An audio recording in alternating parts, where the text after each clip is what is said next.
Ready? Because I apparently fucking wasn't and definitely did not forget like 5 fucking things as soon as I hit the start stream button, and I'm definitely not late by like 5 minutes. We're going live on TV now. Hello chat, how are we doing today? Yeah, sorry about that. Normally the standard is that after 5 minutes of the starting stream soon screen we start. Then I definitely did not have like 5 fucking things to do as soon as I hit go live, cause I completely forgot about eating and grabbing water and grabbing caffeine and ironing my clothes for work tomorrow because I have to wake up extra early for work tomorrow because I have to stop by the pharmacy to go pick up my meds before work and everything.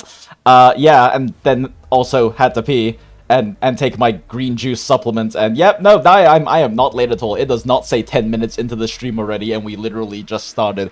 Anyway, how is everyone doing tonight? Oh, stretch, no matter what happens. As soon as we start stream, I always feel the need to stretch, even if I haven't done jack shit at all today. Oh, fuck, it has been a while, chat. How are we doing? It has been a while. There's been very infrequent streaming this month. I didn't realize how bad it had been until I need to adjust my mic a bit. Okay, cool. I didn't realize how bad it had actually been until I was making this thumbnail for this stream, because since I stream on YouTube, so I make a thumbnail for every single stream, and I have a naming convention for my thumbnails that, I can just pull it up real quick.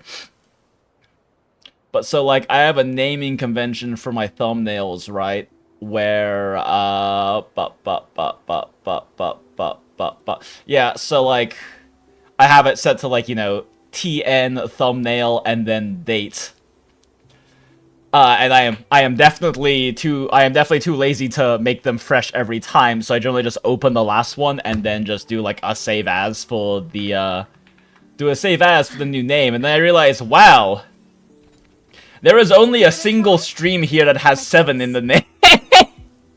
Mind you, like this one from June 21st, if definitely no one remembers the fact that this stream completely failed because my DAC fucking died as I started stream, so it didn't happen. So I just reused the thumbnail for the stream we did after AX for the Mifu CC stuff in Enfield. But yeah, so there's only been 2 streams this month, and it's almost over. The month is almost over already, and we have not been doing a lot of streaming. Yeah, AX did happen. Welcome in, Nahage. Pigeon, we back. Yes, we so back. We are so back. But yeah, so AX happened, of course, and I never really did a stream talking about all the AX stuff. I don't know if we're gonna do that to this stream either, though, because quite frankly, I want to do WuWa progging as much as possible and actually enjoy the story, because I'm finally, like, well rested enough to actually want to do a stream with story, since there's a thing where if I'm tired, like if I'm particularly tired or exhausted, I don't really want to do story in these gachas, because a big part of why I play these gachas, and the ones that I do play, is because of the quality of the writing. And I don't want to dampen that, or like, I don't want to have like any emotional impact or connection to the story or things like that numbed because I'm tired. Because we've run into that issue before. When I've been, like, exhausted and also really sleep-deprived and done, like, story in some gachas, or just story in some games, and it just hasn't really hit the same because I'm fucking tired, and it's hard, and it's... brain is less capable of fully immersing and experiencing and enjoying the narrative that is being put forward, and the storytelling. So, we try to avoid that. The problem is, I've been fucking chronically exhausted this entire goddamn month. I took time off work for AX, and despite taking 5 days off work from AX, I still made way more money than I needed in those 2 weeks at work, since I technically only actually took 3 days off, because 2 of my actual days off with that. So, like, I worked straight through a full work week, flew to AX, did AX, flew back, and then worked 6 days in a row. And at AX, very fun time. Definitely kind of something along the lines of a vacation, right? But I didn't sleep well, right? I didn't exactly have great sleep every night. I was like at AX. I was out doing things all night, and then got back, and then woke up relatively early to get my cosplays and everything ready in time for AX, and then go to AX before it was way too late. And so I didn't really sleep very well at all the entirety of AX. got back, did 6 days in a row of work, didn't sleep that well either. That's kind of more on me, though, of not, like, actually going to bed fucking early enough. And then was too tired to really do much in terms of streaming. Next week happened, worked again, didn't get enough sleep, was too exhausted last week when I had my 2 days off. I just didn't end up doing any streaming because I was too exhausted. And especially because they finally announced Matisse alters in Nikkei. So I decided to get back into Nikkei because I promised that I would re-download and start playing Nikkei again when they released Matisse alters. And they did. And then I did the thing that happens anytime I re-download Nikkei, which is that I get way too into progging, because I can prog a bit further now than I did before. So I cleared 3.5 campaign levels and 3.5 hard campaign levels, as well as like 40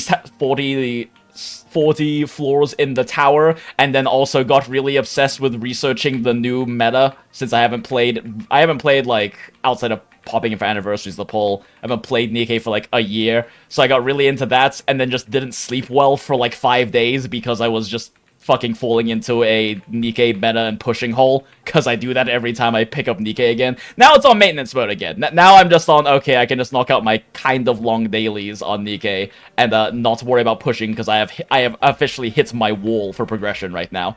Until more time goes through, because how Nikkei works. But yeah, so I haven't slept well at all for like a month. And I actually made it, I kind of came to that realization last week, when I wasn't able to do any streaming on my days off, because it's not like I even did anything else on my days off either. I just fucking, like, died.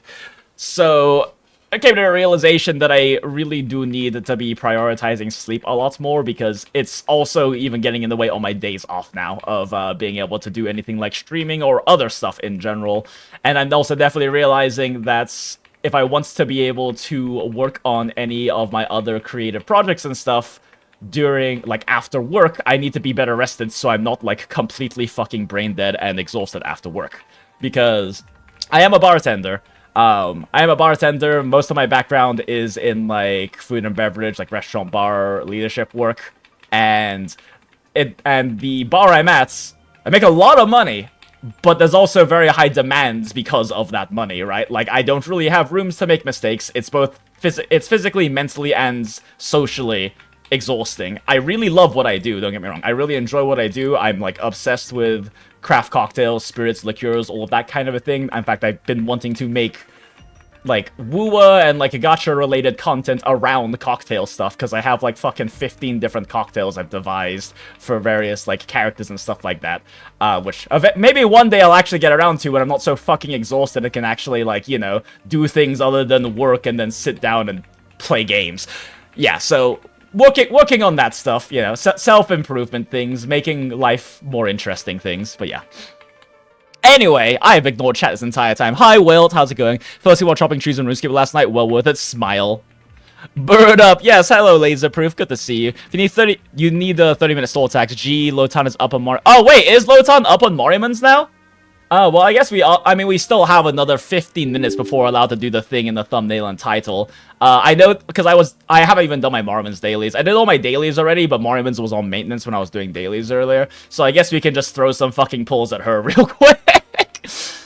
I mean, either way, we're gonna be yapping for at least the next 50 minutes, because for those of you who aren't frequenters of stream and don't know the rules are we aren't allowed to do the thing in the thumbnail and title of the video, or of the live stream, the VOD, if you're watching this later for some reason, you weirdo, until 30 minutes have passed in the stream. Them's the rules. I didn't make them, I just followed them. I definitely did not make that rule at any point in the past, like, 2 years of streaming. But yeah. You feel that? Oh, Felt, you've been in that entire loop yourself? Yeah, I get that. I mean, yeah, we have both been going through some stuff, I guess, Wilt. But, you know, I am trying to be better about that, which is also why I have to, like, be very sure that... Oh, there she is, Leviathan's game. Lotan, let's go! Alright, let's see what happens. I have too many polls. Nothing! Alright, that's 5, 10. For those of you that know, Morriman's hard pity's at 30. 15, 20, 25. Fuck you! What's it? It's like, 1 out of... It's If I remember correctly, it's like a 1 out of 3 rate up with, yep, okay, with 30 hard pity, but fairly good chance of pulling early, so hardest pity, and then guarantee on third, so hardest pity is 90. So let's see, 35, 40, 45, 50. This is what I get for pulling on a stream about a different gacha. Is that 55? I think it's 55, right? Fuck you, Pondia! Okay, fine. 60. 65. 70. At least it's not actually hard pity because we got 5 early on one of them. I lost count. Is that 75 or 80? It doesn't matter. We got Lotan now. Morimans is also, like, absurdly generous, though. So, like, god damn, her art is gorgeous! Why is Moriman's art so pretty? I really want to do fan art of her now. Just, her art is so gorgeous. But, you know, to work on fan art, I need, like, to be not exhausted after work so I can actually work on things on my work days, which has kind of been the problem that I've been yapping about for the past 15 minutes. So yeah, I also want to make sure I'm actually getting enough sleep tonight so we aren't going to be streaming super late into the night. Okay, while we're here, we're just going to knock out all my dailies super fast. And I don't need to like this many people, but it's a habit at this point. Alright. Interlude in here, claim all, redeploy back. I can't sweep Leviathan's game yet because I haven't cleared it, and we're not gonna spend time doing a fight or run right now, so we're just gonna do that. Burn that stamina. Go to Mythag shop. Selected gift boxes. Daily allowance. Exchange soul. Purchase. I need to stop purchasing all that stuff. I'm running out of money. Handbook. Claim. Curriculum. Collect all. Wow, dailies are done. Jesus Christ, Mormon's dailies are fast. Alright. Life feels like it's broken your knees with a sledge, but practicing difficult music on cello and violin. Yeah, I'm glad to hear that you've been doing, like, that you've been getting some more productive hobby stuff in there. That's kind of my big thing right now, is that, like, I love my job. I enjoy work. I go to work, I am happy, I make a good money, I come back, I play my gachas, I spend my disposable income, a decent amount of it, on, like, these games that I like and everything. Yesterday was nice, because I could have streamed yesterday, but then I completely forgot we had, like, a friend hangout planned, like, 3 weeks ago for yesterday, and I just luckily happened to be off work, even though I didn't ask for it off. So I spent all of last night hanging out with peeps. My friend Kyle, he has been kind of getting into anime and manga. He's a board game nerd, right? He's a board game nerd, but he's never really got that much into anime and manga, and then he's been kind of getting progressively into anime, but then he's fallen off of it and gotten a lot into manga. Like, he's been reading the original Dragon Ball and some other manga, because he has difficulty dealing with a lot of the, like, anime-isms, right? Like, when it is, like, animated and voice acted, he has a hard time dealing with, a lot of, like, the really, like, overreaction stuff, right? And, like, the kawaii stuff and all of these little things that just kind of come off as cringe to him, I guess. And after talking with him about it, we were like, Kyle, I think you just don't like shonen. Like, everything you're complaining about is an issue with, like, shonen and, like, similar teen targeting, anime, right? Like, have you ever experienced seinen before? He's like, I don't know what that is. I'm like, okay, we're gonna make you watch one episode of Cyberpunk Edge Runners real quick, so you can see that, not all anime is shonen. And then we proceeded to watch the entire fucking series of Edge Runners, all 10 episodes in one sitting. So that was a very fun time. And, like, after all of that, he just looks at me, he's like, okay, Jinx, yeah, you're right, I just don't watch shonen. Which is nice. I haven't been able to... I wanted to rewatch Edge Runners before the Cyberpunk collab and WuWa and didn't get around to it. So it's nice to rewatch it again, especially after the context of the epilogue OVA that happened to be playable in the gacha game that was the Cyberpunk collab. Yeah, it's just as good, if not better, than I remember. Especially because I've spent a lot of time since I last rewatched it a few years ago, kind of really analyzing a lot about it, watching some video essays about it, and having a lot of discussions about Cyberpunk Edge Runners both on stream and in the Discord server. Yeah, it is just as good, if not better, than I remember it. The older I get, it's stupid how important sleep gets. Exactly, Nalgay. Like, the thing is it Nalgay or Nalgay? I actually don't know how to pronounce your name. I'm gonna, so if Nalgay is not correct, let me know. But, I think I called you Nahige earlier, because when I was glancing at the chat, I thought that L was an I. Anyway, if that's not how I say it, then let me know. But, the former is quite good. Nalgay? Okay. Wait, Nalgay or Nalgay? Wait, which one was the former? I said so many versions so rapidly, I don't know which one. It's Korean for wings. Oh, okay, gotcha. Nalgay, very cool. But yeah, when I see people asking how deadly are Mormons, I always think it's fast for me to do them than to explain them. True! It is actually faster to just show people Mormons dailies than explain them.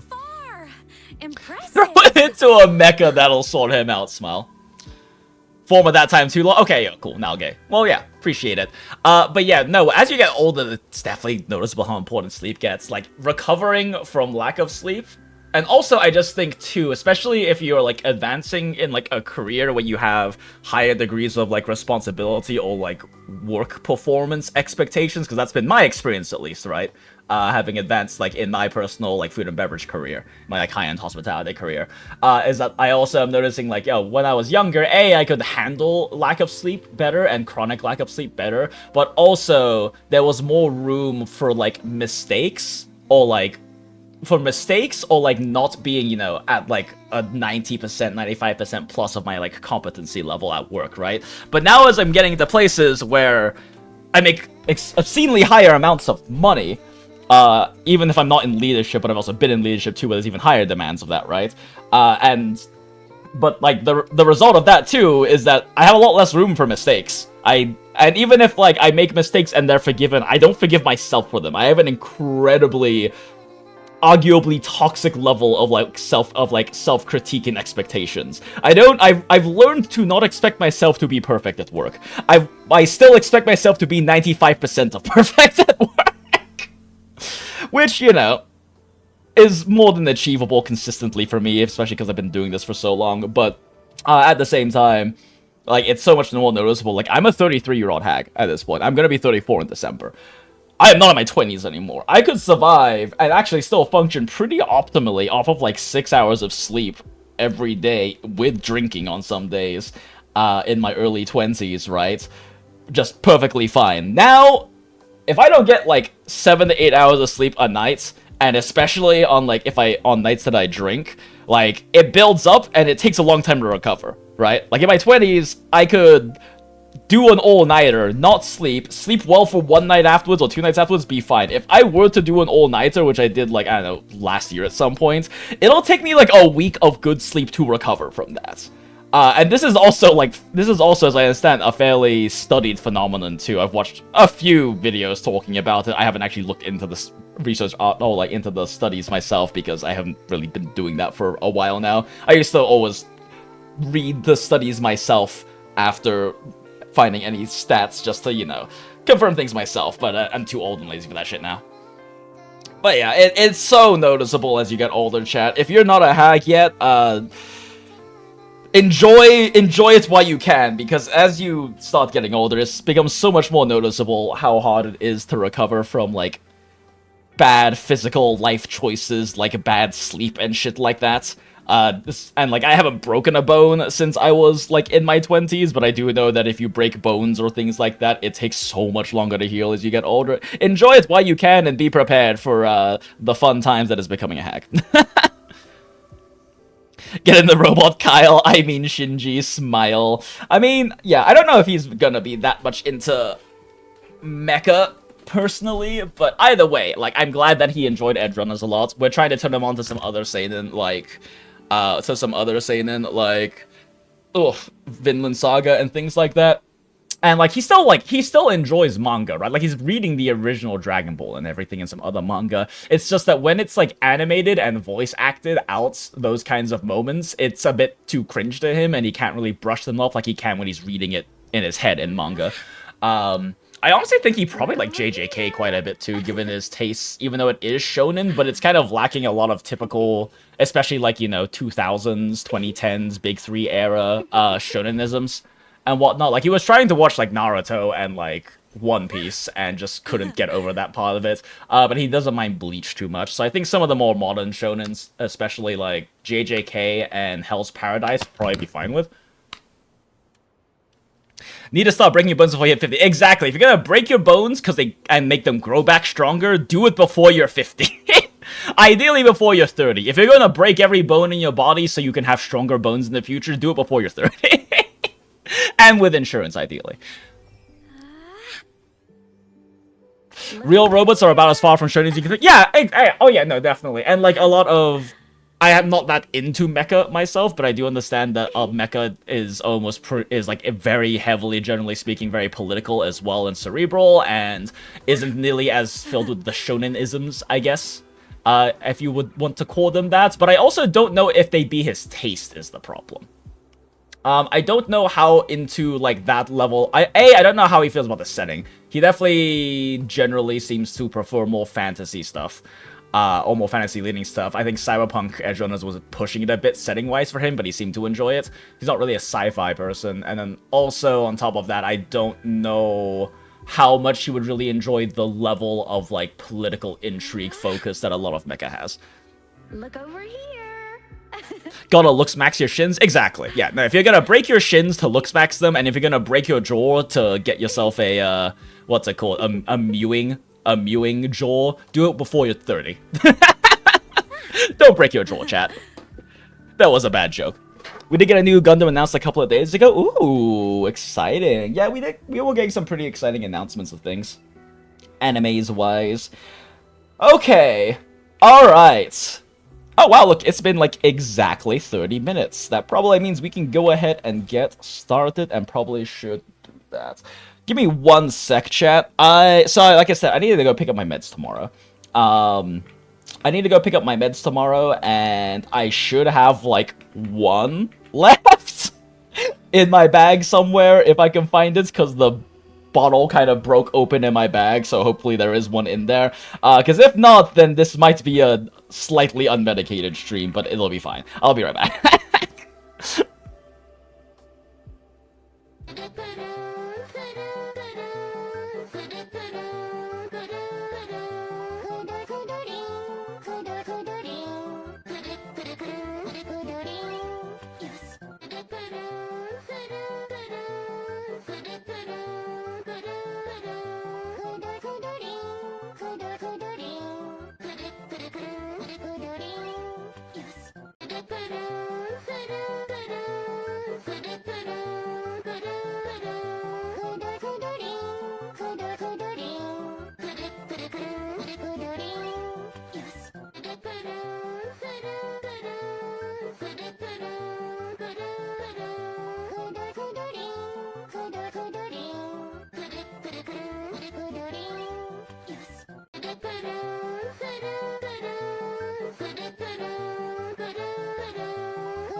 I was right! And we are so back. Thank you, Brainwell Background, for your service as always. Why when you go away? There it goes away now.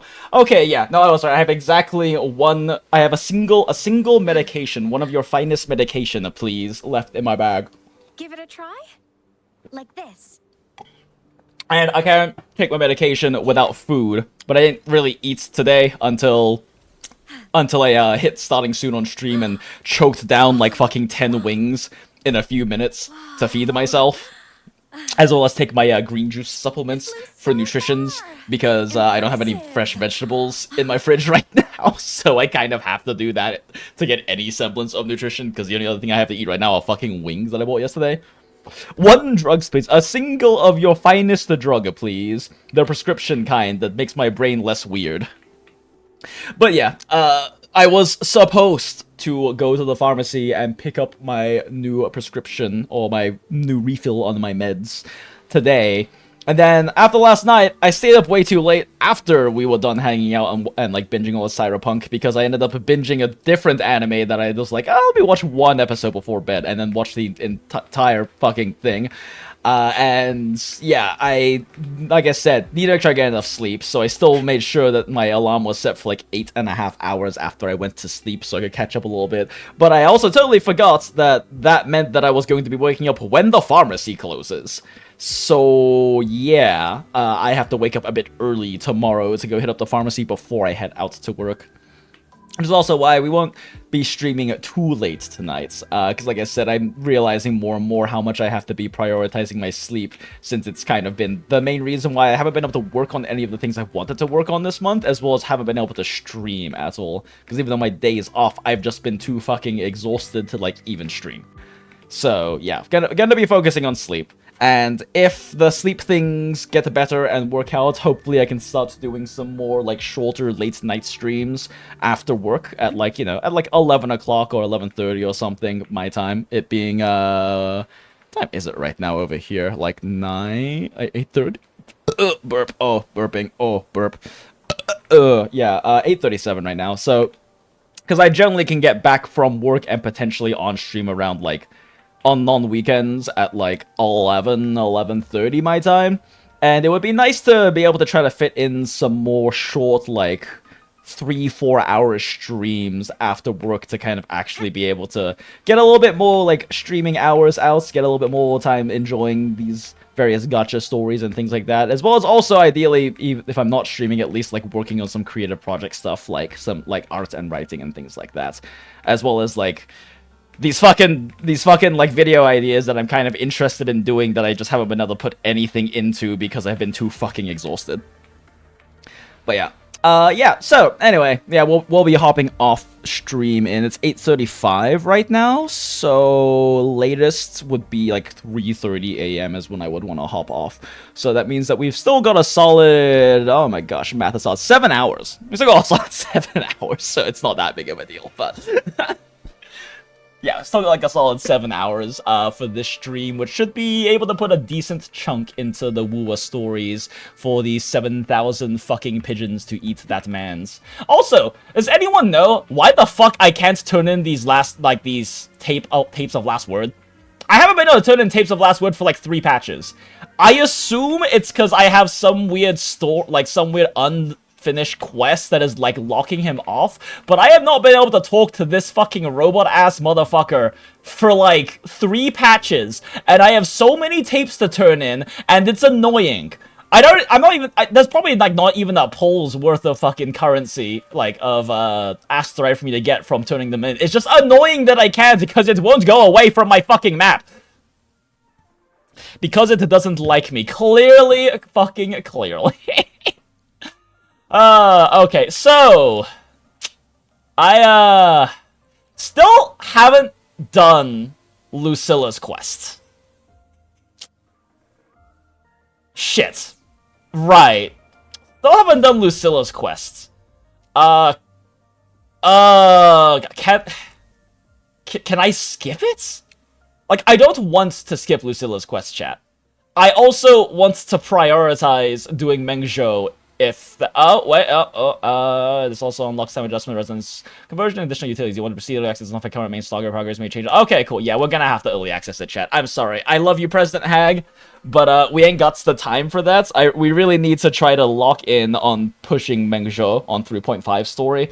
A, for the lore stuff, but also part of the reason why like I locked in on streaming tonight, because I also was kind of at the point I was kind of a little wishy-washy about actually streaming, is because I got my new work schedule, and normally we don't get our work schedule for 2 weeks out, but they did today, and I'm also wondering if there's some mistakes in it, because this is the first time I've ever seen them, like, put out a schedule 2 weeks early. But if there isn't any mistakes on it, week after next, I'm working 6 days out of 7, including a day before that week starts, so I'm doing 7 days in a row. So if I want to get streaming done, it has to happen like this, like tonight and this week. And I definitely don't want to like wait until I definitely want to make sure I am at least like knocking out WuWa story and new area stuff on stream, because A, there's like events and shit locked behind it, but also B, I've been really excited about this patch's story. I've been hearing and seeing quite a bit of stuff about like very interesting lore implications and stuff with it, and I'm very into WuWa lore. So yeah, I think we can always come back to President Hag afterwards, but I think we're going to just go ahead and jump into Mengzhou specifically. Alright, easy clap. Make no mistakes. Shush. Shush, Cauldrith. Shush. Okay, let's go do the thing. It's 40 minutes into the stream, which means we are well past our quota of yap and other things completely unrelated to the thing in the stream title and thumbnail. It is now time for 7,000 fucking pigeons. Interact with cool love. Heh, I have lots of adventure stories. What story would you like to hear? Tell me, Lahai Roy. Wait, what? Oh, okay. I was like, what is happening? Oh, okay. So you talk to Cool Love to do like main story skipping, I guess. Like if you need to start like a new version, a new area, oh, interesting. I've never done this before, chat. We've always done the main story before like going to a new area. It's just that because of like potential schedule and time limitations, we're going to come back to President Hag's story later. But that's a lot of pigeons, fucking true. Alright, hearing this story will trigger main quest chapter 4, act 1, and send you to Mengzhou. Are you sure? Yes, I'm sure. As the tides receded, a new world and unexplored adventure awaited you. In Jinzhou, you join hands with Jian and the other resonators to quell the tacit discord outbreak in Northfall Barrens. You also met Little Abby. You ultimately triumphed over and absorbed the Dreamless. Under the guidance of the Wayfinder Changli, you resolved the temporal disruption at Mount Firmament, and Sentinel Jue passed the temporal mandate on to Magistrate Jinxi. When you sought the truth of your past, you met Wife Keeper in the Black Shores, and reclaimed your duty as the organization's leader. Canonical wife! In search of a solution to Abby's deteriorating condition, you cross the stormy sea in the Revan Raguna, a port city in Renacita. There, as a Carnival laureates, you receive the revelation concerning the Sentinel. Why are they, like, doing a recap episode? Following the clues, you reach the Avenolium Theological Seminary, hanging inverted in the sky. And I completely forgot that is the full name of the place. And there you rescued Cardathea, vessel of the Thenodian and resonator of Imperator. I do have to say, Amanda, her Ian voice actress, did a live dubbing of like that final Cardathea scene, doing both Cardathea and Thrurles at AX, and it made me tear up. It was such an incredible performance, and it's crazy how much more intense and raw all of the emotion is when it's in a live performance like that. She did an insane job. Next, you travel to Septimont, where you help the gladiator Lupa and the blessed maiden Cardathea foil the Fraxidus' scheme to overwrite Septimont's reality with the script. Also, that Cardathea storyline is where we got our community name, the Goondola To Gacha Hell. That's where the joke started. In search of the Thenodian's gem, you came to the Fabricatorium of the Deep. Along the way, you learned of the promise you once made to Frolova and the knot that had become in her heart. In the end, Fenrico met his end. The gem fell back into the Fraxis' hands, and Frolova sank into the deep, vanishing without a trace. No, not after love. She wouldn't wait for us anymore, chat. Afterward, at the invitation of Septimon's F4 Augusta, you travel with her to Sanguis Plateaus, where you watched her prove through her deeds what it means to be a true that. Fuck, a lot happened in 2.x, huh? Like, a lot of things in a lot of regions. Amid the celebrations, you sensed that something was wrong, investigated alone, and eventually saved Yuno, whose very existence was being erased.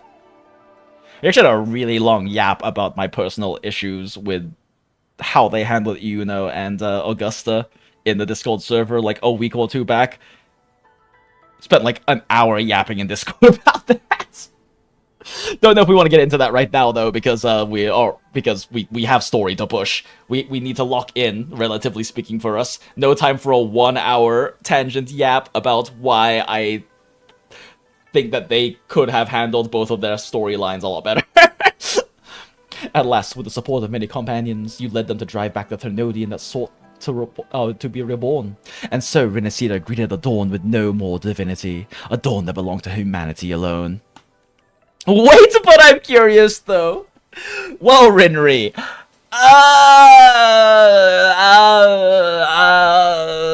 I'm trying to think if there's a way for me to really quickly summarize all of my thoughts on that.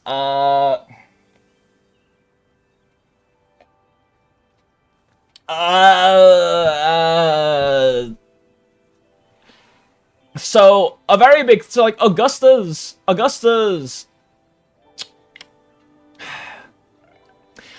I think a big thing about it is that, and I think this is largely in the context of 3.x, but both of their storylines lack a noticeable amount of emotional nuance to them.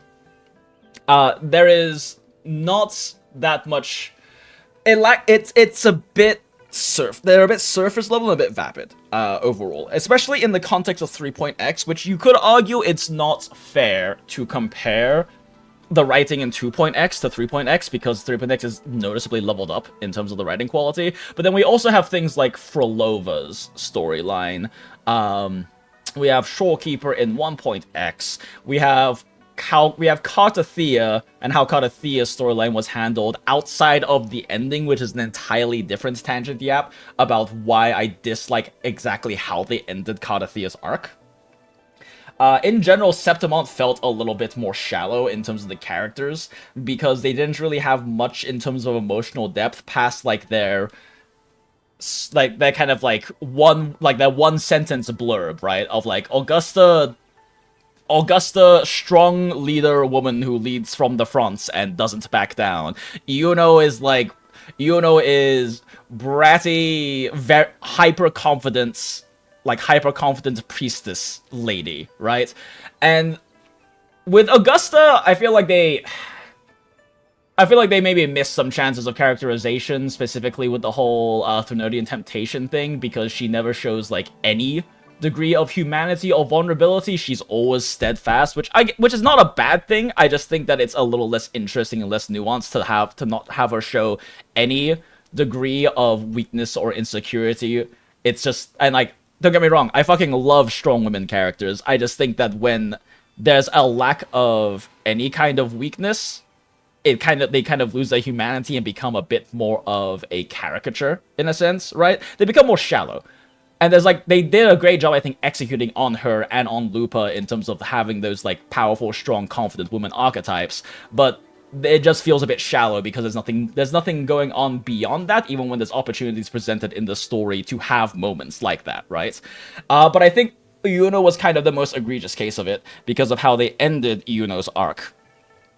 With, you know, her coming back, and with her coming back, she's no longer being erased. She did say that she already came to terms with the fact that she was no longer going to exist, so she was very happy.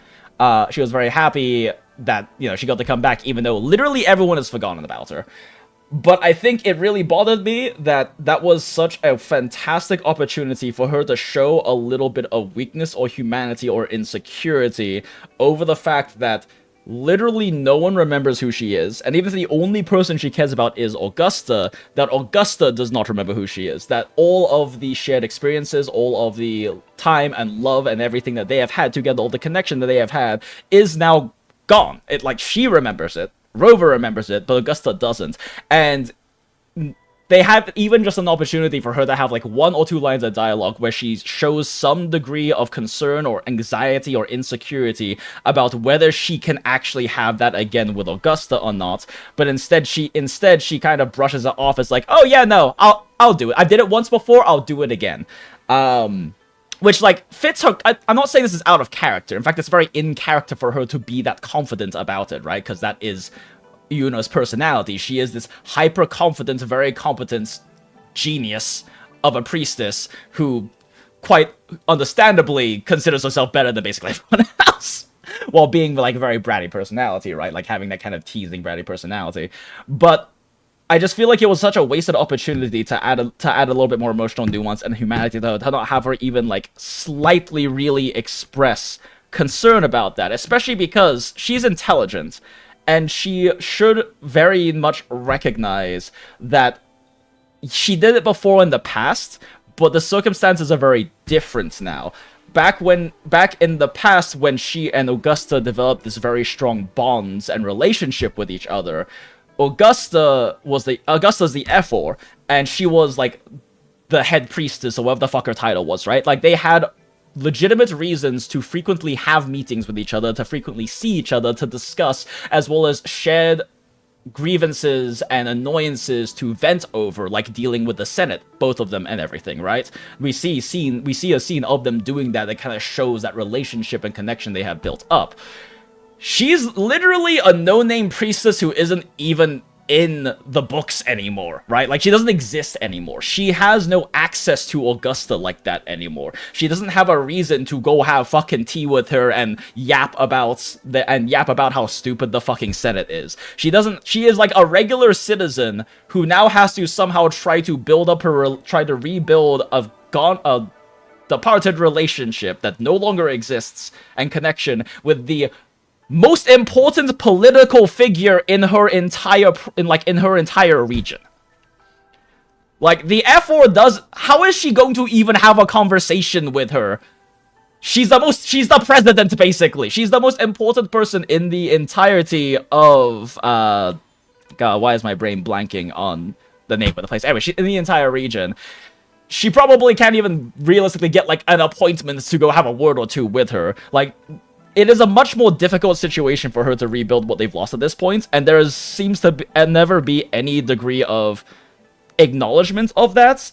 And I'm not even saying they needed to, like, do a full new, like, mini arc or something like that, right? Because obviously time and budget constraints and writing constraints with the production cycle time, like, yeah, I'm not trying to say they should have, like, a whole, like, little mini side quest of her dealing with this. But even just a few lines of dialogue of her acknowledging some degree of, like, anxiety towards that, and then maybe, you know, having fucking Rover reassure her or some shits, because that's kind of Rover's role in the story.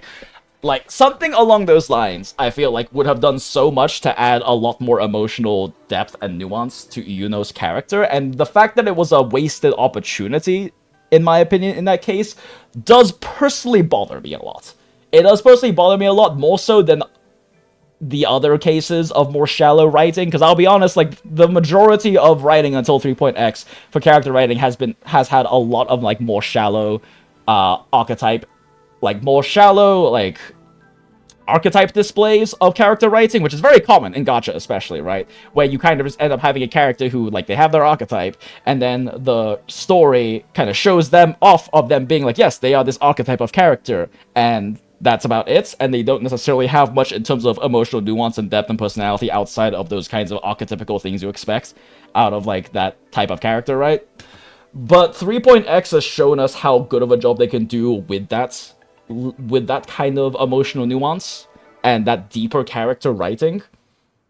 because every single fucking character they've done that with in 3.x has been phenomenal. I think Luke is probably the worst example, and even then they still did a pretty solid job with a very short amount of like story screen like character story screen time he got to have. But like you look at, I mean, obviously Imeth is like the pinnacle of the example, but it's also maybe a bit fair to compare anyone else's writing to Imeth's because of how fucking core she is to the narrative, to the backstory of Rover, to the lore, to the fact that she's directly fucking family. And she is also, you know, she's also, was she Anniversary Unit? I'm pretty sure she was Anniversary Unit as well, on top of everything else, right? Like, there's just so many reasons why Imeth's writing ended up being stacked that it's unfair to compare them. But even with, like, fucking Elf, from, like, Sigrika had incredible emotional depth and nuance to her story writing, and had a lot more going on with her character than just, like, she's, like, fun, bubbly, like, talented, really sweet, enjoys life, genius elf. Although I have another issue with her specifically about how they like completely missed a very great potential layup for something really interesting with her writing. But I don't want to keep yapping and tangenting about all of this. But point is, and like Lene, I found to be such an interesting example because they did such an interesting job of actually doing, in my opinion, an incredibly solid concept on how how a character becomes a Gyaru, I guess, right?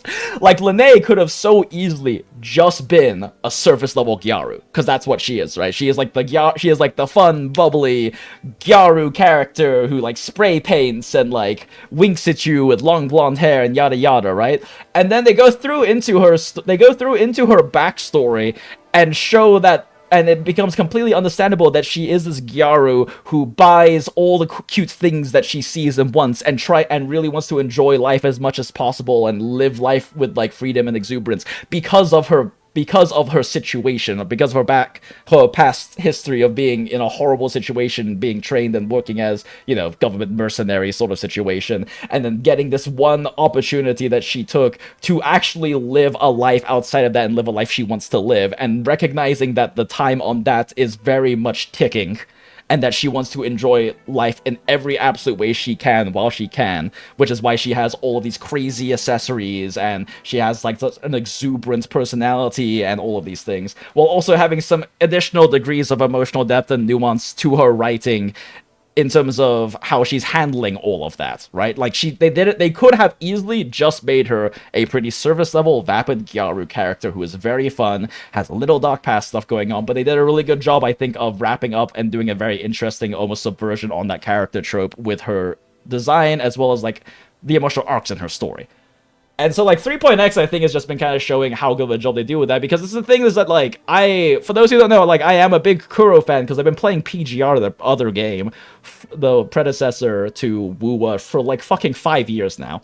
And this is kind of something that I've been wanting to see in WuWa for such a long time, and we started seeing more and more of in 2.x as well, in certain patches and certain stories, because this is the kind of thing they're incredibly good at in PGR. One of the biggest reasons why PGR is the gacha that I have been playing for the longest time still today at this point. I've been playing it for over 5 years, and also is like in like my top games of all time, is because the writing is so fantastic. It's because they do such a good job with the character stories, emotional arcs, character development. They have admittedly a bit of an advantage because their gacha model is the kind where most of the new characters that come out are future versions, like alter versions of the same cast of characters, just in the future, right? It's kind of similar to how Honkai Impact 3 does it, which is why characters get to remain being a core central part of the narrative moving forward in like the full main story and everything, because they aren't bringing a new character out every single patch, right? They aren't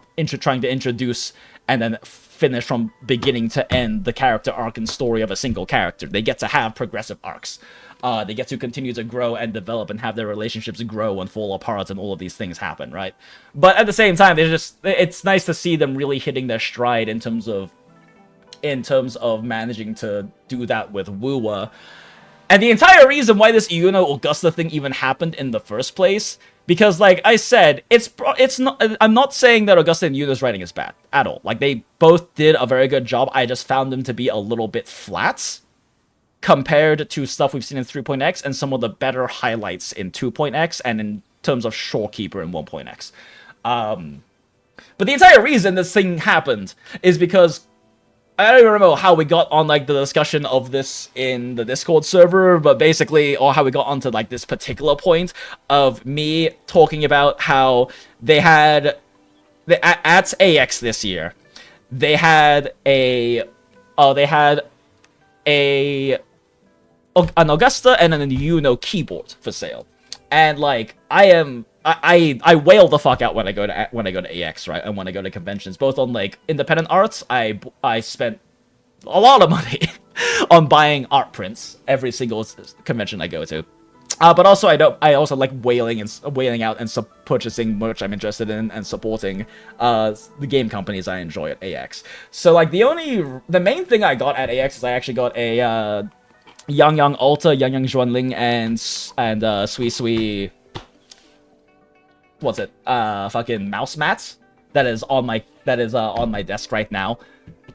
And then they also had an Yuno and an Augusta keyboard, one for each character. As well as a bunch of other merch, like a merch box set and stuff, like some box sets for those characters. And I was just talking about how, like, if they had put a lot of other characters other than those two as keyboard options, I would have bought one. Yeah, they're like fucking like $200-$300 keyboards, but I would have bought one. If there was, I mean, obviously there's an Imeth one, but if there was a Frolova one, if there was a Shorekeeper one, if there was a Cardathea one, like, I would have bought one of those keyboards. Especially because I don't really collect keyboards, but I have a few keyboards like that. Right now, the keyboard on my desk is an official Yayi Acheron from Honkai Star Rail keyboard that I got at AX 2 years ago. But I was just talking about how, like, I'm not that interested in those characters, because they are much lower on a priority and, like, a priority list and, like, tier list of, would I spend $200-$300 buying a keyboard of this character, right? And there are a lot of WuWa characters I would do that for, but those two are not them, as much as I love the whole, like, Hag Yuri part of it and everything. They are fantastic Greco-Roman roommates. We love roommates who grow old together on a farm, two spinsters who never married, and spend the rest of their life together on a farm that they shared and owned together. Definitely not in a relationship. But it's such a tiny, it's like such a, almost, I don't know if it's a nitpicky thing, but I think it, like, screams to the quality of 3.x especially, and the highlights patches of 2.x and Shorekeeper in 1.x, and arguably Camellia in 1.x, but you specifically had to play in the Chinese dub for you to really get that experience, because as we discovered when we were doing it, the Chinese dub has, like, ambience voice lines and sound effects and things like that you literally don't have in any of the other dubs for some reason. You literally do not get the full narrative storytelling experience unless you play in the Chinese dub for Camellia's companion quest line, and it's fucking bullshit. But that aside, I think it speaks to, like, the quality that we've been getting of seeing WuWa, like, really hit their stride in terms of the character writing and emotional arcs and story arcs and emotional nuance, importantly, I think, that they showcase in 3.x, that's Yuno and Augusta were both very well written, very good companion storylines. They were just shallow, and I'm bitching about them because they are at or higher quality than the vast majority of the companion storylines and just general narrative experience you get from, like, any of the other big nation gachas.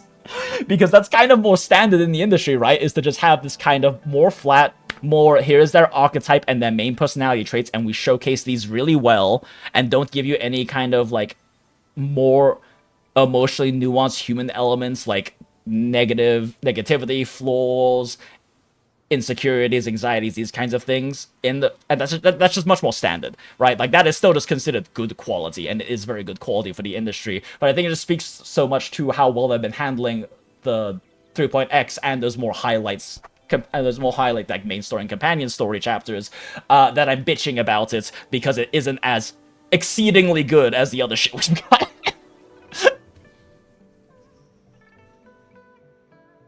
Septimont, thank you. Yes, Culture. Septimont. I don't know why I couldn't fucking remember the name Septimont.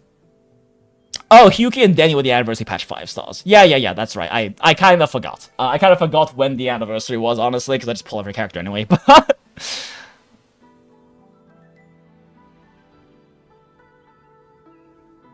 asexual QPR, of course. Oh yeah, exactly, definitely.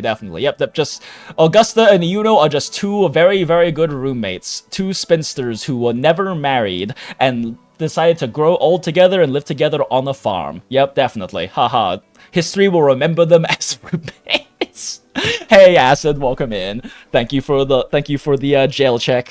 The jail check, Coldrith. Alright, so now that we've spent fucking 20 minutes... You know what, that's shorter than I wasn't expecting. I was saying that I was gonna potentially yap about that tangent on Yuno and Augusta for fucking an hour, and it only took us 20 minutes. So it wasn't that bad. Okay, locking in. Alright, story. Clicking the button now. No problem, Rinri. I'm glad that I could provide. That was a tangent and a half. That was not even a that was half of a tangent by our stream standards. If there is a very much a joke in the community, and it's not even really a joke, that if a gacha main story takes 6 hours, it's gonna take me 2 8-hour streams to get through it, because we are inevitably going to have these 20 to 40 to an hour long tangent yaps about random bullshit in the middle, generally because something in the story comes up or someone mentions something in chat and it's like, you know what, that's an interesting topic to overanalyze the fuck out of for the next 30 minutes that is not us doing the story. Yeah, that's a fifth of a typical Jinx stream tangent, Rinri. Okay, Acid, I don't know if it's a fifth. I don't think most of my stream tangents take fucking 100 minutes. But I do think that on average, they're probably 30 to 40. That was probably a relatively short one, but it's also probably relatively short because my thoughts were already very constructed on it from having spent an hour in Discord. In like general, in like Discord server. Speaking of which, if you're having a good time tonight and you want to hang out with a bunch of other gacha degenerates, the Discord server, the Goondola To Gacha Hell, is in the description of the live stream or the VOD. If you're watching to this point for some reason, you weirdo. We love Hags here, and don't forget to live your most authentic life, look respectfully, and goon from the heart. Okay, yeah, anyway, I'm trying to be better about shilling the Discord, not at the end of a fucking 7-8 hour long stream and mentioning it beforehand. But yeah, I already spent like over a fucking hour yapping about this in the Discord a few weeks back, like I think like right after AX. So my thoughts were already well organized and made, I guess. Like already properly verbalized because of that. So this wasn't as long of a yap probably just because I'm not constructing my thoughts and analysis on the spot, I guess. Just need to make sure no one dances. Smile. Since we have finally have a tangent hydration check. Yes, thank you for the reminder. My mouth is already getting kind of dry and my throat will probably be getting sore if I don't hydrate.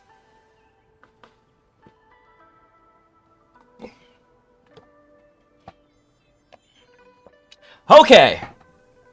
But yeah, next year, Kuro, please, IMF keyboard at AX. I will give you so much money. Alright, we love Daughter.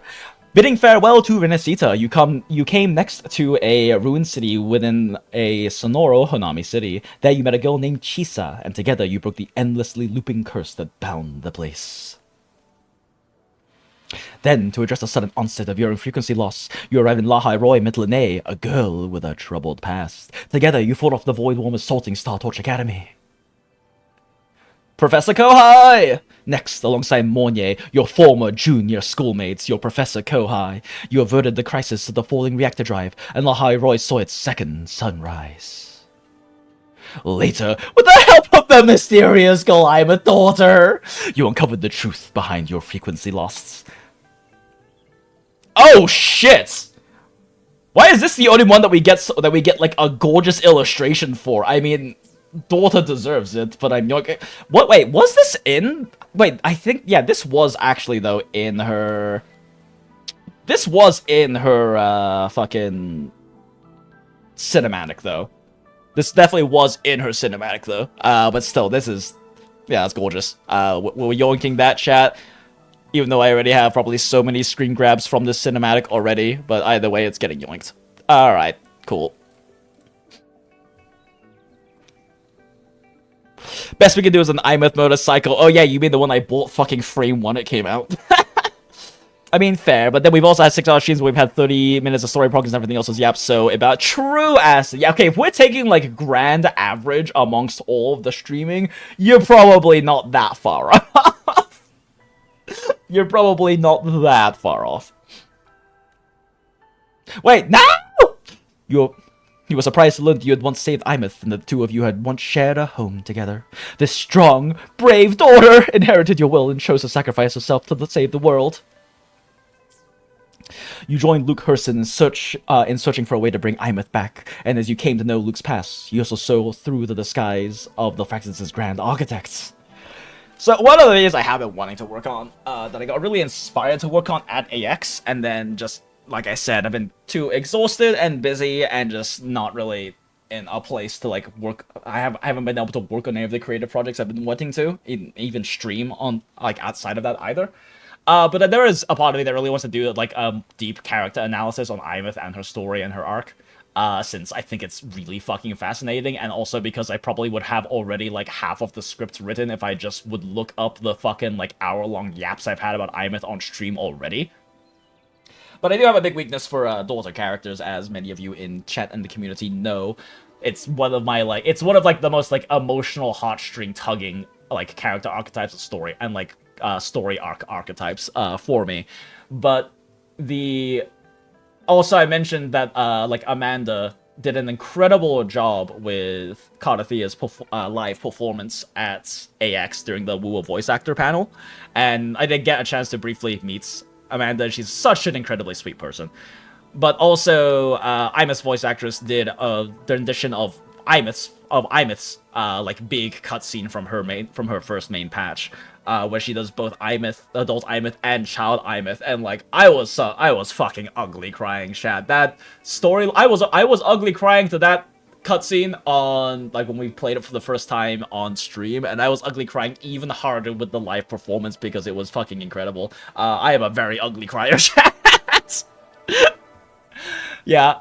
Probably the only time WuWa has made me ugly cry as hard was the end of the fucking Cyberpunk collab. Is the stream flickering, or is it just me? Ah, shit, is it flickering? I think Coldrith mentioned, was it Coldrith? Mentioned that there's... Oh, no, JD. Also, welcome in, JD, good to see you. But JD mentioned that the stream was lagging a bit. Is it having issues? Streamlabs says that there isn't really any issues on the software upload side, and YouTube has not given me any scary yellow messages about it yet, so I want to say it's not related to my side, but I also am now noticing that my Wi-Fi antenna fell off of the top of my computer, so let me put that back and maybe that will make a difference. But I haven't had any notifications about any upload or connection issues, so hopefully it's not on my side. Yeah, not seeing anything good. Yeah, I mean, yeah, Acid mentioned and JD mentioned, so maybe seems fine to you. Okay, cool. Well, we will continue then. Anyway, to further thwart the Grand Architect's schemes, you ventured into the Academy's dark side with Siglika, helping her overcome her inner demons while resolving the crisis there. Game, I'm clicking! Mecha fights! By the way, for those who don't know, chat, you can replay the mecha fight anytime you want. If you go to the place where if you go to, like, the little monument place where you start it, you can replay this mecha fight whenever you want. I've replayed it like 3 times because it's a pretty great set piece, not gonna lie. So yeah, that's a thing for those of you who didn't know. Which is a really cool thing for them to do, honestly. When you're gonna have, like, a fun little, like, combat set piece like that, which I think WuWa's been doing an incredible job with its, like, a gameplay set pieces for the main storyline. Like, the big ones that come to mind especially are this mech fight, and then also the Denia, like, Weeping Angels horror segments that we got, that I think was incredibly well done. I think they've been doing a really good job with that. It's been really interesting to see them actually deciding to put in the time and effort to creating these kinds of fun little gameplay set pieces to add to the storytelling experience of the main story narrative that they're doing at that point in time. Really excited to see what they do in the future with that as well. Okay, with the help of all the explorers, the Exostrad obtained a human hearts and ascended to become a sentinel, once again banishing the Trinodian and left one from Solaris. We yeeted him to literally the other side of the universe. It also gained a name of its own, Lahai Roy. That won't be confusing in the slightest, chat. In the end, even with the Exostrad gone, you have Lucy like, okay, I'm not gonna, I didn't do that part yet. Wait, they actually mentioned the collab story here. It is also worth noting that during your time in Lahai Roy, you unexpectedly met Lucy and Rebecca from Night City. Together, you fought the nightmare that pursued them and helped Lucy fulfill a wish along the way. Aw, it is fucking crazy, chat, that we managed to somehow get an epilogue OVA episode for Cyberpunk 2077, and they made it playable in a fucking gacha game for some reason. Like, I've yapped so much about this already, because I am an absurd, like, Cyberpunk Edgerunners fan. I own one of their, I think it was like a 2,000 or 3,000 run production, but I own one of their limited edition first anniversary Blu-ray box sets that came with actual cell sheets from Trigger. Like, the cell sheets they used to make animation, they actually gave out like 3 with each of these box sets. So I have actual cell sheets from Trigger that I spent a lot more money than I probably should have to get that anniversary box set. But like, this is Cyberpunk Edgerunners is one of like the top 3 pieces of media of all time for me personally, especially in terms of how personally important it is to me. I will eventually be finally getting my first tattoo, because I'm somehow one of like the 5 bartenders on a planet that does not have any tattoos yet. Largely because I've been spending so much time, A, wanting to design the tattoo myself, and B, spending way too much time like trying to decide what I want my first one to be. But part of the design of the first one is to get Lucy's back tattoo on my arm as well. That, plus also another big plan part is to also integrate into the design the Rhodes Island icon from Arknights. But anyway, it is also worth noting, yada yada yada, we read that part. Okay, cool. I also literally rewatched all of Edgerunners yesterday, so...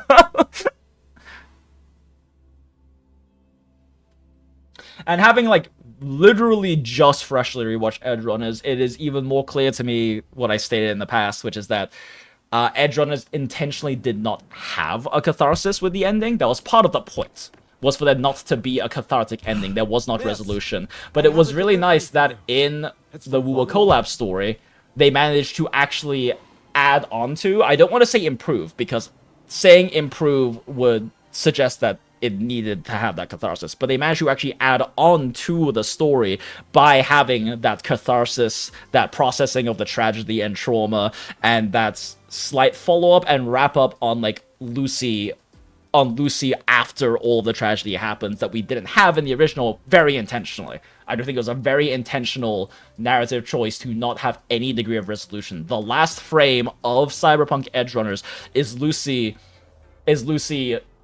trying to process everything that happens, staring at the Earth from the moon, remembering David, and then the very last frame is her shifting to this pained, bittersweet expression before it just cuts. There was not supposed to be closure.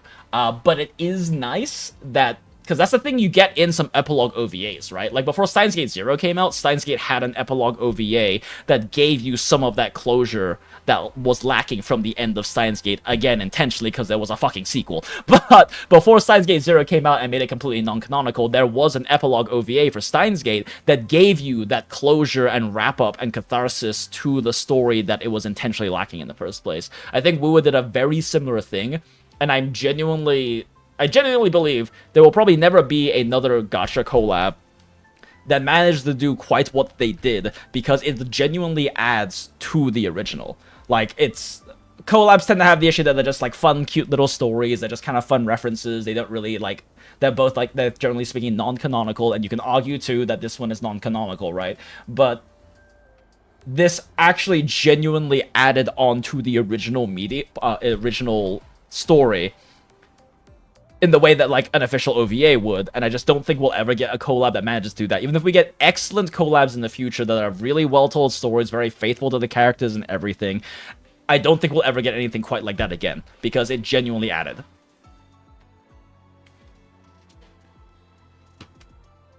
Call him Lahai Robo. I love it. I love it, Laserproof. Okay, yeah, Lahai Robo. Read the patches that made me ugly cry. It's funny they did it back to back patches almost, just giving us 3.2 as a break, 3.1, 3.3, 3.4. Fair, yeah. Also, think that 3.4 is canon in WuWa. It wasn't planned to be a fleeting collab patch. True. I mean, that's also true. It's canon in WuWa. Whether it's canon in Cyberpunk is in like the Edgerunners timeline is arguable. Obviously, because it very much could be considered canon, because it's literally a fucking dream for Lucy, when she just kind of gets to process her trauma, right? She gets to process the tragedy as well, because it's not just her trauma, it's the entire tragedy that happened as well. But you could make a very strong argument for it both being and not being canonical, because it's literally just a fucking dream, right? That being said, there's a part of me that's really hoping that if, and I want to say when, but it's very potentially an if Lucy ever like does a cameo in Edgerunners 2, that there is some mention to the dream, because that would be so incredibly peak if they actually gave us a very strong suggestion that the WuWa story is also canonical in Edgerunners. I would just love that so much. If Cyberpunk Edgerunners Season 2 is Lucy on the Moon, it's canon. Well, Laserproof, if Lucy has a house on the moon, that doesn't make the entire WuWa... That doesn't make the entirety of the WuWa collab story canon. It makes that single aspect canon. But I would argue it would only really be... like, very strongly arguably canon if Lucy mentions... If Lucy mentions the dream. She doesn't have to say, oh, I went to some weird sci-fi yada yada other world, but like mention something about a very important dream that like helped her move forward, right? Something along those lines. I would then heavily argue that they just made the WuWa storyline canonical. Her just having a house on the moon is something that wouldn't hard confirm that everything she went through in the WuWa storyline happened. It just confirmed that both of them it just means that both of them had the house on the moon. If we go by Cyberpunk rules, happy endings can't exist in Night City, so the dream isn't canon. Fair, JD.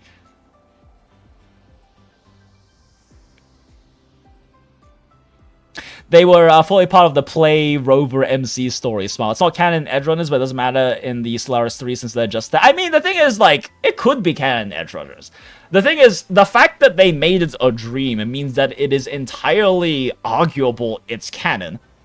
But it depends on... It depends, like... We don't have anything else as an epilogue right now. We don't have Edgerunners 2. So you could still argue that you could consider it as a canonical part of the Edgerunners 2 canon, because it doesn't break anything in canon for her to have a Wizard of Oz fucking like dream. It would be funny if Wizards of Oz style, she starts meeting versions of all the WuWa characters in the reality. See, like, that would definitely be going too far on Trigger's side. I just think it would be really cool of them if they were to just put in, like, that little breadcrumb. Just be like, oh, like, Lucy mentioning that, like, you know, maybe she cameos in the show, and there's some mention of David or the things that happened in the past, and she mentions that, like, you know, she maybe mentions that she's learned to move on and live on, after having a dream, that she can't remember the dream, but she knows it was a good dream. If she says that line, that's basically confirming the WuWa storyline as canon, okay? If she says that final line from the collab story, I'm considering it canon at that point. And there's a part of me that's really hoping that Trigger pulls a baller move and adds that line into Edgerunners 2.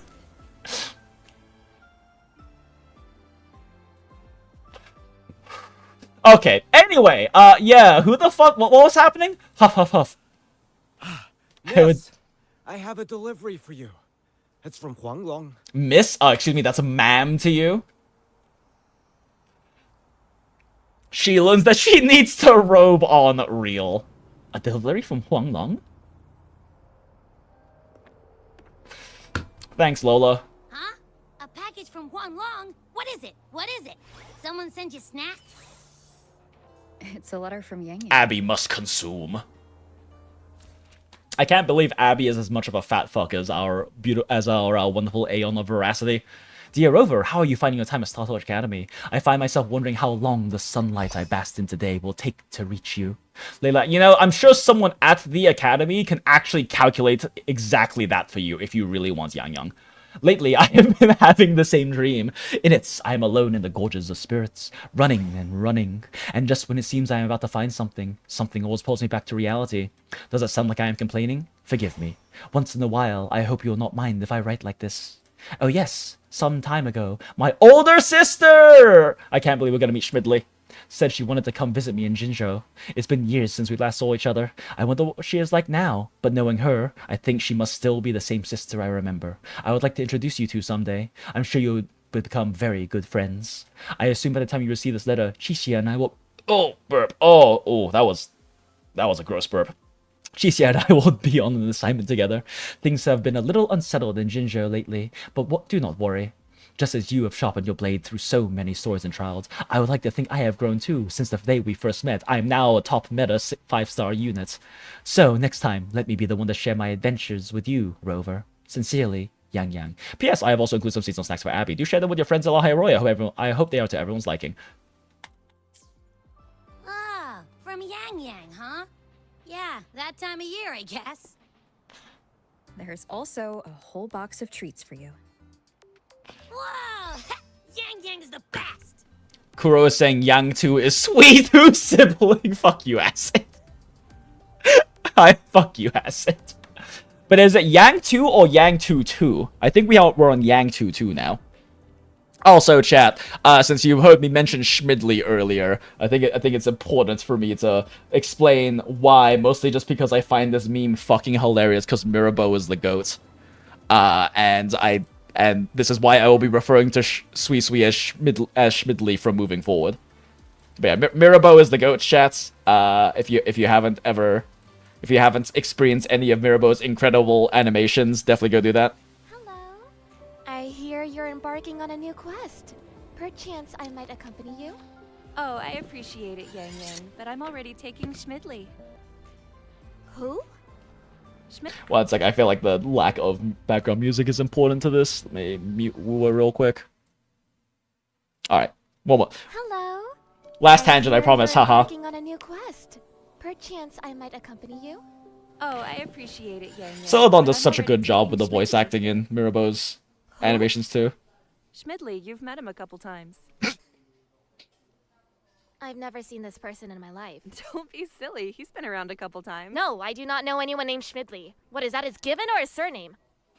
Given name. Who names their child Schmidley? What kind of name is that? Well, I don't know. He's coming with me regardless. I cannot entrust your safety to someone named Schmidley. I can. He's a great guy. He's coming. No! You tell this blasted Schmidley he has no place at your side! How could you be so cruel? You know he saved your life back when we fought the Crownless. No, he didn't! No, he didn't! I'm taking Schmidley. You are not taking Schmidley! Hello? You are not taking Schmidley, chat. Anyway, Mirabeau's the GOAT.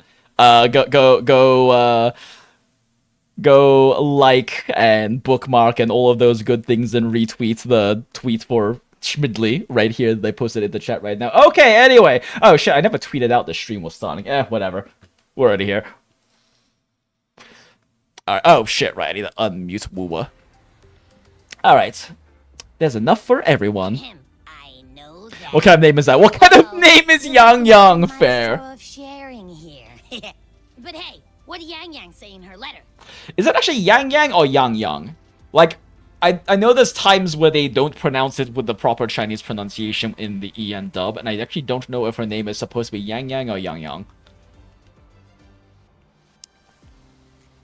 Her older sister is going to visit. YANGYANG has a sister? Oh, what's she gonna be like?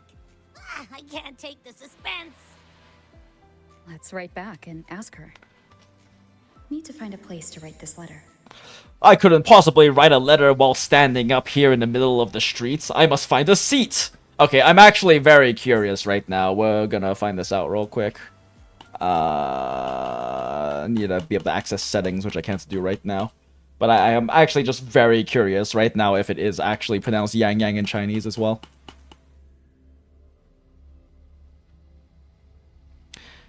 You hate their parents that they could have named Sui Sui Yin Yin instead? I'm not... I don't understand why you specifically want Yin Yin. Is there some kind of a context or joke I'm missing with this? Alright. Text language, wrong one. Okay, Mandarin. Okay, let's see.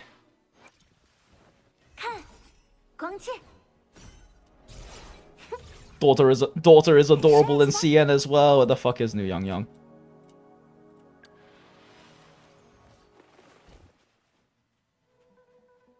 I need something that has your name in it. 听屏风的指引，我会尽快熟悉。原荆州夜归踏白，现选方城候选起始临时代理泱泱。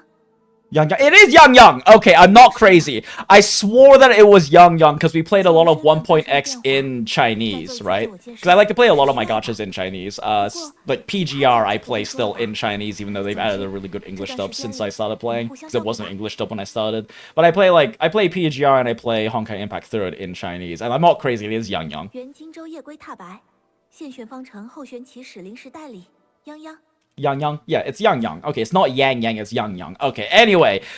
Cool, I'm not crazy. I thought I was maybe gaslighting myself because it's been so long since we've heard Yangyang be in story in EN that I wasn't sure. Hey, Pyman, welcome in. Good to see you. Yin Yang. Yin Yang? Yin Yang. Yin Yang, Yin Yang. I'm pretty sure, isn't it Yin Yang? Man, I am so bad at being a China person. Chat, my Mandarin is fucking terrible. I actually don't know if it's pronounced Yang in that context either. It's also hard to say though because like anglicized the anglicized names or anglicized spellings for Chinese words aren't generally pinyin, which is like what the actual anglicized ones have, but they have the accent marks. And there's 5 fucking tones in Chinese, right? So like I assumed it was Yang Yang, especially because I vaguely remembered hearing it be Yang Yang when we played in Mandarin in 1.x, because I played over half of Mandarin in 1.x. Over half of 1.x in Mandarin. Words are hard. Words are very hard, chat. But there's 5 tones. It could be Yang, Yang, Yang, Yung, Yang, and Yang. Like there's 5 fucking tones in Chinese. So like I often have to assume what it is based on like the anglicized spelling that isn't actually pinyin, because there's no tones. And so, but also pretty consistently, they go with like either what's it, second I think is the upward tone, or third, which is the flat tone for a lot of the names I've noticed in a lot of the gacha games for some reason. But yeah, anyway. Wait, you can change VA per person now? They added that? We're finally in Arknights Gaming? Oh my fuck, you can! Oh, finally, I can play Chun-Li again!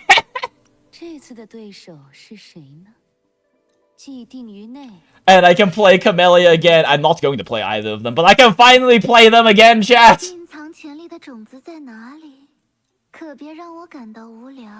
Like, chat, I'm not saying anything bad about the voice actors, because I'm sure the voice actors did the best they could with what they were given, but in 1.x, especially the voice direction, was so fucking bad for so many characters, and I'm sure that Megan Martin and that Ashley Haddad have phenomenal voice performances in other games. I do not like their English voice performances in WuWa.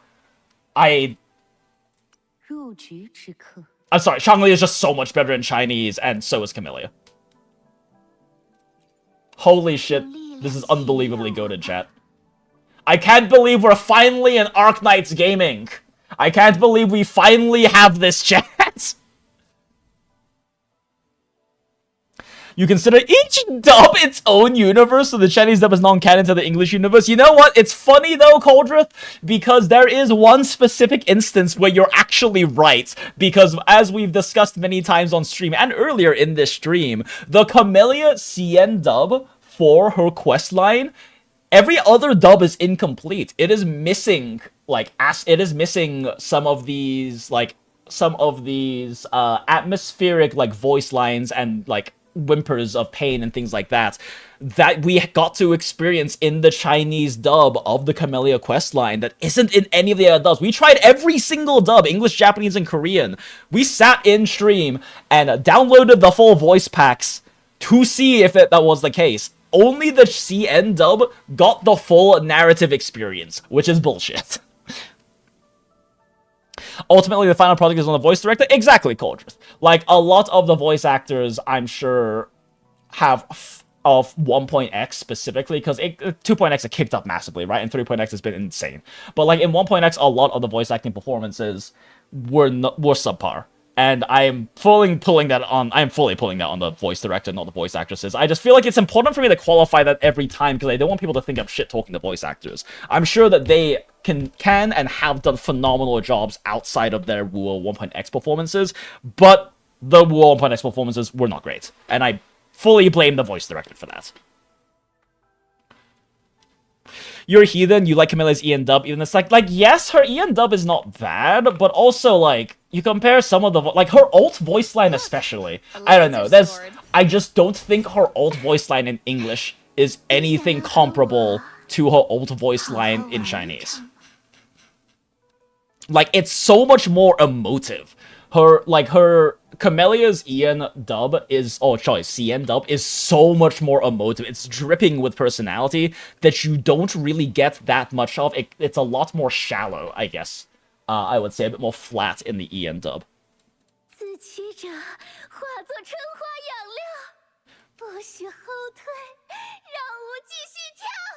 Like, there's just so much more emotion in these voice lines.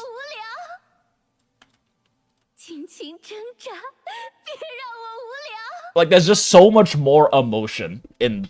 It's a much more evocative performance.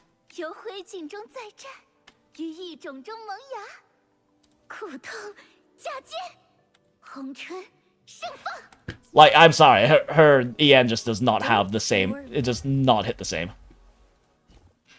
And, like, a lot of her voice performance has some, like, emotive flatness to it in EN, which is not appropriate for Camellia. Some characters, it makes sense to have that emotive flatness. Chisa has some emotive flatness, Shorekeeper has some emotive flatness, and it's very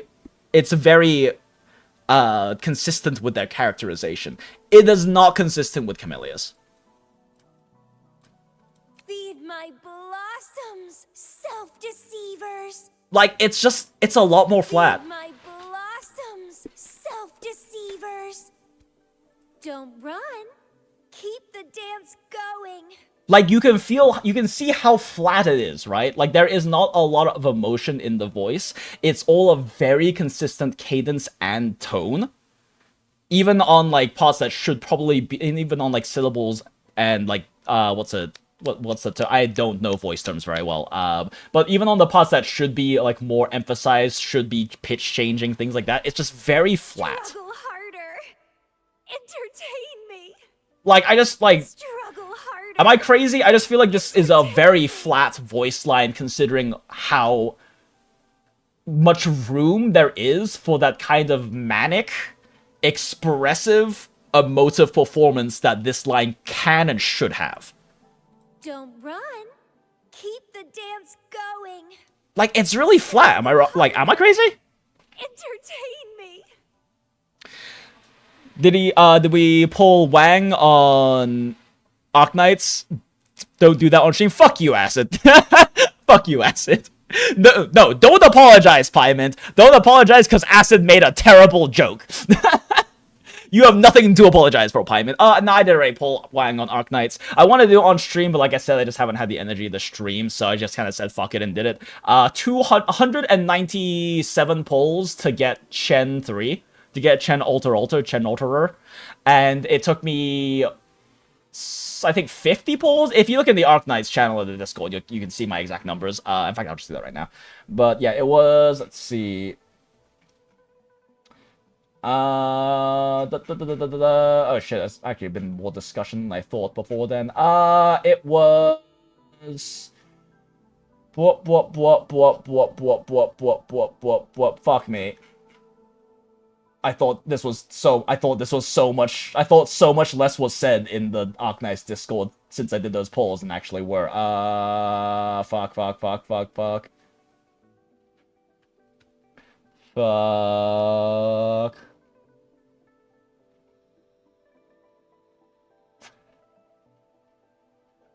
Wow, okay, I'm having a much harder time finding it than I thought.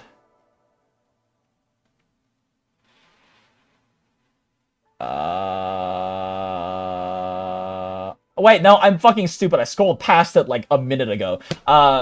Wang, so first Wang at 62, second Wang at 152, another Wang at 167, and then 196 polls to get Chen 3.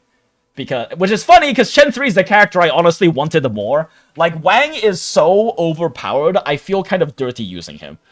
In fact, I've been mostly using Wang's skill 1 because I think it's fucking hilarious. It's so funny slowing and tickling things to death.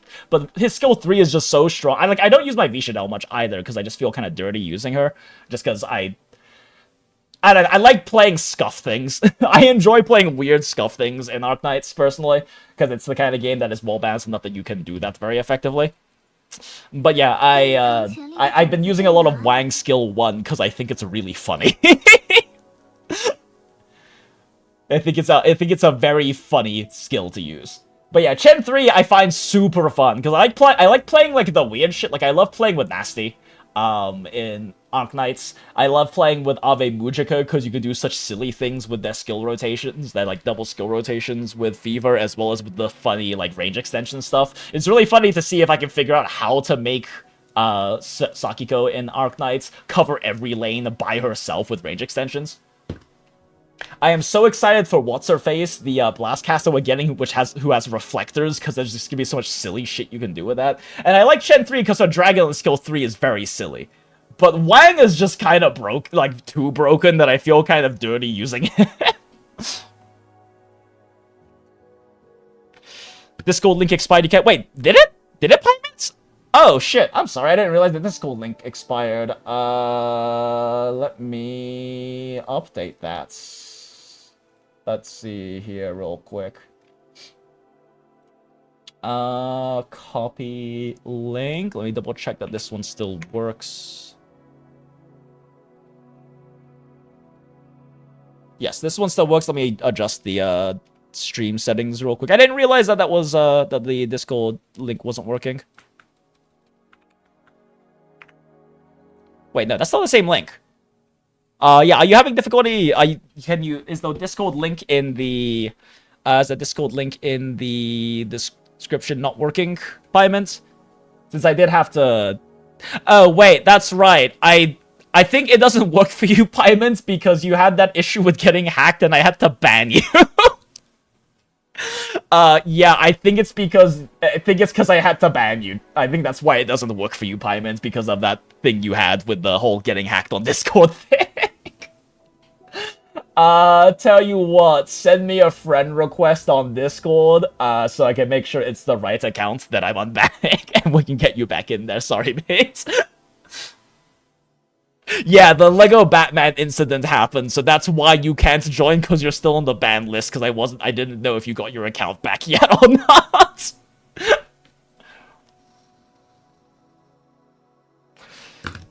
You've been reading Mage and Demon Queen Yuri, low-hanging fruit jokes still get you smile. I have been watching I Want to Love You Till Your Dying Day, and like, I'm enjoying it. I just also don't get nearly as invested in like Schoolgirl Yuri as I do in Hag Yuri, but it's so much harder to find Hag Yuri. Like so much of Yuri, just like so much of like manga and anime in general, is based on like school time / teenagers, and I just have a harder time getting invested in like teenage Yuri, frankly speaking. There are some really great examples, obviously, but I just prefer Hag Yuri, and it's so much harder to find Hag and Nesan Yuri out there.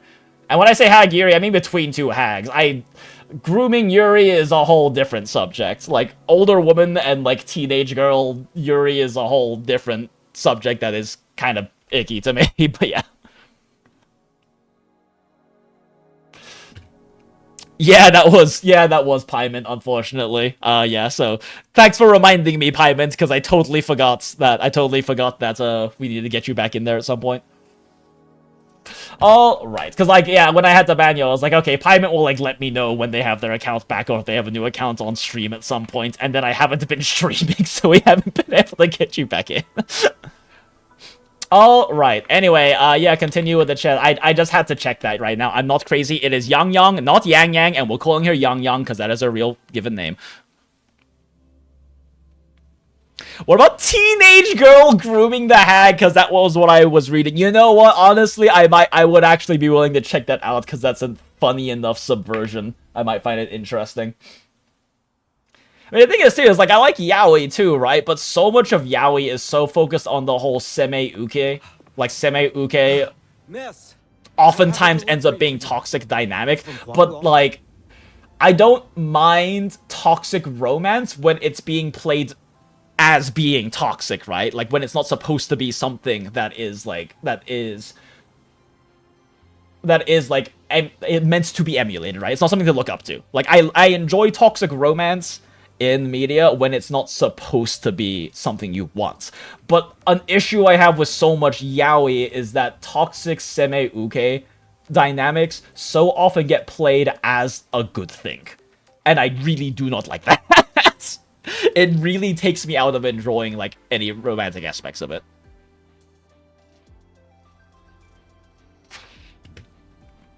Can you put your Discord account link after stream? I don't want to bother another. Oh yeah, sure, no problem. That's right. YouTube doesn't have DMs anymore, so I can't like do that easily either. But I mean, if you want to like just go ahead and shoot me in, because I think my DMs are closed to only friends for obvious reasons, but my Discord, but my Discord is just JinJinx. Oh whoa! If you feel like adding me.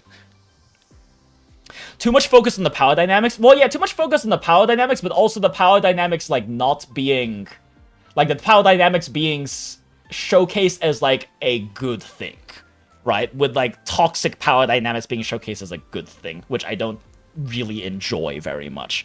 When it's kind of more shown to be clear that this is toxic and not a great thing, then it's fine. That's part of why I like Path to Nowhere so much. It is all toxic hag Yuri, but it's not really shown to be a good thing, right? Like they recognize that these are not healthy things. Hey, Adiels, welcome in. Okay. Oh wait, we already saw this part. Because we had to restart, because I had to confirm it's YANGYANG, not YANGYANG. They just changed the pronunciation in EN for some reason. Alright, let's reply to YANGYANG. Write a letter. What should I write? Alright, chat. I've been holding in my piss for like an hour because we were yapping so much. We spent a fucking hour. We've spent an hour tangenting instead of doing the story. It started with a 20-minute Yuno Augusta over-analysis on their writing into fuck all else knows what else right now, so I'll be right back.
Alright, and we are so back. That was a very fast piss maxing. Thank you, Brainrot Background, for your service as always. Yeah, bro is piss maxing. Does piss maxing also involve hammers? Well, the hammer is my penis after all. Which, if you get that reference, you're probably also a hag like we are. But, see, now the thing is, by piss maxing, I'm actually training my PC muscles, so we're actually Kegel maxing and PC muscle maxing while we're piss maxing. That's the reason why. Also, if you know what Kegels are, you're probably also a hag, because it was a lot more popular on the internet back fucking in like the 2010s. But physically streaming, real, Pyment, fucking real. Should you pull for XUANLING Sig as you have 40 pity on it? Yes. What does Grim say? What does Grim's calc say? Mention this every single time we pull up Pridwin, but different theory crafters handle different games on Pridwin, and I am familiar with the theory crafter Grimro, who handles WuWa and HSR, and I do trust his calculations and his recommendations with the context of what the information on, like, with the context of what they actually explain in both the reviews and in the tier list changelog. So I do think that I do personally think that Pridwin is a good resource for WuWa and HSR specifically. But should you get Yangyang's signature, compared to Emerald of Genesis, it's actually more than a 20% increase. It's more than a 20% increase, because this, like, saying this is a 20% increase of 80 is not actually accurate. That is not how math works. 0.803. It is a 24.5% damage increase. Assuming that you are running Lene and Chisa, which is her best possible team. It is probably even higher with different teams due to buff dilution, potentially. It's hard to say.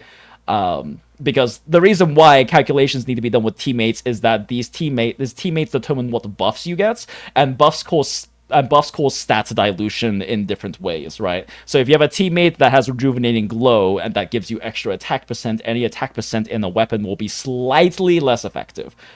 But yeah, 25%, 24.5% damage increase. Up to you whether that's worth it or not. There is no other heavy attack buffing, so there is not, but also, like, Emerald of Genesis is a good stat stick. Like, it's still a decent stat stick. Like, a 24.5% damage increase is not the most obscene we've seen, right? It's not Frolova's weapon, right? It's not Frolova's weapon, so yes, it makes a noticeable difference at 24.5. Is it, like, that necessary, though? That's questionable. I would very much argue that if you're going to pull Frolova and care about her longevity and power level, because she has a very high power level, it's locked behind her Sig. Like, is a 24.5 worth it to you? I think that's more of a question. Is the weapon basically mandatory on Frolova? I would argue yes. I would very much say if you plan on getting Frolova and you plan on using her for endgame, you should get her signature. If you want her for meta relevancy, you kind of have to have her signature. It is an absurd difference in power level. Yeah, 38%. It's a 38% damage gain to get her signature. And String Master is still around a 25% damage increase. 24%, right? Because it's 82, the last one was 80, so it's around 24%, right? String Master is still a 24% increase. And especially if you don't end String Master, it is absurd how much stronger Frolova gets with signature. Is a 24% worth it? That's still on the higher end of average, I want to say, for, like, damage increase from signature, but also YANGYANG is so strong that I don't think it's very necessary, because she's gonna be strong for probably quite a while.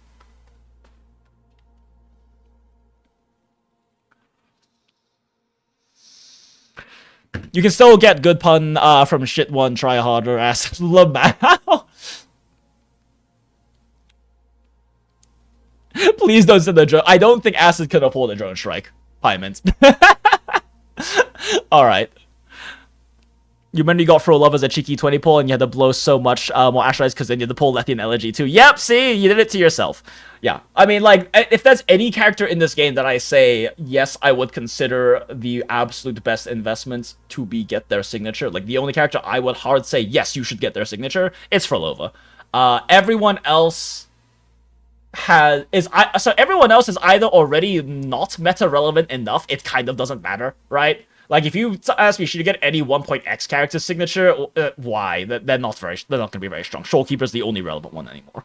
And a lot of early 2.x characters are kind of similar, right? Where it's like, yeah, you can, but they're like, oh, they're not that meta relevant anymore. You're better off if you care about meta. If you care about meta, you are better off pulling newer characters. The power creep has happened pretty hard in WuWa over 3.x.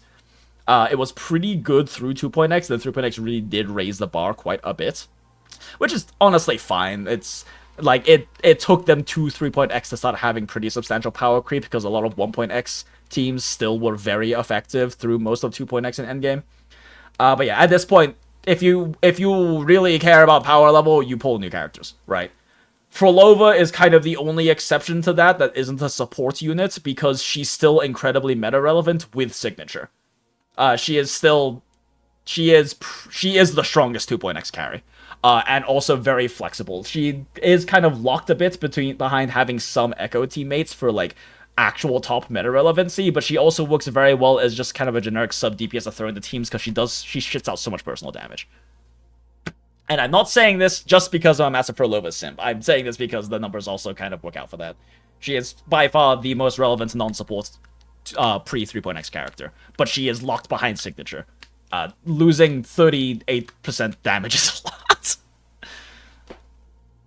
Alright, anyway, now what should I write? Write about the Academy, about how you and the Academy fought off the Voidborn Thenodian, write about Rebel Call, The Voidborn Thenodian, Aleph 1.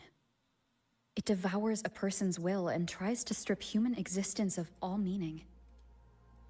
We could not have defeated it without Exostrider Lahai Roy, everyone at Star Torch Academy, and the local Roya people. I feel like as long as the game doesn't make you feel stupid for pulling into a character, power creep, while not good, it's understandable. Well, yeah, no, power creep is an inevitability of gacha games. If you're going to play a gacha game, you have to accept power creep is going to happen. Whether power creep matters as much depends heavily on the game, right? Arknights is the best example. Arknights has power creep. It absolutely has power creep, especially through year 6 and 7. There has been a lot of power creep in Arknights. Power creep is about making the game easier. People still clear high-risk CC, the absolute hardest content in the game, with fucking 4-star units. There's still a 3-star unit only clear, but that is like so ungodly difficult to do and is pretty heavily agreed upon, from what I understand, by the 3-star player community. Isn't going to be doable anymore with the amount of like difficulty creep that's been happening. People still do it with 3 stars though, is the point. And they definitely still do it with 4 stars and other stupid niche knight stuff, right? Meta and keeping up a power creep in Arknights only makes it easier to play. It is not necessary for clearing. It just means that you have to not get as good. And like, I'm not even saying that in like a, oh, you're just bad sort of way. No, it is still hard to clear high risk CC with meta units. The people who do it with weird niche knights, like especially 4-star knights, are fucking psychotically good at the game. Right? I'm not saying, oh, you're making the game super easy by doing this. It's still fucking hard to do a lot of the endgame content in Arknights with meta units. But the point is, you don't actually need them. But that's not how it works in most games, because Arknights original has the thing where you don't have timers generally attached to it, right?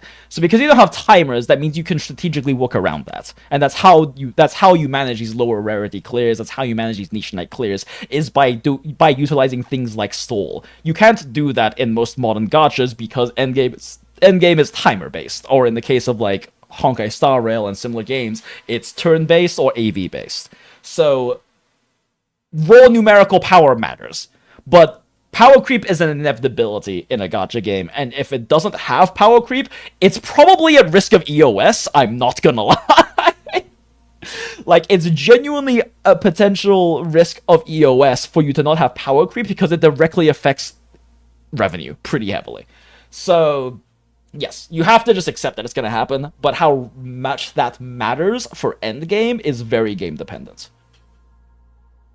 And like you said, then there's My Day mains, laser proof. But here's the thing, you know what My Day mains are eating good in? Currency wars. Cause fucking Godslayer O'Clock is insanely strong in high wealth creator currency wars, even with trial My Days. I've cleared a lot of 35 pluses with My Day Godslayer O'Clock teams with fucking trial My Day. So you know where My Day mains and Aglaya mains are eating good? It's in fucking Currency Wars. Which, let's be real, is the most fun game mode in HSR anyway. Regardless of all this, yep, she's still doing so much damage 100% of the time since she does a shit ton of damage on field and a crap load of damage off field, and even after the power creep, she's the only unit that still does this. DPS, arrow, YANGYANG, that's good. The thing is, Acid, you're not wrong, but that's only really so here's the thing, Acid, you're not wrong, but it also doesn't really matter. The only thing that really matters is wasting less damage for HP breakpoints, which has become less of a thing in WuWa because of the HP creep that's happened. Where, like, Sagrika's now considered better than Frolova for WuWa because her damage breakpoints fit better into HP thresholds. Frolova is a continual damage over time unit, like you said. That, and like you're saying, yes, she continues to do damage off-field. The thing is, doing damage off-field doesn't really matter unless it's helping you, like, inch your way to HP breakpoints, right? Like, let's say you do Frolova, you do a different character, it gets the enemy to, like, 80% dead, but then Frolova's extra damage gets the extra 20%. That's when it matters. But at the end of the day, what matters is damage for field time. Like, there is outside of what I just stated, there is no functional difference between the damage between, let's say you do 200k damage as a random number, do not take this as like any kind of like actual stats. 200k damage for Frolova on field and 200k off field, right? If a character who takes the same amount of field time does 400k damage, that's functionally the same, but it happens instantly, which is actually better for tower. So it doesn't really matter that she does off-field damage, because the only metric that actually matters for clear time is damage for on-field time. How much damage you get done in the amount of time you are spending out of your timer, which is determined by on-field time, because that's how WuWa is designed.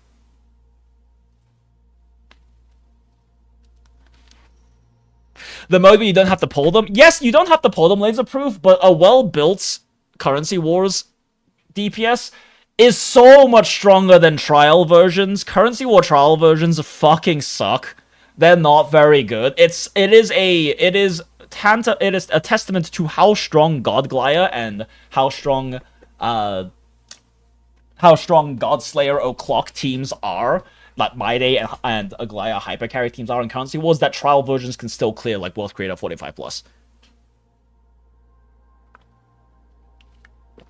Because yeah, like my cleanest Wealth Creator 40+ run I've ever done was with Yayi with Acheron main DPS, because Morton X Blade made fucking Acheron teams absurd. Absolutely fucking absurd in Currency Wars, because now you can run literally any high-frequency attackers off-field or on-field with Acheron, and she'll shit out unbelievable amounts of ults because of Morton X Blade. But like, I think in my Wealth Creator 41 clear that I got an SSS +3 rank increase from, my Acheron with Firestorm, double Firestorm, in the last fight, hit 34 fucking stacks of Firestorm with, like, maybe 3 skills used. It's all fucking spamming ult because I was running Molten X-Blade follow-up team with Yayi in there as my DPS. Yeah, so, like, that it is... But also, I fully recognize that part of the reason for that is because my Yayi is like a 120-something Fribble score. My Yayi is a really stacked build. It would have been a lot harder with a trial Yayi. Okay, anyway, 2 hours in, we're on, like, the first 10 minutes of story. Let's lock in a bit, chat, fuck. Different kind of civilization.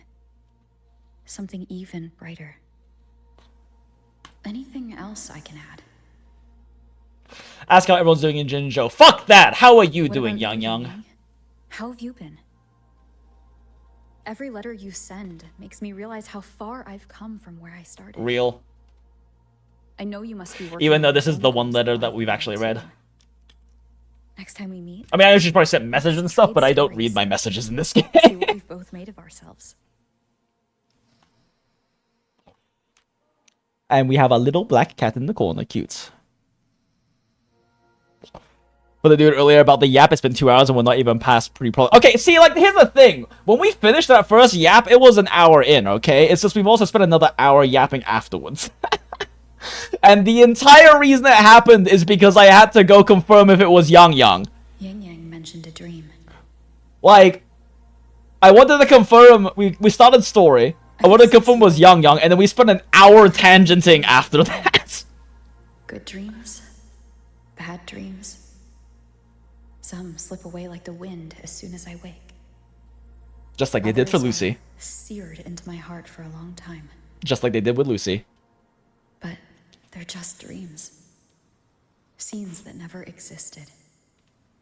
Lingering notes that the present I hasn't actually yet wonder if this is going to be related to the But weird that Mobius moment strip in the stuff gorgeous later. expanse, the first time we met. That these dreams might is a reality we actually share have that some no canonical number of dreams impact. could ever erase. I know they're going deeper. I know that they're going to be going deeper Just into the like the Mobius name strip, you into gave like the whole Mobius loop stuff. Maybe I'm destined to rove And I'm endlessly. very excited to learn more deep lore Maybe about my that. journey is destined to be filled with the unknown. Also, there's many interesting lore videos about that stuff I'm refusing to watch because of spoilers, so I have to finish the storyline so I can watch those without spoilers, because I don't But know that enough also of the... means there's a lot of, like, the background lore and stuff about also all of means- that that I'm not super familiar with, but I want to be more familiar with. Countless tomorrows like countless possibilities. Where our paths intertwine. Wait a second, I feel like there was... just like the name you gave me. But that But that also means in countless tomorrows like countless That line's gonna be important. Hello? Yang Yang, you coming or what? Come, YANGYANG. Oh yes, I'm coming. Oh lord, I'm coming! I need to rewatch Archer. It's such a good show.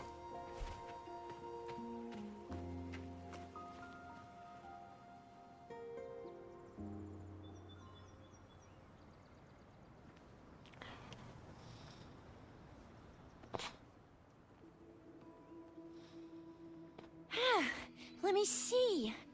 Once we pass through that checkpoint up ahead, that's Xuanfang territory.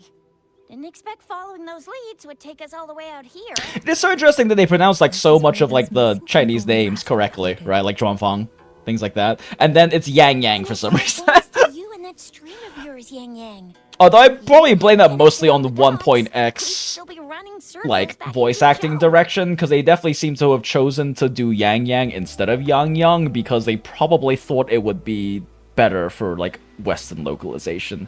It is easier to say and more natural to say YANGYANG as a from like a Western language perspective than YANGYANG. But then they kind of just like actually moved into pronouncing other things correctly. Anyway, since YANGYANG awakened her forte at a young age, she became capable of sensing and interpreting a unique form of streams. Which streams, you say? Which carry various kinds of information, including voices and emotions. I can't believe that YANGYANG is a streamer. You're exaggerating, Chixia. According to the patrol's Yeah, Chixia. investigation report, They say her name the victim properly had too. good reasons to travel to Mengzhou, and Xuanfang lies right along the only route there. Then none of them ever made it to Mengzhou, nor do they come back. But if memory serves, Xuanfang... Come on, we'll find out what happened once we get Shit, I like unlocked him for a second. I feel like I missed You're something. exaggerating, Reason to try to Chixia. Mengzhou and According to Zhuangfang. the I was like, patrol's I feel like I'm getting investigation, distracted listening to the victims all had pronunciations. reasons to travel to Mengzhou, and Xuanfang lies right along the only route there. Phew. This is my first time on a field op this far from home. Anyway, we're bringing those missing people back safe and sound. Right, Yang Yang? So when is Chixia getting an alter form? Let's go.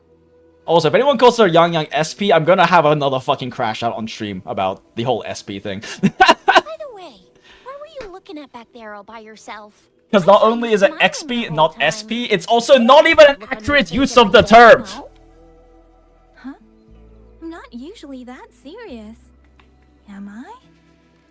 Ain't the same. Anybody with eyes can tell you a smile ain't just a smile. There's the smile you put on because you're supposed to, and the smile that comes from the heart. So what's got my Yang Yang smiling like that, I wonder? She's thinking about Rover. Let's just focus on the mission. Chixia?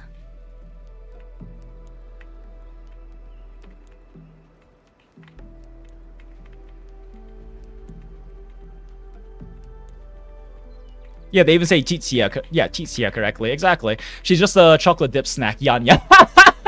Or YANYANG. Have it your way. I'll call her Lucia. Shut the fuck up, Acid. I will ban you. I will ban you if you ever try to suggest that YANGYANG is anything like our beloved Lucia. I used to get peeved over the way English VAs pronounce Eastern names until I realized the other way around happens too. Yeah, I mean, that's fair, Rinri. The thing for me is when it's lack of consistency. For me, the big thing is lack of consistency. I am perfectly willing to accept and suspend my disbelief for when they are, like, consistently pronouncing things in more of a Western localized way. It's the YANGYANG versus YANGYANG thing is so notable to me because of how much effort they actually go into pronouncing a lot of the Mandarin names correctly outside of YANGYANG. They decided to keep YANGYANG instead of YANGYANG. And that just, it's a little pet peeve, I guess. It irks me a bit. There's also the very famous one that is actually still like the donation, the super chat, sound effects in the stream, which is the Shifu versus Shifu thing from ZZZ. Because they pronounce Shifu, which is essentially, it roughly translates to master / mentor, right? It is very hard to do one-to-one translations of Mandarin to English because of how high context Asiatic languages are, which is a thing if you are fluent in Asian languages, or Asiatic languages, you probably are pretty familiar with. But it's pronounced Shifu, right? And they say Shifu, and Shifu, and Shifu in ZZZ. And I don't mind this. The only reason I mind it is because for some fucking reason, outside of a handful of NPCs, Wise says Shifu correctly. Wise says it correctly. Wise says Shifu, and everyone around them, including their actual Shifu, says Shifu or Shifu. And if they just consistently said Shifu or Shifu, I wouldn't mind it. But then randomly, Wise will come on screen and say it correctly, and I crash out every fucking time. Like, HSR did a similar thing, where they, I also believe, just said Shifu, if I remember correctly. I think they also just said Shifu, for the March Hunt storyline, or March Hunt, the Hunt March 7th storyline, which I didn't mind, because they were consistent about it. Shifu. Oh, fuck you, Afraid-Yes! Shifu. I had a feeling you would... Shifu. I had a feeling you would do that if I mentioned it. Thank you, Acrapius, for the 5 AUD. That was very sweet of you. You didn't need to do that, but also fuck you at the same time for making me relive that. Appreciate it. Yeah, so yeah, for the thing I was literally just yapping about, yeah, that is one of like that is one of my most consistent things I crash out about with ZZZ. I don't actually play ZZZ anymore. I am taking a very long break from it, and I don't know if I'll be picking it back up. But yeah, that was a big thing in early 2.x. That is not the only reason that is not the reason I dropped ZZZ, Acid. That is not the reason I dropped it. It's just the thing I crash out about every time it happens, okay? It makes me angry every time. Not a lot of things make me angry, but that consistently pisses me off. In more of a haha funny way, right? Like, it's definitely like a funny, I could probably get over it, but it's funny and not to get over it pet peeve sort of crash out thing. But still, it bothers the fuck out of me, alright? I don't care if for Western localizations, especially because, again, I have, like, my Mandarin is, like, worse than a preschooler's, alright? My Mandarin is fucking terrible. But it doesn't bother me if you keep it consistent, because I totally get it, right? There is a lot of understandable reasons why you would, for Western localizations, make names not as hard to pronounce, because there's a lot of consonants and especially vowels that are hard for Westerners to pronounce in Chinese, because there's 5 fucking tones and a bunch of the consonants literally don't exist in English outside of some really weird cases, right? But it just bothers me when it's not consistent, okay? Okay, I didn't mind Shifu and Shifu until the first time Wise came on screen and said Shifu correctly, and I crashed the fuck out, and I'm going to crash out every time, chat.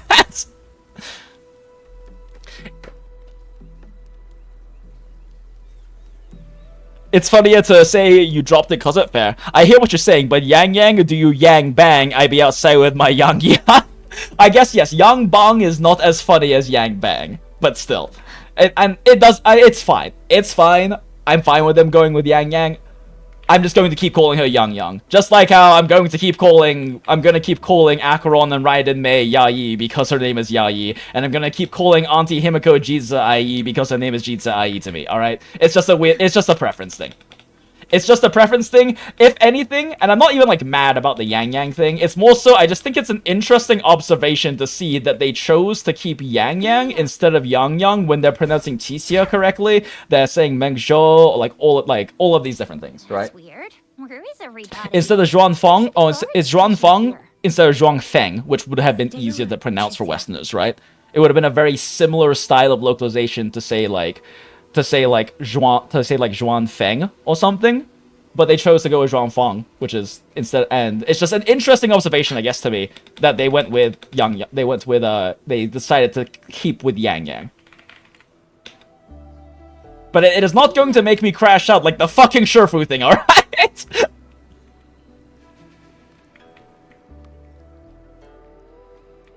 Not spoiler, they pronounced Sin correctly. Sin correctly has been fairly consistent with CH names. Yeah, fair. I actually don't know how Sin is supposed to be pronounced, but I'm assuming it's probably like that. Baijer, Chixia, Jinxi, yeah, like they're very good otherwise. It just seems like Yang Yang specifically, they went with a very American pronunciation for it. Because I would say that going with like a hard... What is it? I don't know linguistic terms, chat, so I don't remember the name of like what that actual like pronunciation and tone is for the ah, like the wide ah, yang yang, right?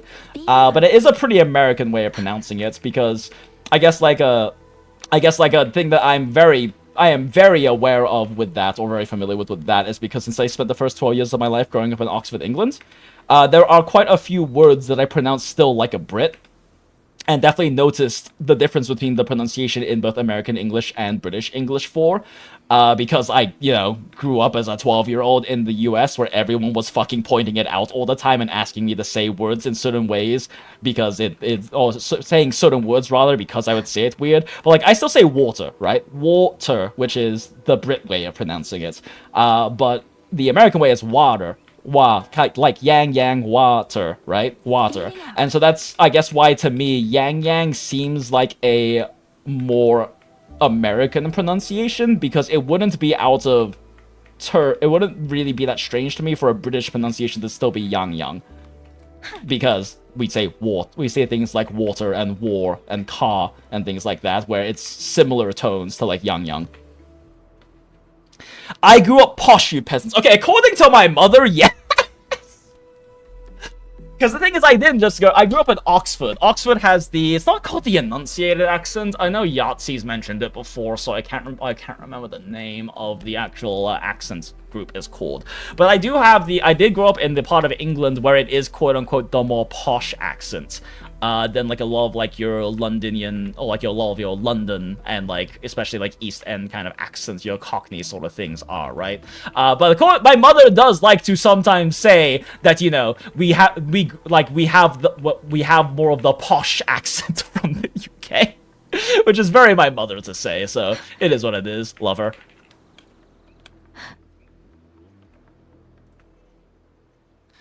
Bellends. Yahtzee called them Well, yes, he calls them Bellends, but he also mentions the actual name. There is actually a linguistic term for the accent group. I just can't remember what it is. My brain always wants to say enunciated, but that is not correct. Jinx grew up as an Ojo-sama. Everything makes sense. Fuck you, JD. I didn't grow up as an Ojo-sama. I just grew up as a posh Brit. TDs. 1. Note. Shit, they're saying things. I am not paying attention. Alright. Yang Yang, are your birdie senses tingling or something? Birdie senses? Who? They're coming from every direction. We're surrounded. That can't be right. This place is supposed to be... Isn't Tixia supposed to have good eyesight or something? Am I, like, misremembering that about her? Am I just assuming that because she's, like, a gunner? She's a gun user?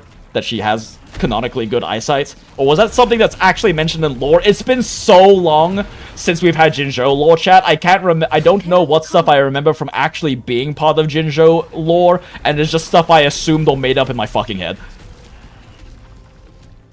I would hope so. She's wheeling these guns around. Yeah, but she's also an akimbo pistol user, which is typically a what the fuck? What happened to the Shuangfeng guards? You don't suppose these TDs took them out? Murdered. But yeah, like that's the thing though, Rinri, is that akimbo pistol combat styles are generally considered shorter range, so it doesn't necessarily have to be they have good eyesight, right? If someone is a sniper, you kind of expect them to have good eyesight. That's not necessarily the case for akimbo guns, especially if they're a gunfu character, which Shisia very much is. I mean, like, her main thing is Daka-ing. That doesn't really require... She's literally suppressive firing. She's unloading as fast as she can. That's not really, like, a thing you... that necessarily correlates with having, like, you know, Hawkeye vision, like, good eyesight or something, right? I mean, we don't really think of the Heavy from TF2 as, like, someone with really good, precise eyesight. He just loads an LMG. Same with Tachanka from like Rainbow Six, right? They LMG ready and they just fucking unload in a direction. Spray and pray being the term, right?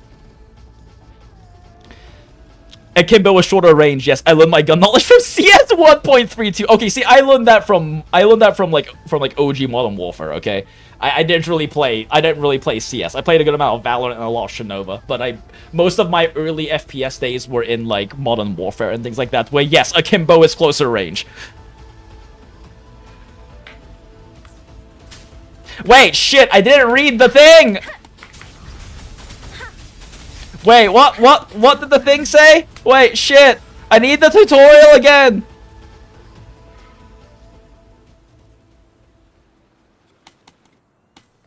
Like, if there's some needs mechanic, I want to engage with the needs mechanic. Let me see. This is what... And that's all. You're exaggerating, Okay, let's skip. By the way, what were you looking at back there all by yourself?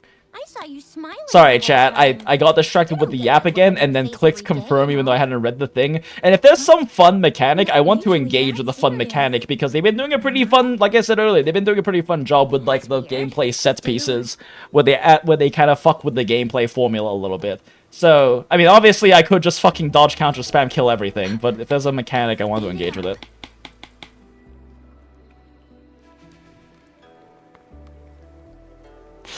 Imagine if it just teaches you YANGYANG's moveset. Well, maybe it does. What happened to the Shuangfeng guards? You don't suppose these... You're fucking kidding me! Okay. I'm not sure. But there was something different. I can't even pause. I can't even pause. Don't usually form groups of this size. I can't even pause. Okay, we're doing the jank thing, chat.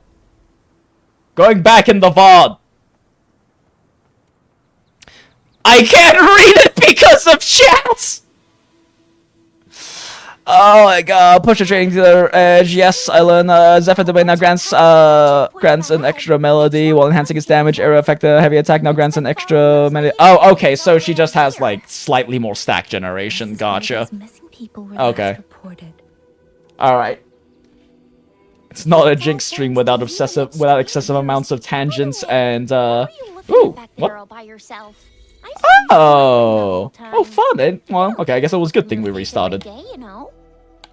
But yeah, I got distracted, chat. Alright. Okay, so yeah, we're just getting extra stack generation. It really just did teach you YANGYANG's moveset. Acid, you went through this before! Oh, wait, that's right, you don't read. I forgot. That's right, WuWa, you don't read the tutorial things or anything, really. You're behind all your shit this week because of Hololive Dreams dropping, Rhythm Game Obsession Reignited. Oh, fun! Yeah, I heard about that. Never been into and never really probably will be into rhythm games, but I'm also not really into corpo VTubers much outside of like Hag Connect, but even that I've been kind of behind on for like the past 6 months. But either way, I'm glad to hear that you're enjoying it and that other people are enjoying it. Okay, anyway. What happened to the Shuangfeng guards? You don't suppose these TDs took them out? Wait, how the fuck do I... Oh, right. Charge attack. Right? No, wait. How the fuck do I use her kit again? Oh, shit. They didn't teach me her kit. I thought I, like... Oh, you double... Right. You double heavy attack. I forgot.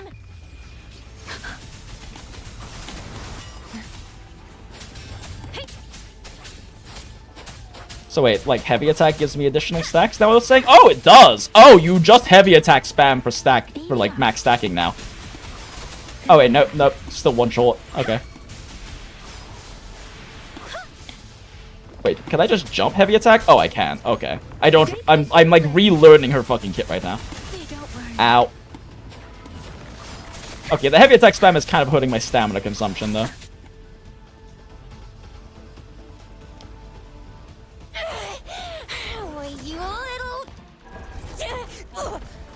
It's not very little. It's kind of a big forearm boy right there.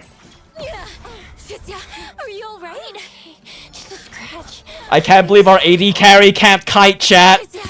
One of us has to make The bruiser got on our ADC. Kite better, Xixia. Oh, that's also an option. Oh, that's also an option. Alright, time for your last stand, YANGYANG.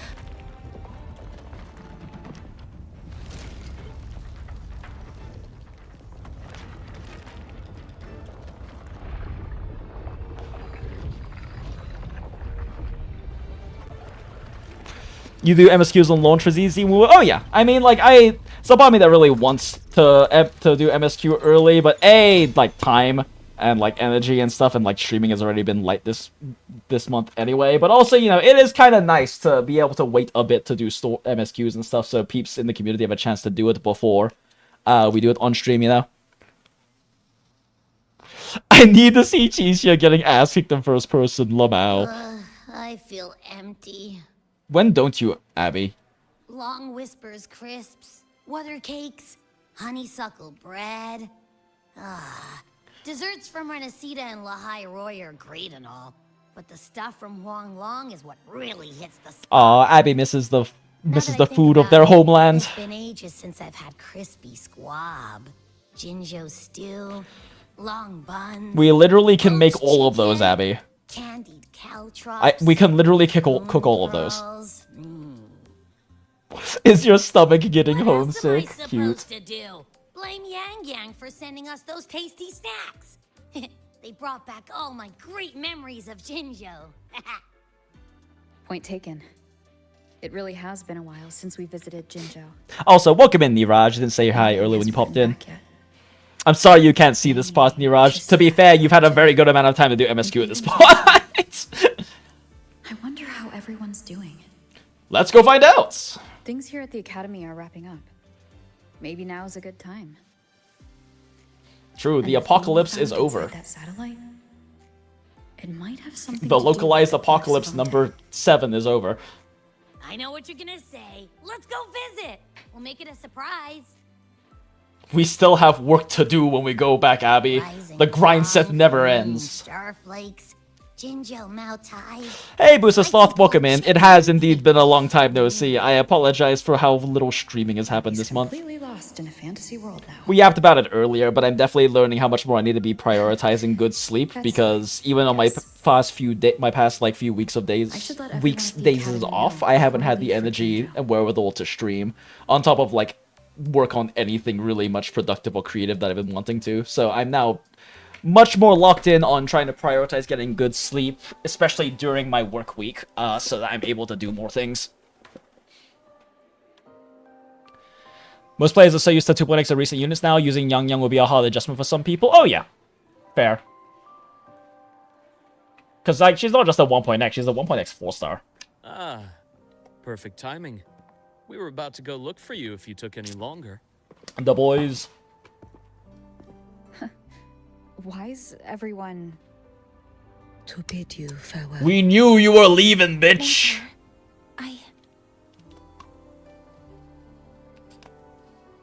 You need to catch up on HSR before its patches. I want to catch up on HSR. The problem is finding the time to stream it because I want to... Like, originally we were just going to start playing Arcadia, then when we tried to do that, I realized that I wanted to actually finish Amphorius first, so there's a lot of fucking patches to go through. Don't worry about us. Huanglong. No matter what difficulties lie, so go. Don't worry about us. I mean, I feel like we wouldn't. You guys are fine. You guys are definitely fine. What a shame.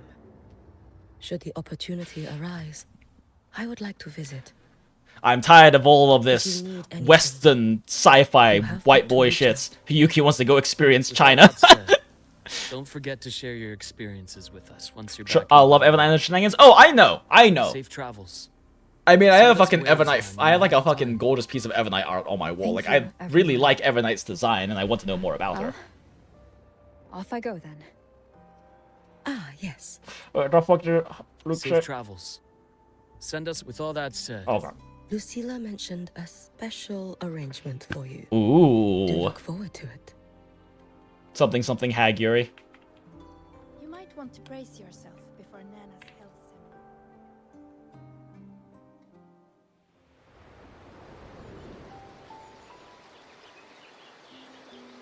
You're all here. Oh no, not the lip flap desync. Ah, our golden girl. I knew everyone would want to see you off, so I rounded up whoever I could. Aw. Daughter! You weren't just gonna shoot us a waves line and dip, were ya? That'd be cold. Why did you touch her lips? Come back and visit us when you get the chance, okay? There's a very intentional path for you to boop over there, Lene. Even though your time at the academy has ended, ours will keep moving forward. We know that Shisa. You basically never fucking showed up while we were here. We know that your time kept moving forward. Your own personal storylines kept moving forward. We never even got to see you reunite with your mom. Which means I believe that will be a time we share together. forever moment. AKA, maybe Chisa will show up in main story again at some point. belongs to us. Aw, daughter. The academy is just a stop along the way. We're so proud of our beautiful daughter, chat. The way I She's see done it, so good. She's come so everyone far. already knows the path they should take, and just needs a little more time to sprout. I do think like that's a nice synopsis of how they've been handling Rover with Lahairoi, though, which I've really been enjoying. At the academy with us, yeah? With Rover acting as more of an It was short, enabling but force in their stories than, you know, I'm glad. being the main If there's one focus thing I'll and take away from my time here, all of that. It's a much better way to handle the overpowered MC, Rover, you IMO. are the most unique student Yeah, no Starlight shit. Academy has ever had. And as a place for learning, I hope the time you spent here becomes a source of strength for the path ahead of you. Hell yeah. And by strength, she means all the 3.x And carries yada, and yada, teams I I'll have. spare you the speech. Hell yeah. Ready, everybody? Say, girl. President Lucilla, do we have to?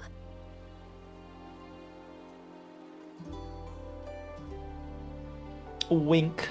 Happy graduation, senior. Let's go, chat. We have a useless bachelor's now. Happy graduation. I can't believe Rover got their BS in fucking around and finding out. I'll do my best to catch up to you as soon as I can. Goodbye. And it is Shush, Acid. because we'll definitely be seeing you again soon. So Daughter. don't act all shocked when we just show up one day. At the end of version 3, in the final battle, where it's very important for all of the friends we made along the way to use the power of friendship to kill God again. And also in random event storylines we have, where random Lahairoi people will come visit Mengzhou for some cute little side event thing that'll give us like 4 pulls. Okay, yeah, this is actually a pretty sweet wrap-up. This is a cute little montage. Professor Kohai! Take my hand, Kohai. Live your own journey. Ah, what good roommates those two are. 2 spinsters who never married. Spending the rest of their lives together on a farm. The best of friends, the best of roommates. Star Torch Academy. As history will remember that.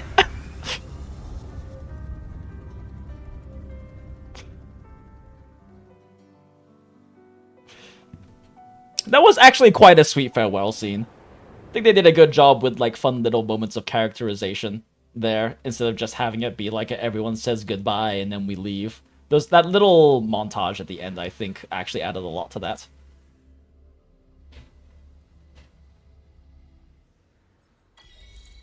And then we still run around his daughter anyway.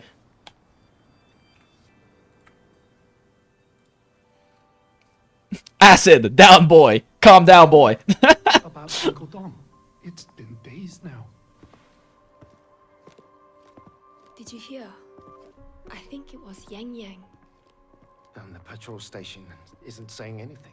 Oh. Yep, same old Jinjo, all right.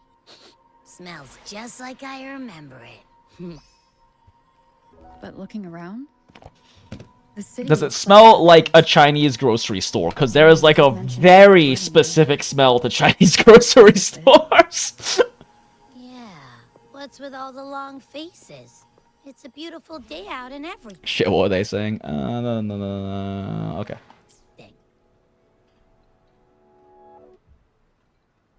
Anyway, let's go find YANGYANG and the others. I got distracted about what's the name for like smell memories? God, there's a term for it because they're considered some of the strongest memories that you can have are like ones related to smell, and there's a specific term for it, but I can't remember. Anyway, point is, I was lost for a second in the memories of Chinese grocery store smells because there is a very distinct smell to like small Chinese grocery stores. Is that really you? Memories of my childhood and some of my adulthood. How the fuck we got furry Paimon? I don't know, but I enjoy Abby a lot more than I enjoyed Paimon. I still don't enjoy Abby that much, but I enjoyed Abby a lot more than I enjoy Paimon. Onions, ginger, and sesame oil. Oh, you mean Jinjo? Because that is definitely not what Chinese grocery stores smell like. Long time no see, Zhezhe. Of all people to meet us first when we get here, it's Zhezhe. Oh, thank goodness. Now that you're here, Rover, everything is going to be all right. You must have come back because you heard what happened to YANGYANG and Chixia. Oh, it's Chixia, not Chixia. I've been saying Chixia, Chixia. But yeah, I do find it funny though how like with the whole thing we were yapping about earlier about the whole Western localization of Chinese pronunciation and with YANGYANG and stuff, the moment that Zhezhe came out, they just completely dropped all pretense. Like, nope, we're gonna give you, probably up until this point, the hardest Chinese name to pronounce in modern, big, mainstream gacha you've ever fucking heard. Because I don't think I've heard I don't know if I've actually heard any like, non-Asian content creators pronounce Zhezhe correctly. I don't even know if I'm pronouncing it correctly. It's been so long since I heard the proper pronunciation, I'm actually not even sure I'm getting the tones right now. I can't remember what the tones are. I'm pretty sure it's Zhezhe, but I'm not 100% certain.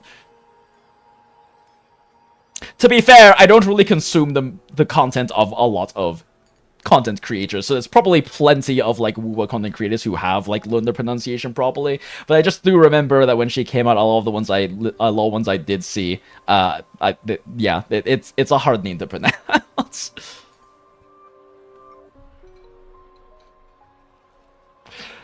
What happened? You haven't heard? Chixia's still unconscious, and YANGYANG, she's gone missing. Oh no! And now... She last ended. Yeah, Zhezhe. Oh, I believe it's a flat tone down. I only found out recently myself. There was a commission that passed its deadline, but nobody came to follow up on it. So I went out to look for my client, but I couldn't find him anywhere. And it wasn't just him. People all over Jingzhou have been disappearing. Chixia and YANGYANG were the ones on this case, but 2 days after they left the city, Chixia was brought back by the Midnight Rangers due to serious injuries.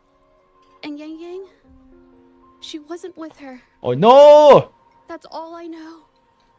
I went to the patrol station to ask for more information, but they won't tell me anything.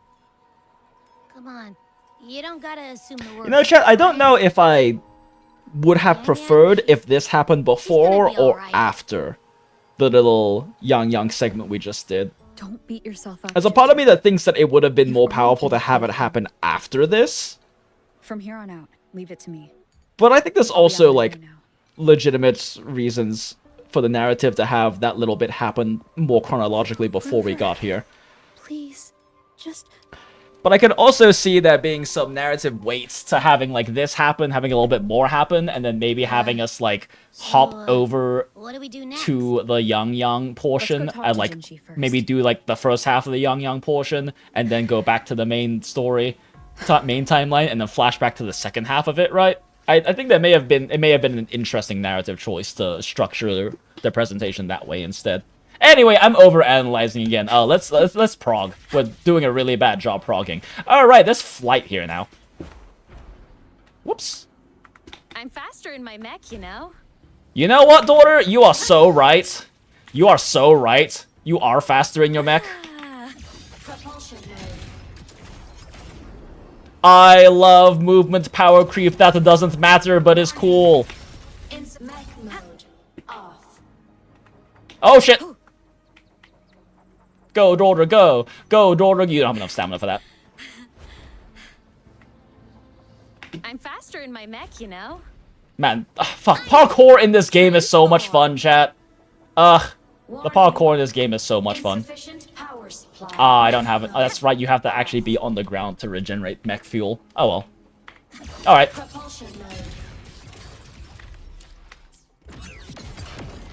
I was kind of hoping when I landed it would start the... It would trigger the event for the cutscene. Oh well. Her name is an onomatopoeia of a hard thank you. Not really? Shishie is a different word from Zhuzher.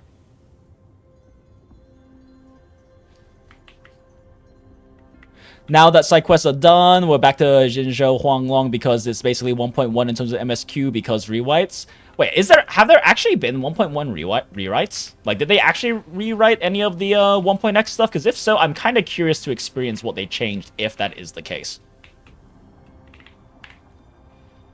Alright, local, tell me things. The situation is getting worse. 10 people have gone missing, and we've lost contact with the Midnight Rangers sent to investigate. This is beyond the patrol station's capacity now. I know.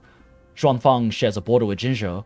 Is anything going wrong there? Is the magistrate aware of this? She is, but if things truly go south in Xuanfang, her hands are tied. Politics, you know how it is.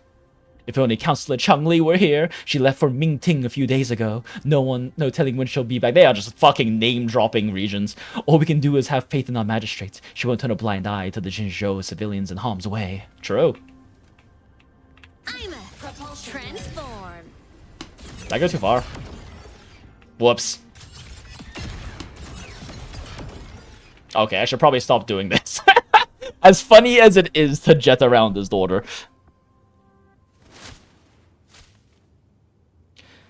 Anyone mentioned the rest of Lahai Roy guys being in the phone for like, oh, are they? CBT was reportedly a darker story. It was, yes. The first CBT was a darker storyline. They did a full rewrite for CBT 2, and then that went into the main story, and that was part of why it was not. They did not do a good job. They swung too hard in the opposite direction. Or not.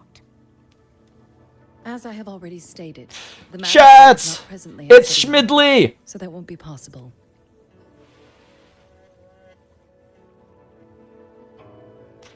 Very well then.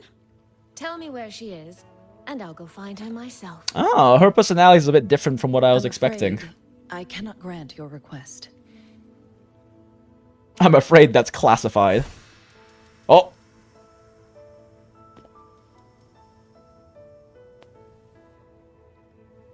It's been a while, Sanhua.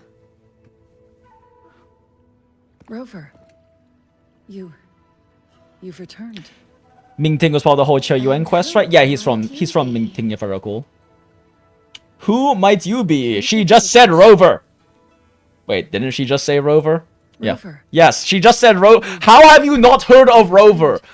Like, I totally get it if people in other continents haven't heard of Rover, but there is absolutely no way that someone from Huanglong would not, like, there haven't been rumors, especially if you're in a position of political power, which I assume that Schmidley is.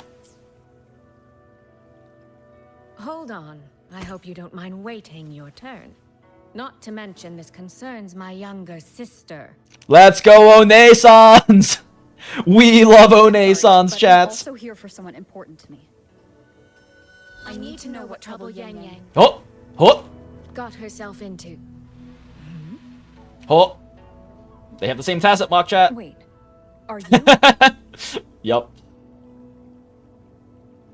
I do enjoy that they waited for the face reveal for that exact moment, so you could have that little, ooh, tacit mark moment, right as Rover did. That's some nice ludo narrative resonance there. Or was that really ludo narrative? It's not really gameplay related. Anna. Anyway. I truly did not share my whereabouts with her. Oh, wait, really?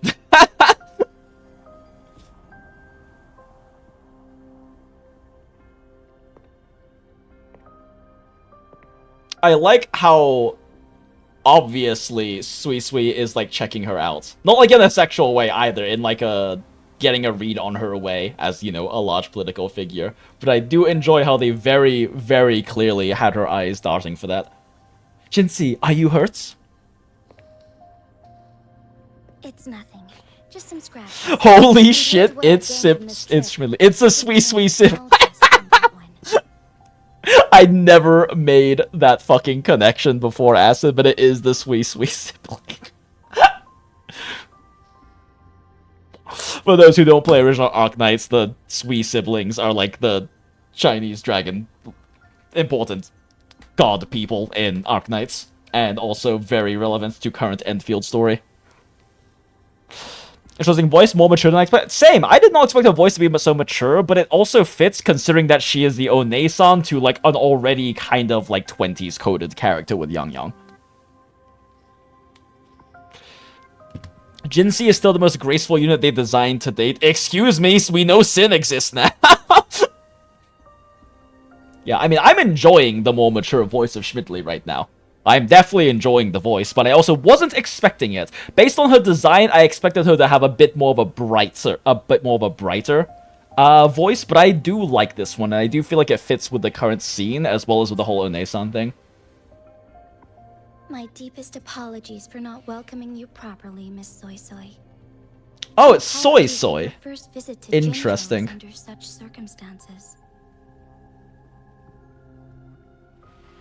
Soy. Huh, interesting.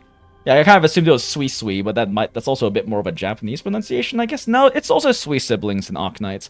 Man, I love there being 5 fucking tones in Chinese. Well, it makes it so easy to read to figure out the pronunciation from non-toned pinyin. I came all the way to Jinzhou to see my sister, only to be told she's gone missing. I hope you can understand how that feels. Holy shit, I love her. I actually love her voice. I do. And I understand the urgency of the matter. Now that Rover is here, I'll brief you both directly. Recently, multiple people have gone missing across Jinzhou. All leads point to Shuangfang. YANGYANG and Chixia were tasked to investigate Shuangfang hold together. Chixia returned gravely wounded. Yeah, because she doesn't know how to kite properly. Nothing from YANGYANG.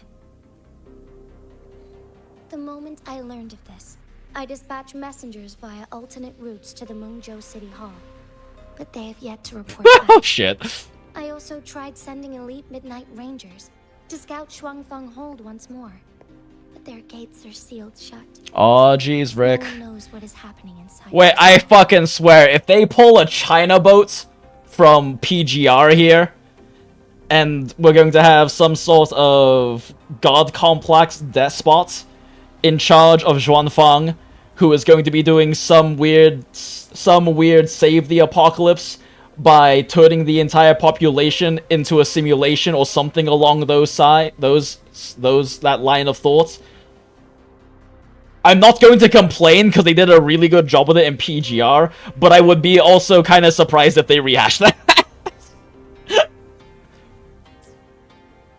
Shuangfang hold, of all places. But you must have a way in. Yes. Magistrate I may be, but I am also Resonator to Sentinel Jue. That's more a fault of the English alphabet being asked. I mean, for me, it's more so the fact that they're just very intentionally not using pinyin. Which, like, I kind of get, right? It makes sense, again, for the whole Western localization thing. But just because it's not pinyin, where it doesn't have the tones, I have to actually just guess on the pronunciation. And like, I know most people probably don't really care. I know most people don't care. I personally do, but a big part of that is because my Mandarin is so poor and I'm trying to get better at it. I want to make sure I'm pronouncing these things correctly, especially because it helps both my tongue and my ear get more used to the tones again. Because I am my Mandarin is really bad. I didn't really learn a lot of it when I was a kid, and I want to be learning more of it as an adult, but I just haven't really been able to find the time and energy to work that much on studying it. So this is at least some kind of excuse for me to get a little bit of, like, practice in some senses.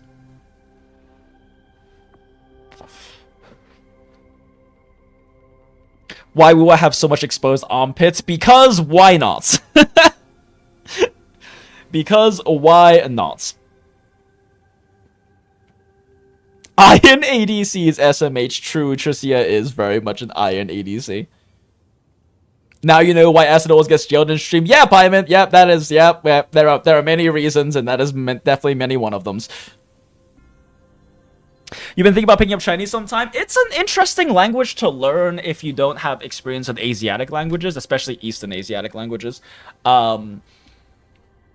It's so different from for Western languages, especially Romantic languages. Like I said, there's so many different tones, but also there's so many consonants that basically don't exist in English, so you have to specifically learn how to make the mouth movements, and I think that's a very interesting aspect of it. It's also very interesting because if you don't have experiences with Asiatic languages, you don't have experience with the idea of very high context languages, because, like, you know, Korean and Japanese and Chinese, a lot of these like Eastern Asiatic languages are incredibly high context languages. I fully recognize that even when I do eventually become very fluent in Chinese, I will never fully understand the language as well as someone who was raised in Chinese culture, because I don't have the same cultural context to words and phrases as they do, because that's a huge part of Asiatic languages. It's the same thing that a lot of like Westerners don't understand about Japanese specifically as well, is the idea that they are high context, that without that proper immersion and cultural background, you won't really ever fully understand the language to the same degree that someone from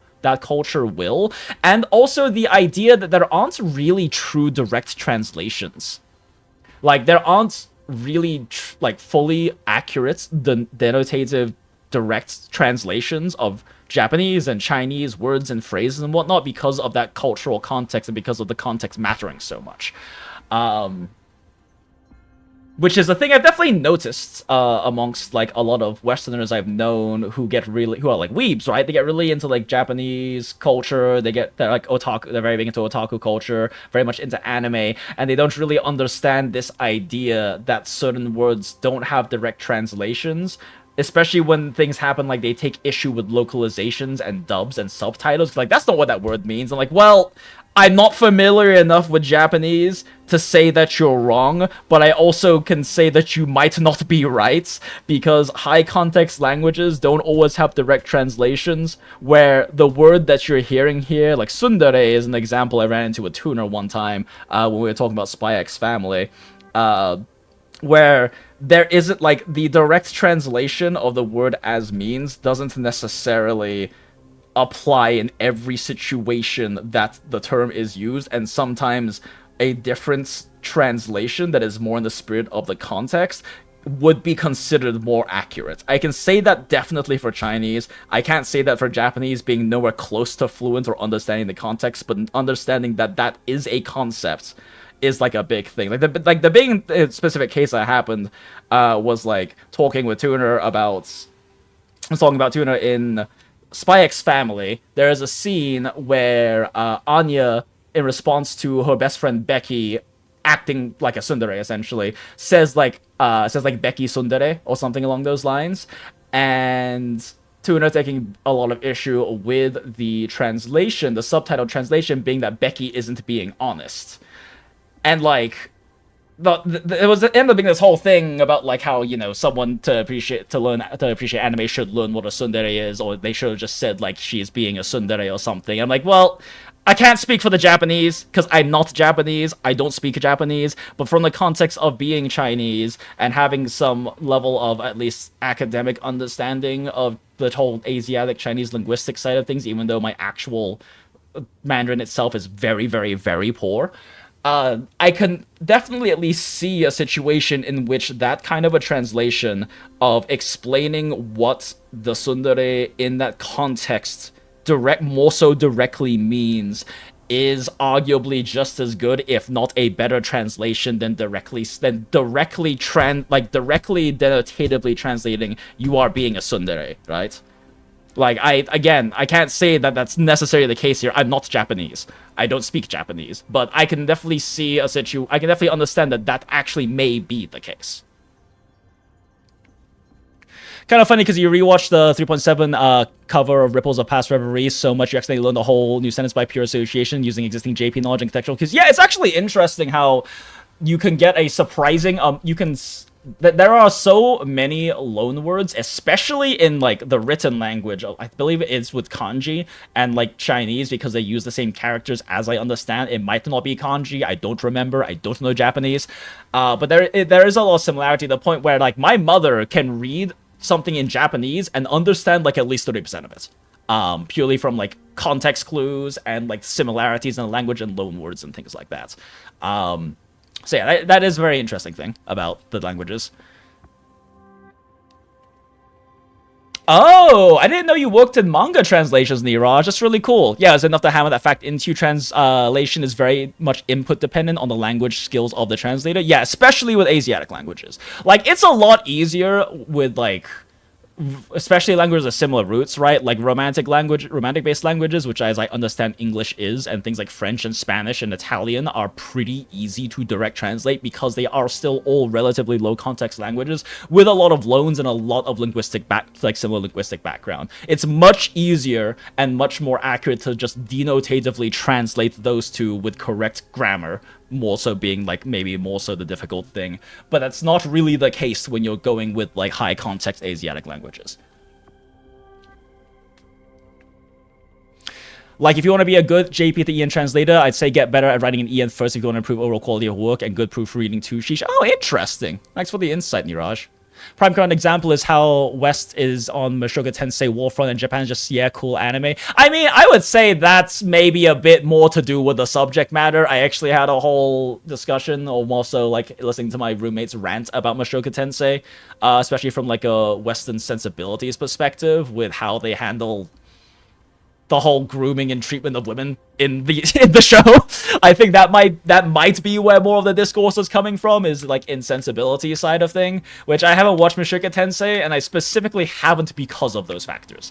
Because I know that I don't really care to watch something that has that much potential issues with things like grooming and whatnot, and rewarding, and like with the idea that from what I've heard of them not really giving punishments or consequences to the character for those things, and kind of either shrugging it off or making it seem like it's okay.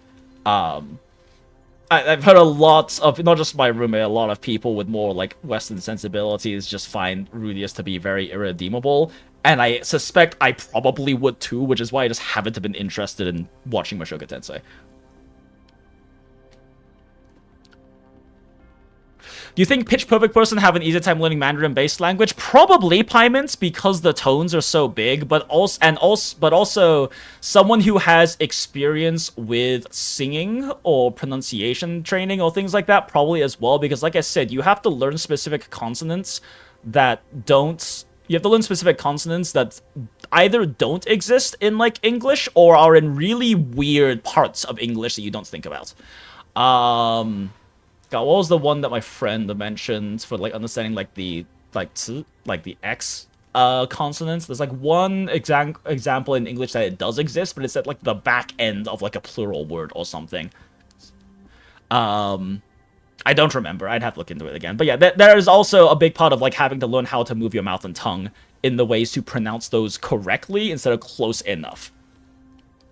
Like them saying like Shuang Fang hold is close enough, but it's not actually fully correct. And I don't even know if I'm pronouncing it correctly because it's been so long since I've studied Chinese, and I don't know if I'm actually fully doing the tongue movements correctly to make that consonant or not. Like, I understand these things, but I'm too unpracticed and too shit at my own Mandarin to really be certain I'm doing it correctly as well.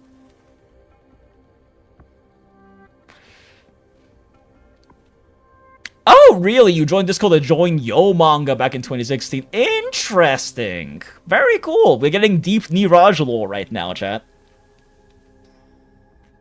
Basically, crashing because Yoda got too hooked into playing Overwatch instead of running the damn site. That sounds about right. Niraj probably translated the toothbrush scene. That would be so funny. How different is Mandarin from Cantonese? As I understand, not that much difference. It's just, it is different. Yeah, it's just dialects.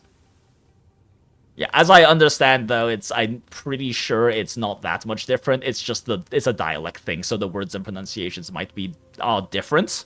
They're different, but as I understand, it still has all the same tones, I want to say, with Cantonese. It's just they pronounce words differently. Okay. Anyway, right, yeah, story? Xuanfang Hold's creator is none other than Mengzhou's Moonfox Sentinel, Qin. Monogatari is up there on dialogue complexity. Yeah, I've heard the Trash Taste boys talk about that before. As I understand, it's very deep into that, like, high context complexity. The fuck did she just say? Shit. I'm trying to lock in on story chat, but, like, the fucking tangent yap is crazy tonight. I think it's because it's been so long since I've streamed, so it's, like, kind of just nice to do all the yap and tangenting and hanging out with the community stuff again, because it's been so fucking long since we've done that. So I'm getting, like, too distracted from this. There's nothing to translate the toothbrush scene, though. It's just system owning. Exactly. It doesn't ever become overbearing, though, like how Death Note does, for example. Oh, interesting. I didn't know Death Note did that, but that also makes a lot of sense. You think Mandarin is the base language, or Cantonese evolve from it in Chinese? I believe you're correct, but I'm not familiar enough to say that with 100% certainty, but I believe you're correct. And even if Mandarin isn't the base, it's definitely the most prevalent. It is, like, the quote-unquote official by, as is taken by the CN government, as far as I understand, but CCPs and whatnot, which I will not get on an hour tangent yapping about my issues with the CCP. But anyway, yeah, Monogatari experience series was an experience. I have not watched the Monogatari series. I will at some point. Should they have an egg timer on your desk? I do actually have a really adorable pig egg timer I used to use back when I was studying for my degree in data science, to help with properly pacing and timing out my study sessions. I could theoretically use that. And then you would hear a ringing sound from my cute little pig egg timer anytime we have to, like, stop with the yap, but at the same time I don't mind it. I really don't mind it, you know. I mean, I'm not gonna lie, it's like the intro to this hasn't really locked me in enough either. It hasn't gripped me yet. I'm sure it will, but it just hasn't hit that point yet, and I'm enjoying the yap. It's been, like, a while since we've really been able to, like, do this, you know? And this is, like, part of the whole streaming thing, the whole feedback loop of, you know, me reacting to something on screen, and you guys reacting to me reacting on it, and me reacting to you guys saying things, and then you guys reacting to things on screen, and me reacting to things of you reacting on the screen so that you can react to me reacting to you. The whole, you know... That is the fun part of streaming, right? Like, if I just wanted to do a Let's Play, the Let's Plays exist for that. But the fun part of streaming as an experience is being able to have that live interaction. At least for me. That's what I enjoy about streaming and why I don't just do fucking, like, Let's Plays of recording me playing through, like, the story. I enjoy the interactive experience of getting to see y'all's takes on the story, or y'all's takes on my takes of the story, or yapping about those kinds of... Like, I could just as easily do a Let's Play and yap about the things I yap about during, like, the story, but the fun part of streaming, both on... At least I hope so on the viewer side and on, like, the streamer side of things, is getting to have that interaction and having that live reaction stuff, right? So I don't mind doing this. I don't mind having these big tangent yaps, and frankly speaking, it's part of, I believe, my content at this point, right? Like, you're not going to last long in the stream if you can't handle a random Jinx tangent of half an hour like we've been having. And I think that's fine, too, because I think it also kind of weeds out people who don't enjoy that content, which is perfectly fine. Not everyone enjoys that content. Some people want people to, like, be locked in and see their favorite streamer character react to a thing with very minimal, like, tangenting and want to experience the story through their experience as well, right? And that's totally fair. That's not what you're gonna get in my streams. Our streams are going to be filled with bullshit like this, where I've been staring at this story review log for 10 minutes now, yapping about the concept of yapping on stream.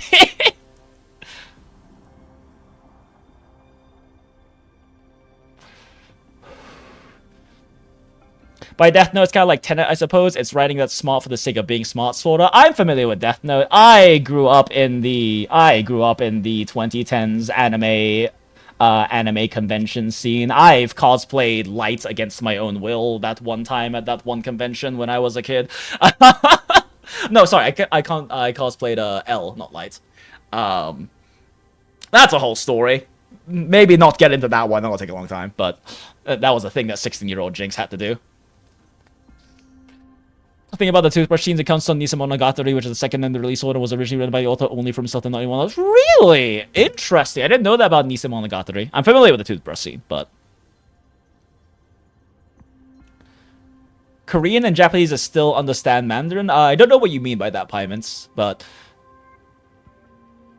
Which is why it has all the insane shit it has. Naruhodo. If we don't catch up, we'll never see Plan Arcadia story in HSR. True. So, like, that's part of the thing, too, is I want to, like, be getting better sleep, because theoretically, if I'm better rested, then on a lot of my days, all my work days after work, I can theoretically do shorter streams. The main issue is that I don't want to do story streams when I'm exhausted, and I've been exhausted every fucking day this entire month, basically. Especially because AX was very draining. I had so much fun. I loved everything that happened, but I didn't sleep very well, and it was very draining. And then I continued to not sleep well afterwards at work, while also having to do 6 days in a row after AX, and like 5 days in a row before AX. So I haven't really fully recovered from the exhaustion of that whole, like, 2 weeks, on top of not sleeping well on top of that. So I'm trying to prioritize taking better care of myself, because I want to be able to both stream and work on my creative projects, but realistically I need to be able to do those on my work days as well. It's just my work is exhausting, and I've been exhausted on top of that. Like, I make very good money, and I make very good money because the level of places that I bartend at, and in the past and perhaps in the future also, like, do bar leadership stuff at, building bar programs and stuff at, in high-end hospitality, is very demanding work, but it does make me a lot of money for whaling and gachas. And I do love and really enjoy my work too, which is why I don't want to, like, sacrifice my work for content and things like that, even though I kind of want to dip my toes a bit more back in doing actual content, especially after AX was kind of inspiring for that. But I haven't had, like, the energy and wherewithal to do that, which is why I need to take better care of myself, so I do have the energy and wherewithal to do that. Need a good mixer with apple, cinnamon, fireball, preferably something to KO you. I really dislike fireball. Apple, cinnamon, fireball. If you want just, like, a basic-ass juice, something basic like orange would probably work fairly well with that. With apple cinnamon as well, lemon would be a good pairing if you are willing to shake it with some lemon juice. It's probably sweet enough already that you wouldn't need to use any additional sweetener because it's fucking fireball. So frankly speaking, a maybe 2 ounce to 0.75, maybe 1 ounce if it's from concentrate lemon juice ratio, shaken with ice. And you don't need a proper cocktail shaker. A mason jar actually works great as a cocktail shaker. A lot of people don't realize this. If you have a mason jar, you can just use it as a cocktail shaker. But yeah, I would say start with a 2-to-1 ratio. Shake it until it's nice and frothy. Shake it until it's nice and frothy. Until the mason jar is, like, kind of frosty all over, because that's the kind of drink you want to have, like, a proper daiquiri or frozen tin shake with. And if it needs to be a little less acidic, add in some more fireball, because I don't really know how sweet fireball is. I suspect that it'll look fine as a proper sour ratio just that way, but I'm not sure. If you have lemon juice, though, I'd probably just say do that. You have a cocktail shaker? Fair. I'm just saying that if you don't have a cocktail shaker, people don't realize mason jars work literally just as well. They work just fine. Them being glass fucks with the amount of time you need to shake because of different heat dispersion, but they still work is the point. Maybe lemonade? Lemonade could also work. Yeah, lemonade could definitely also work. I would still shake it. a general rule that you follow 99% of the time with cocktails is if there is acid, and especially if there is citrus, you shake it. Unshaken citrus drinks aren't aerated. They are overly astringent because they're not aerated. They also might not be diluted enough, and you need dilution with citrus drinks to soften it. So, as a general rule, if you add lemon or lime juice, especially, and oftentimes orange juice to any drink, always shake it.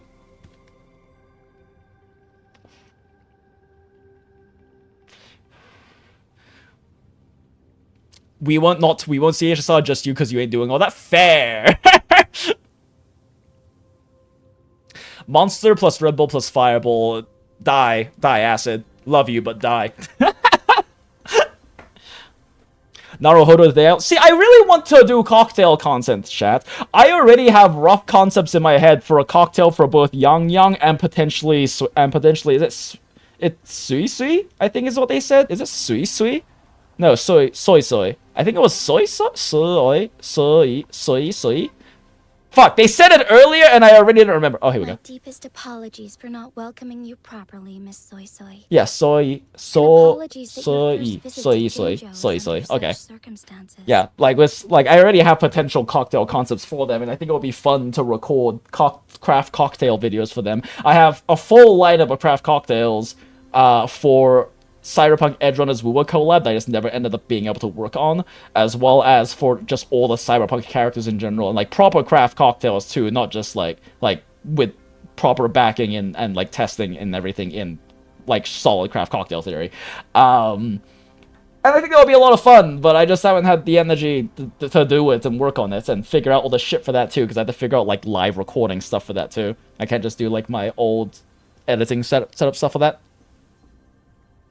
Soy. Oh, fair. It is kind of like soy. Yeah, soy.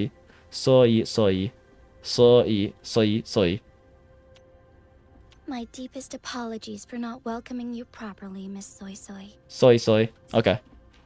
Should an emergency arise in Shuangfeng Hold, the resonators of YANGYANG have fun on the chair and drinking soy sauce tonight. We love Schmidley. Regarding the specifics of that retrieval, it's not important. The act is done, and what I ultimately The fuck did she say? Shuangfeng Hold's creator is none other than Mengzhou's Moonfox Sentinel, Qin. Wait, Qin is... Oh, it is Qin. Qin is a sentinel? Certain rules, one of which concerns an agreement regarding... She's a sentinel? Not a resonator, a sentinel. That's a pretty huge lore drop. Shuangfeng Hold's creator is none other. Should an emergency arise in Shuangfeng Hold, and, put simply, is a spare key. I can tell the journey was... We did this for the 1.2 events. There was a scene still. I don't remember this. I don't remember a lot of the first two patches. However, what constitutes as an emergency is... Been playing for 3 hours, chat, and we're 15 minutes into the story. Holy fuck.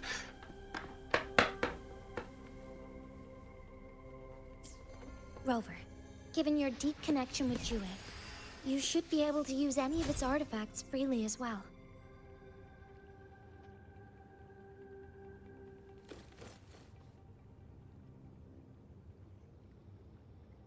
There is no time to waste. We should go. Forgive me, Miss Soy Soy. I beg your patience just a little longer. The land of Shuangfeng falls under... I really want to pull her so I can listen to her CN voice sign and make sure that's how it's actually pronounced. Stronghold. Generally speaking, as a neighboring state, we are not... Actually, YANGYANG might have some voice lines with her in it. While I cannot dispatch any personnel, as Jue's resonator, I may enter on a personal basis. That's why she's kind of insane. Yeah, no, it's insane that if she is an actual playable sentinel, that's kind of wild.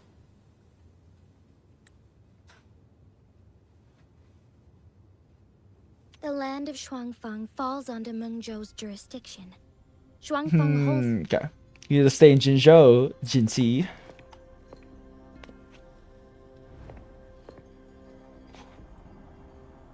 The app ratio is believably just slightly higher than normal. True.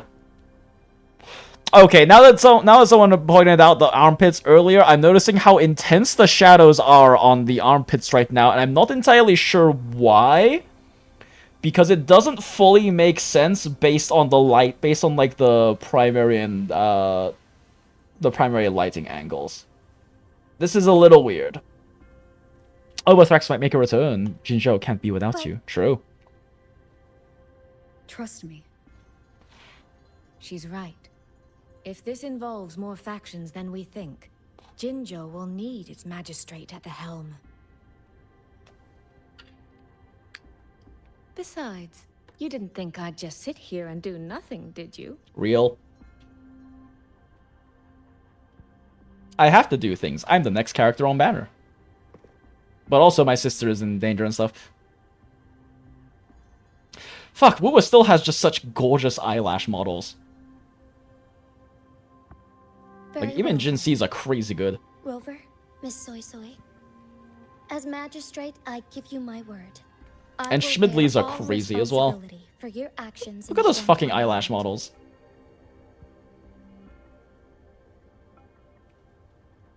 I will take all the responsibility. Bring YANGYANG.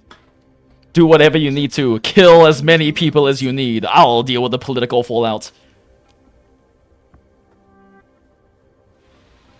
Rover, Tricia is currently. Here is your government-mandated license to kill. Do pay her a visit before you depart.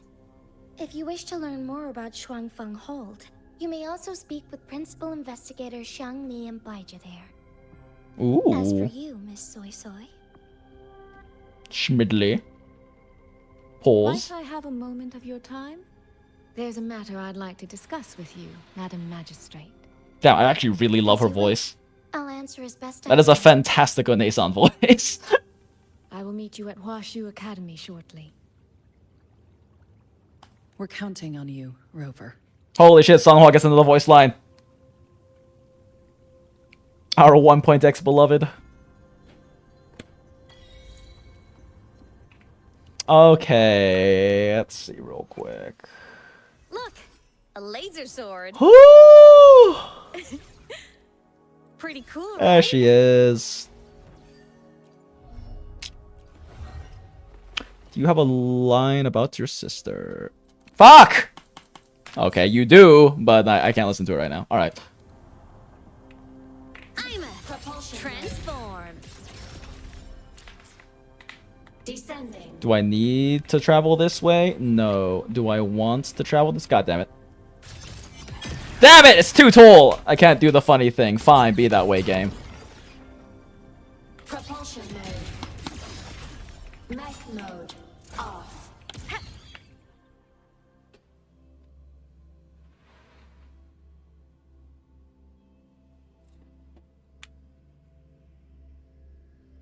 The side to head size ratio is still losing to League's Irelia real. I'm a transform.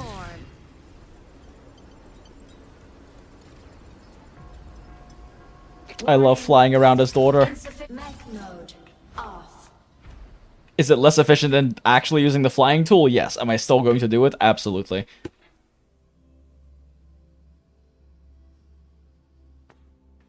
So there's actually a decent amount more peeps in chats than we oftentimes get in streams right now. And I'm probably wondering if A, it's because, you know, it's been so long so people are excited. Or also if B, if it's because it's Sunday. Or also C, if it's because I actually bothered to put my fucking VTuber model in my thumbnail for once. Which is like definitely the meta for VTuber streams, is to have your actual model in the thumbnail. And I am wondering if that might also be a factor. But now I actually like my PNG tuber model for the first time in the 2 years since I came back to start streaming again. So I actually am very okay with putting them in the thumbnail. I remember seeing one dude went to the top of Arasaka Tower using Transform. Really? Interesting. Rover, you have arrived. Oh shit! Gorgeous illustrations! Baija, how's Chisia? Napping. She's right here. Still undergoing treatment. Medically induced coma.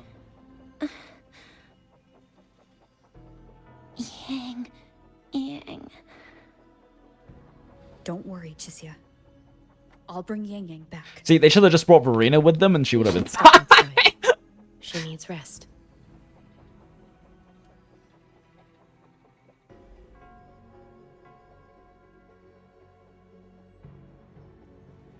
Juju came to visit Chusia earlier and spoke about you. Baiju's so hot, goddammit. I'm not that into like the very like traditional Asian beauty long black hair look personally, but I'm glad she does it for you. Chusia. The Midnight Rangers who brought her back said she was gravely injured. But she still made it across the Dreaming Cavern by herself. She stayed conscious long enough to tell them. But also, you know, my Yang favorite visual character design is for Lovas anyway, so it kind of gives you an idea of my preferred tastes. No need to. Chusia. The Midnight Rangers who brought her back said she was gravely injured. Worry. She is no longer in critical condition. Her readings from late last night show she's slowly regaining awareness. However, she's still disoriented at the moment. Forgive me, Rover. After I heard, I also wanted to search for YANGYANG immediately. But with Chusia in this condition, I had no choice but you know, maybe you should just do your job as a doctor anyway. No need to apologize. You're a doctor. Go right, doct things. Raja. Without you, Chisia's condition wouldn't have stabilized so quickly. And frankly, she might have been left with permanent damage. Permanent emotional damage. Rover, Sanhua told me about your situation. I take it you'll be heading to Shuangfang Hold soon? Her design is one of the best fantasy punk design in the game. You mean Baizu? Really? Do be extra cautious, Rover. Shuangfang Hold isn't just any military stronghold. I think she just has a pretty traditional, like, Chinese beauty look. With, like, the lab coat. Or not even a lab coat, like, what's kind of supposed to be a really fashionable looking, like a really fashionable-ass looking doctor coat inspired thing. It blends traditional and traditional elements. I think you mean traditional and modern elements. Or tech, yeah. I don't know. I guess? I don't know if I fully agree with you. But also, fair. Thinking of automata mechanics as a field can achieve the... Oh, interesting. Robot time. Chinese robots. Automata mechanics. It's the masterpiece of Mengzhou's Sentinel, Xin. A mechanical city, built for the sole purpose of trapping and eliminating tacit discords to keep wider Mengzhou. Oh, fun. Death Turret City. Shuangfang Hold has stood at the border between our two states for over 200 years now. Not a single incident in all that time. It's fun. A living city in its own way that doesn't rely on people to run things. Ooh. Instead, I'm really glad that we're moving more into this general high-tech sci-fi direction, even in going back to China boat. Shuangfang Hold is Mengzhou's most impenetrable fortress. And because of that exact reason, if something has gone wrong, the cause and the fallout... I don't remember Zhang Li Yao's voice being this hot. I'm not gonna lie, chat. According to Chusia, while YANGYANG was being surrounded by tacit Really proving that he's Kalkaro's Shuangfang sexier Hold's cousin. gates opened for reasons unknown. And to ensure Chusia's escape, YANGYANG went through that gate alone. Meaning, YANGYANG should still be inside. Guess we're breaking into the world's greatest fortress. After I joined Huaxu Academy, I submitted several requests to Mengzhou to research the technological principles underlying Shuangfang Hold. But they were all rejected. Well, yeah, the military secrets. So I'm afraid I don't know much more about what's actually in there. Sorry I can't be of more help in that regard. That said, while digging through old archives here at the Academy, I did stumble upon a report about Shuangfang. The contents were vague, frustratingly so. But there was a clue. Not sure if it'll help, but... Over 200 years ago, when Shuangfang Hold was first being built, aside from Xin and the forces of Mengzhou, there was another group that left their mark there. Like, I think what you mean, Acid, by, like, the tech aspects, I think you mean more so, like, tech wear aspects. She does... Baizu does have some, like, techwear modern street fashion, like modern Asian street fashion look going on with her jacket and stuff. I don't know if I fully agree that it's very seamless though. She's kind of just wearing a techwear jacket while wearing a very traditional Chinese dress underneath. I don't really know how integrated it is. It's just kind of like she's wearing two pieces from two distinct different styles, which is fine. I just don't know if I find that particularly noteworthy. Personally, at least. The court of Savante.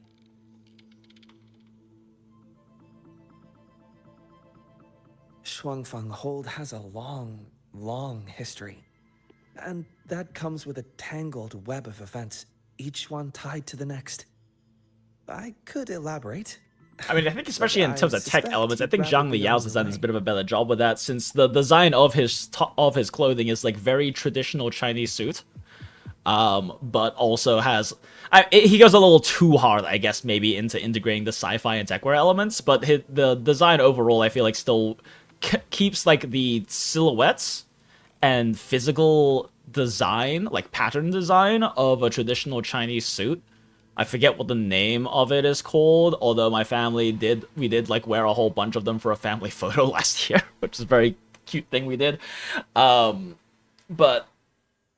I feel like that kind of retains a bit more of that than I would say Baiji's does. Baiji's just kind of wearing two different pieces of clothing, or two different like outfit components that are just two different styles.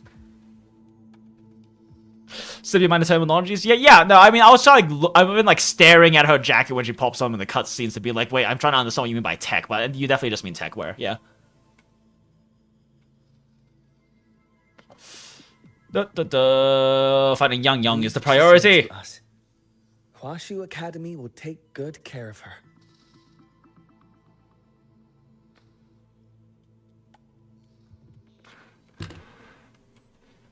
Oh, I sure hope Yangyang's alright.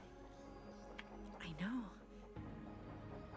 Tricia is finally stable now. Yes, and it's all thanks to that researcher, Baizhi. I've never seen her look so worried before. It's only natural she'd react that way. You and I broke out in cold sweat just looking at her vital signs.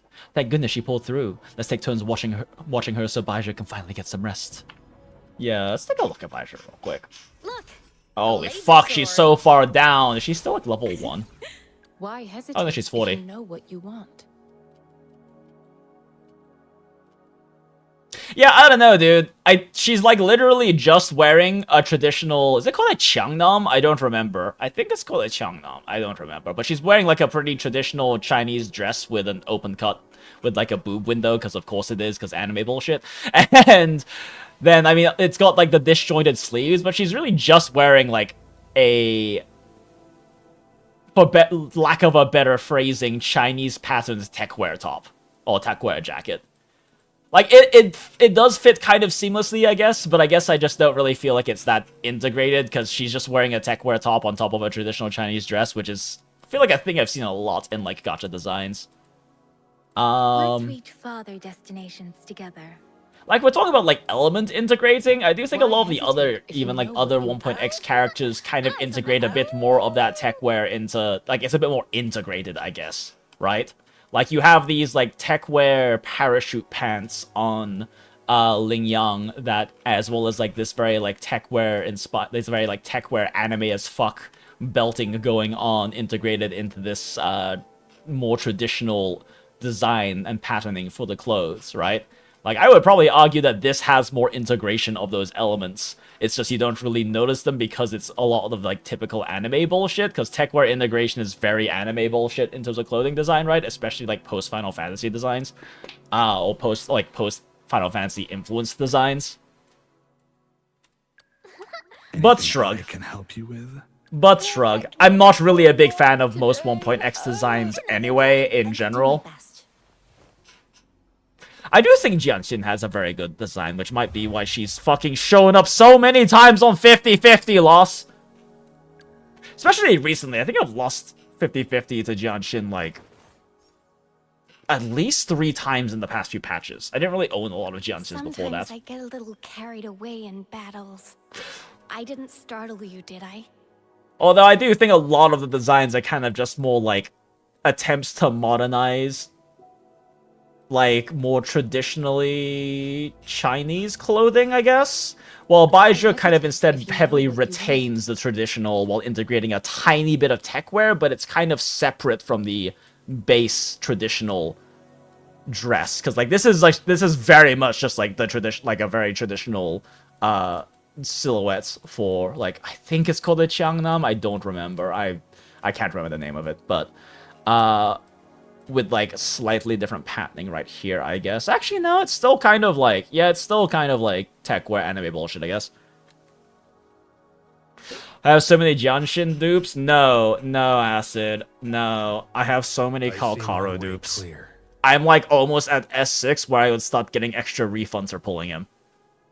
This man's, I mind you, like, my first selector was on him because I was a Kalkaro main on 1.0, if you remember. But I've lost so many 50-50s to this motherfucker. Calculator cannot get off of me, which makes sense considering my past content history. I feel like having a calculator show up on my 50-50 losses all the time is very appropriate considering the previous math content history.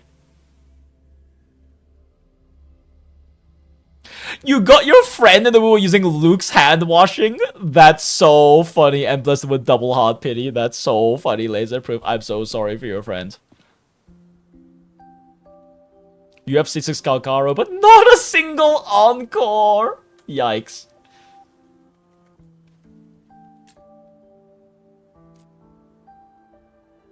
Damn, Schmidtly is gorgeous, chat. It definitely seems like... Oh, all right. Settle down, Dumpling. Not sweet. Yeah, the soy. With Schmidtly and YANGYANG Alter, they're very much going much more kind of into the Changli and Jinsei direction, where it's just very, like, gorgeous, elaborate, kind of anime bullshit, traditional Chinese clothing, instead of trying to integrate those kinds of techwear elements to it. Aw, poor Burb. Thieves back home. There was this one time when How old is this Burb? Burbs do not live that long normally, chat. This isn't really the best time to reminisce. Oh, damn, that Burb has a long-ass tail. What were you thinking just now? Oh, nothing. There may be 7,000 pigeons to eat to that man, chat, but that is a very special pigeon to YANGYANG. I was thinking about the day YANGYANG told Mother and me she was leaving for Jinzhou. Okay. Dumpling. Oh. I told her that if she'd found her path, then she needn't worry about anything else. Just take that step and go. Aw, what a good older sis. Only I wasn't being entirely honest with her. But you were still trying to be very supportive of your younger sister regardless, which I think makes you a good sister. Exactly. That shows how much you love her.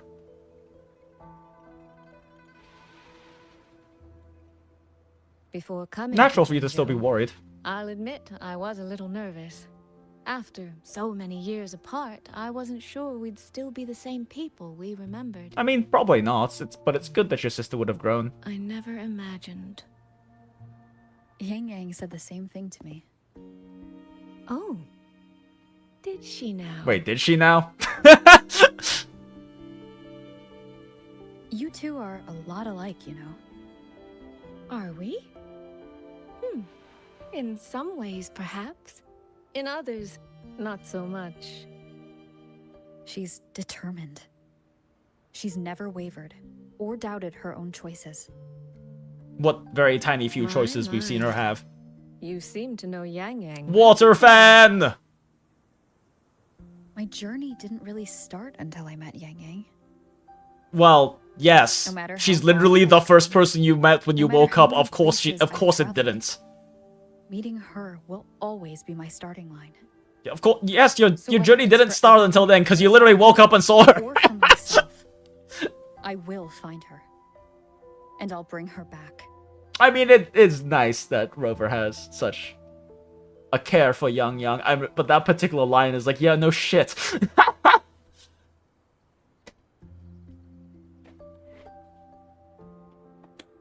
My journey started when I woke up, which happened to be when I met her. Shall we be on our way?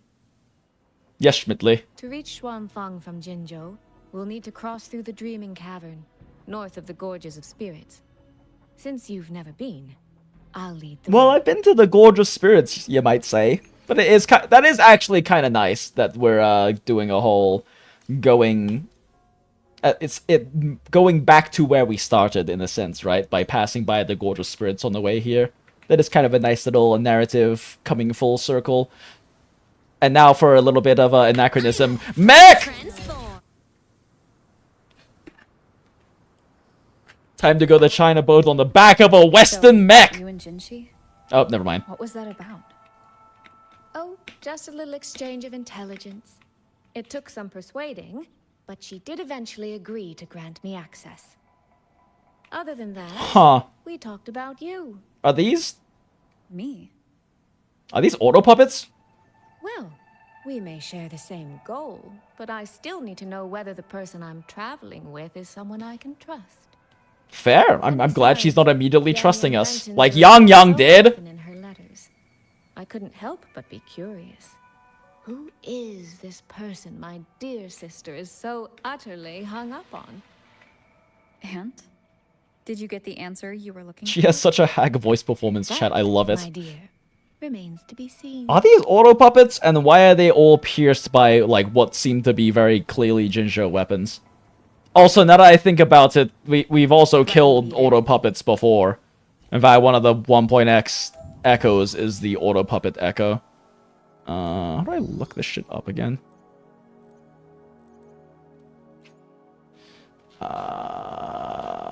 You know, the big weird looking one. Oh my fuck. Not one costs. Oh my god.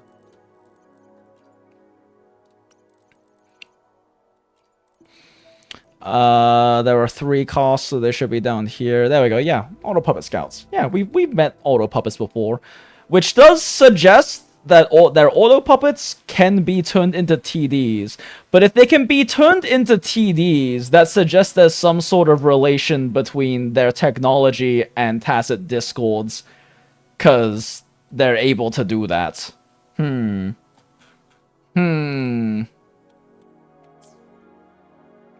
Do we have any deeper information on the? Is there like a way to? I guess there's not really like any lore in here for these things, huh?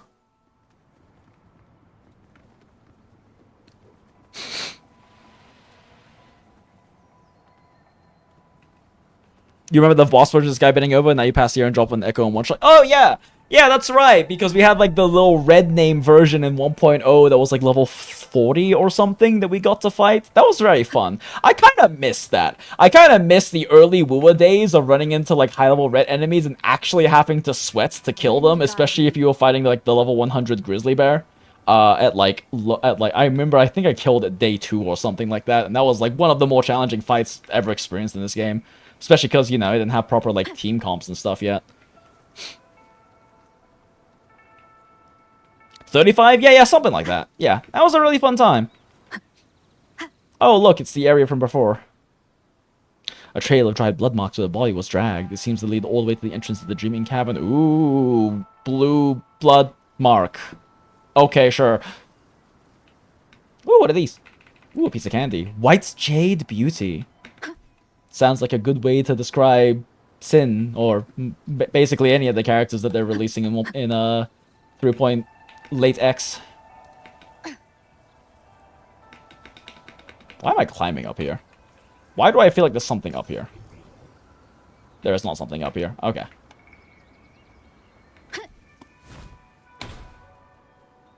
Oh, we're in Havoc Rover form. Interesting. I guess that is actually thematically appropriate for Jinzhou for us to be playing as Havoc Rover right now. Trace frequency. Familiar trace frequencies linger in the air. Ooh. Traces of combat. These traces. YANGYANG and Shixia must have left them when they fought. Yes, but no signs of TDs now. The mountain gate is just ahead. To think we get anything with that rule structure like that. Yeah, true. I mean, like, also, like, we're already at, because, like, you know, us vet players already at endgame anyway, so that's just the normal echoes we get at this point. So unless they start releasing 6-star echoes as a power creep thing, which I don't think would be a good idea, anyway, in general. I don't know if that we'll be able to do that, but that's kind of part of the joys of, like, the early game experience, is that in a game like this you had the option to do that, and it was a lot of fun. Those red enemies still exist. Like, the new areas also have those red enemies. It's just that once your end game built, you just kill them like you would any, like, fucking middle tower middle tower elites in TOA, you know, because those are also level 100 a lot of the time.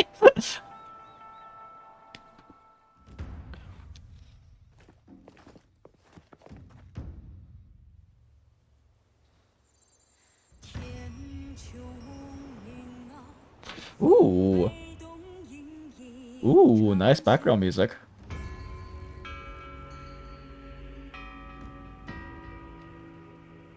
That's a nice atmosphere.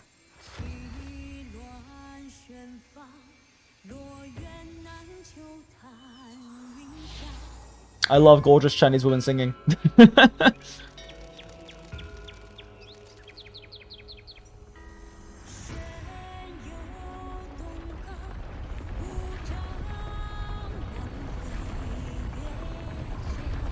You know, it was kind of a nice thing to have, like, Schmidley be a little... I mean, she was mostly saying it in a joking way, but it's probably like a half-truth joke about, like, whether she can trust us or not.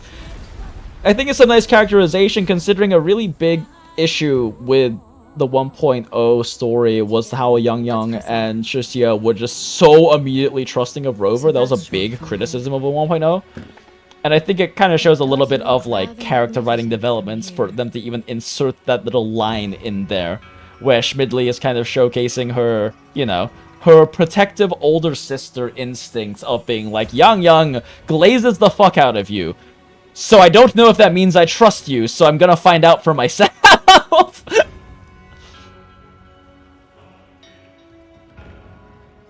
Need them to be upgraded to level 200 and drop some insane shit. I just think it's not a good idea.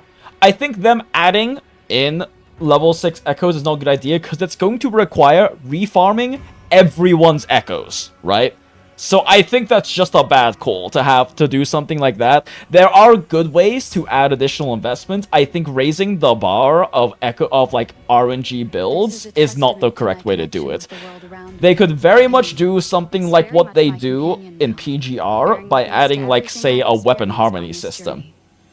In PGR, they added in weapon harmonies where you could resonate, you could basically harmonize 6-star weapons and use that to add in 2 extra slots of a set effect into your build. That is very much something they could do in this game, where they give us the option to, like, invest further in a character by resonating their weapon, or something, whatever they want to call it. Resonating would be pretty appropriate thematically. And let us add in bonus points to a set effect through that. That would actually be a very cool way to add in additional, like, veteran level investment into a game like WuWa. The only problem then is even furthering power creep, so that might be a concern. But, you know, imagine if you were able to equip 2 5-set bonuses and how that could switch up builds. Like, that would be kind of neat.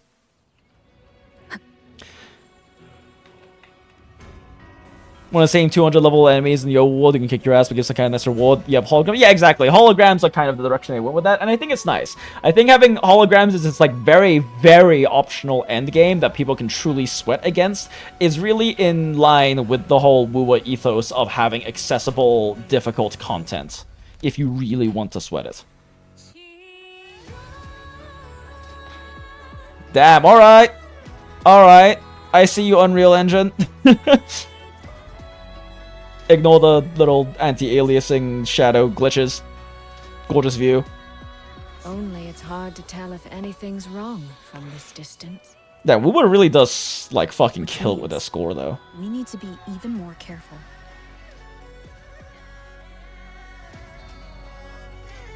And by careful, we mean mint picking, because I'm gonna grab every fucking flower I can find here, because we need to build 2,000 pigeons. Oh, 7,000 pigeons.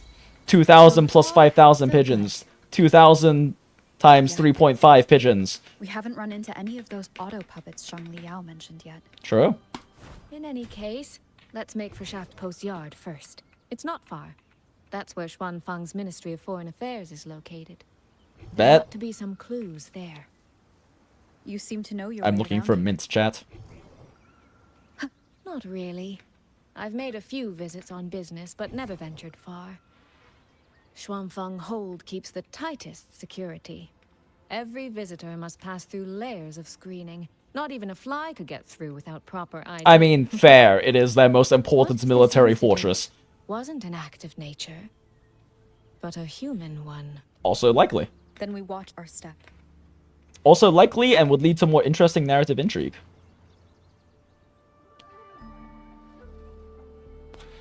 It's optional, but also those 20 asteroid are worth Wuthering up to D5 at least. Yeah, I mean, if you really want to. Like, it's only 20 asteroids each, which is not nothing, but it's also inconsequential enough, right, that you can completely ignore it if you want. And it's not like it's a rotating endgame sort of thing. If you want to come back to it, you can.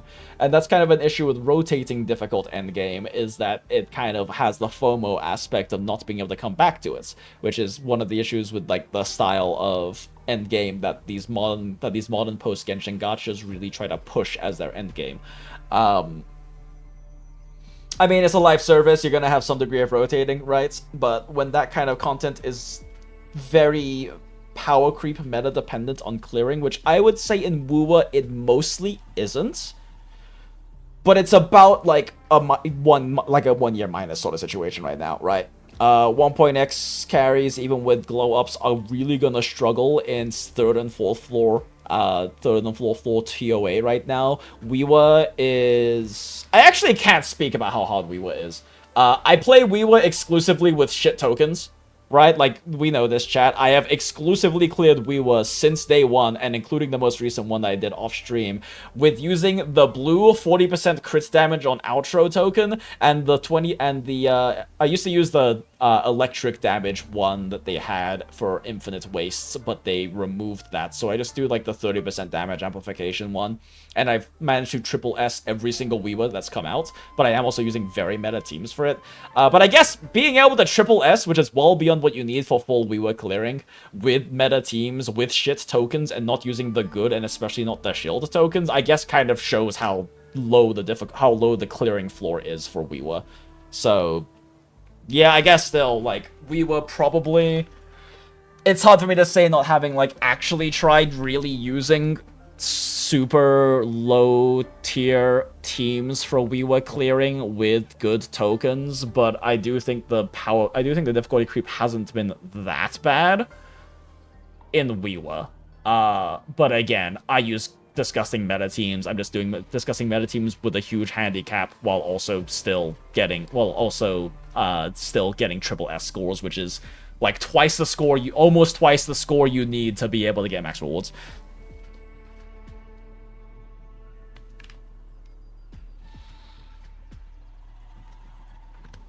But isn't that holograms? What do you mean, isn't that holograms asset? I'm not sure what that was in response to me yapping about.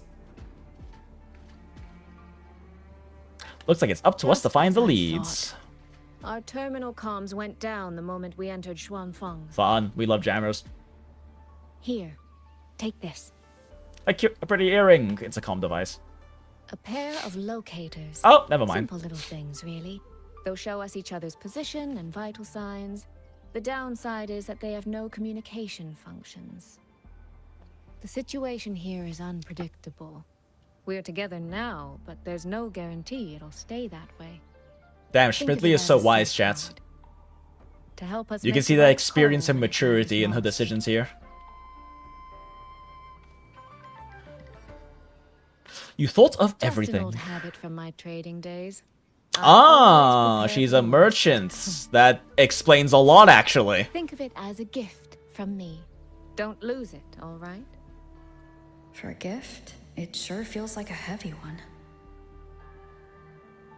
There should still be clues around Shaft Post Yard. Let's investigate. You know, chat, I still haven't watched a live stream for this patch. I still haven't watched the live stream, so I've seen none of the potential lore or spoilers or even the cinematics for this patch. Whatever, we're already here.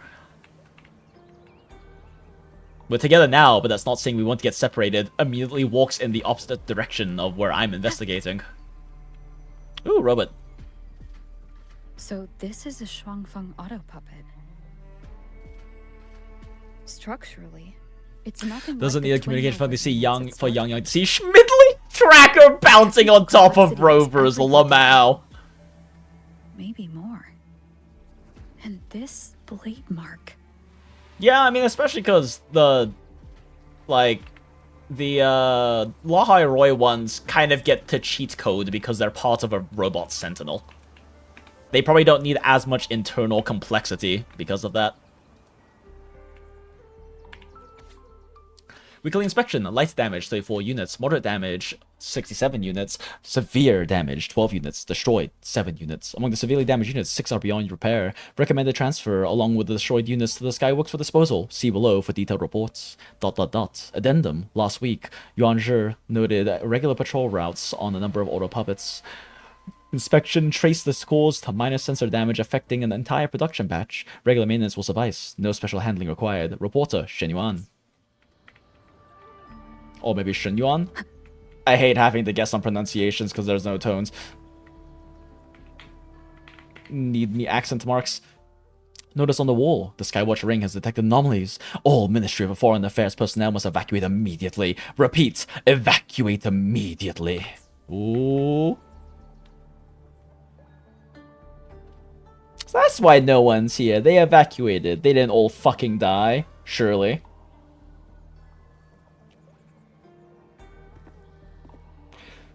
Damn, look at our gorgeous Schmidtly looking about. Robot pigeon! How many of the 7,000 pigeons are robots, chat?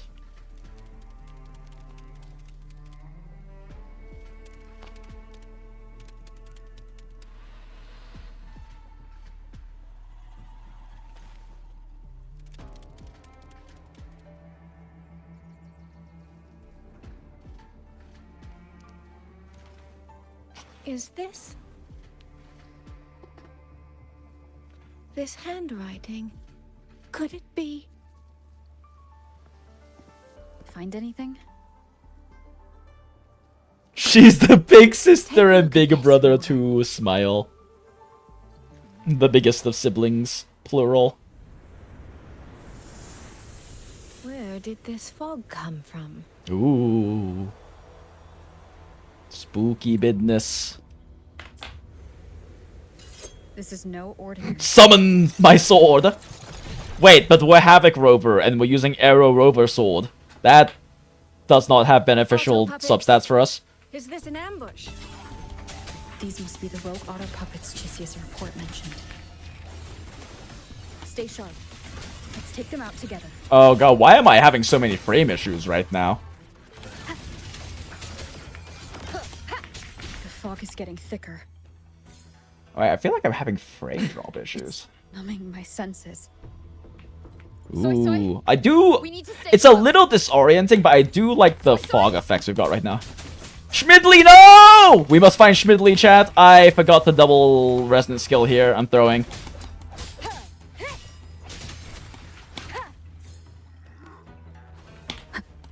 Oh shit, it's a delayed blast. I don't know your movesets. Strange, tiny, weak thing. Not good. Need to find a way out first. It is kind of fun being able to juggle small guys with heavy attack on Havoc Rover.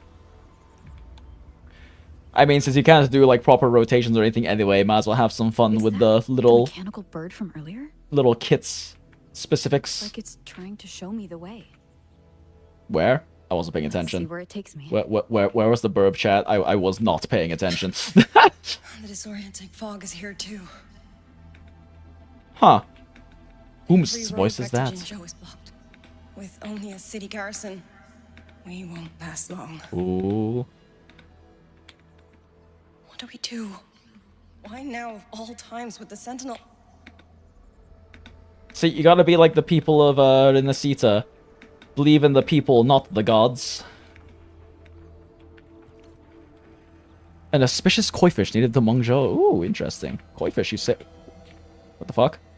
Why is there an invisible wall here? Huh? Huh.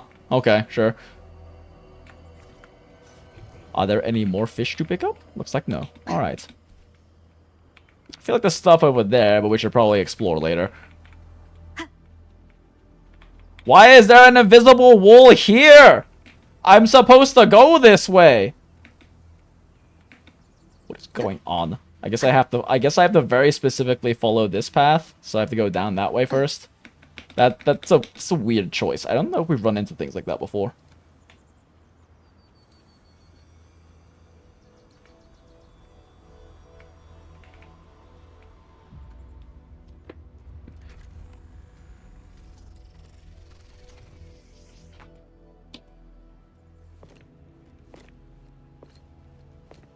Nice. Can't wait to pull that sword. Oh, this is who you meant by Aurelia. Oh, shit. Yeah, when do we get to pull her? That is a pullable character design if I've ever seen one. Who's there? Easy. Actually, is it? Her face is a little basic. She actually might not be a pullable character. You don't look like you're from Xuanfang. She doesn't have enough Who are you? anime bullshit going Why on, are you maybe, to be pullable. Especially you can see the low res decals on her clothing. Jinzhou. So you came through the South Mountain Gate. Actually, I don't think she's going to be pullable, unfortunately. Does this mean Jinzhou knows what's happening here? Are you the reinforcements they sent? I mean, obviously she wasn't part of the drip anyway, but her design does feel a little bit more named NPC than it does pullable character. My name is Jinxuo Lucy. You can think of me as the reinforcements.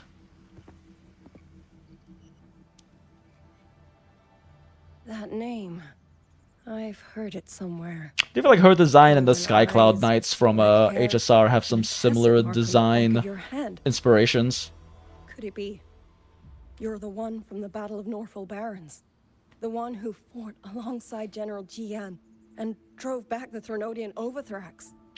Actually, she could be a 4-star. I'm here. And it would be cool to add a new fucking 4-star. Can you tell me what's happening in Xuanfang?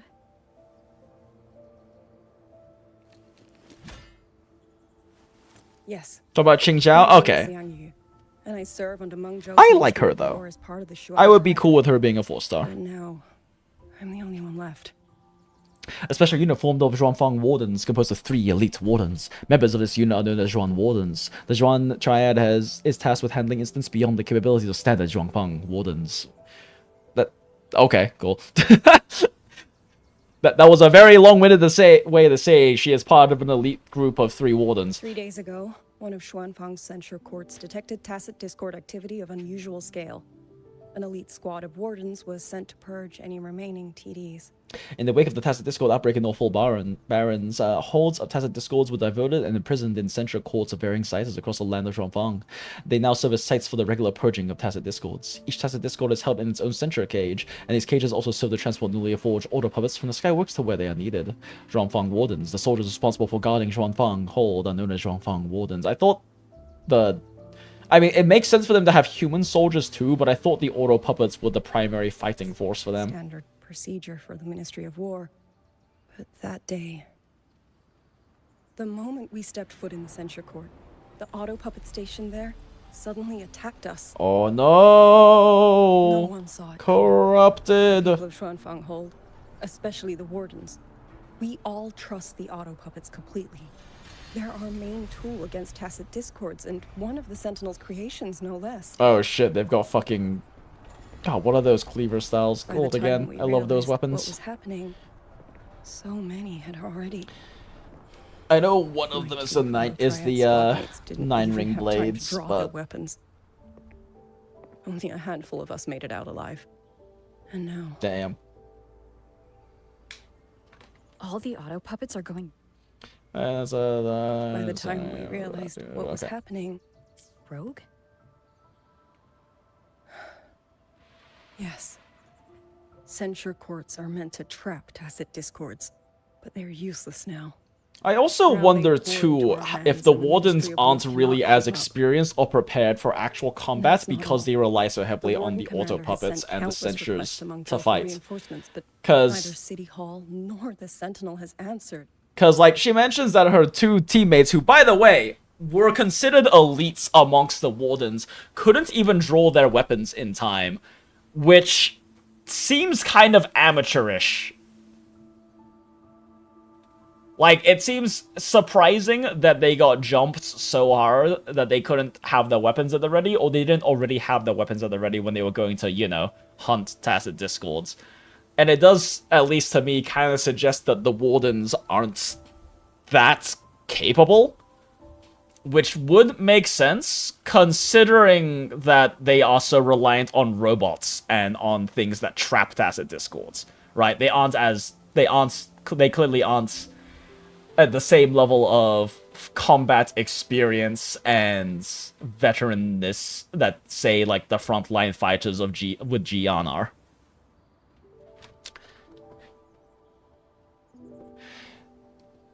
Is it a spoiler if I just say you're absolutely correct, Lamau? I think your view of Wardens is my view of PGR constructs fodder. I mean, yeah, kind of. Yeah, kind of. Yeah, I mean, PGR constructs fodder, I think, are more there to kind of highlight how strong the enemies are in PGR, to kind of really bring to highlight how elite the actual characters we play as are. Because it's very much they're the boots on the ground, and they do take some time to kind of at least characterize them or give them these moments of, like, bravery to highlight the whole core theme of, like, the strength of humanity and sacrifice in PGR. But it's also, I think, very much highlights how elite the squads that we play as are, because I think it's a thing to remember in PGR is that all of the squads we play as are, like, the top elites of Babylonia, and then, you know, comparable other figures. Like, they are supposed to be the absolute best fighters in the entirety of humanity. And they are kind of fodder, but also the most of the PGR constructs are just the equivalent of regular foot soldiers. They aren't very strong or supposed to be strong. It's an interesting observation. Thanks, Rinri. Yeah, I don't know, that's just something that struck me as that all went on. I mean, because earlier I did mention too how I was kind of surprised to hear that they have wardens, because they made such a big point earlier of highlighting how all the fighting is done by auto puppets, right? So, like, it makes sense for them to have some human soldiers, but it also makes a lot of sense for those human soldiers to be kind of shit at fighting. I'm here on behalf.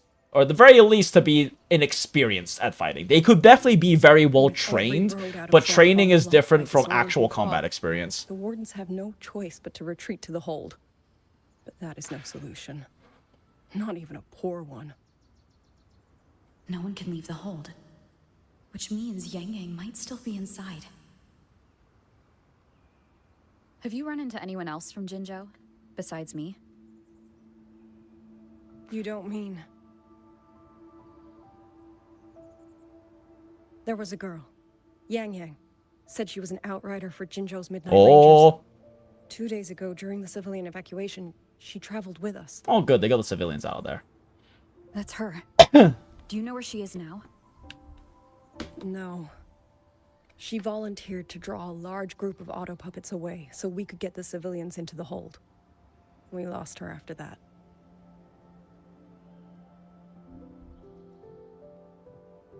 I sent a few scouts to search the Eastern Chuan Peaks area, but we failed to locate her trail. I see. Damn. Another dead lead. Is it? We could go to where she disappeared. I don't think that's a dead lead. Anything on you that's connected to her? I have a lot of messages from her. Soy did give me one of her letters. Oh, a non-digital letter. This is...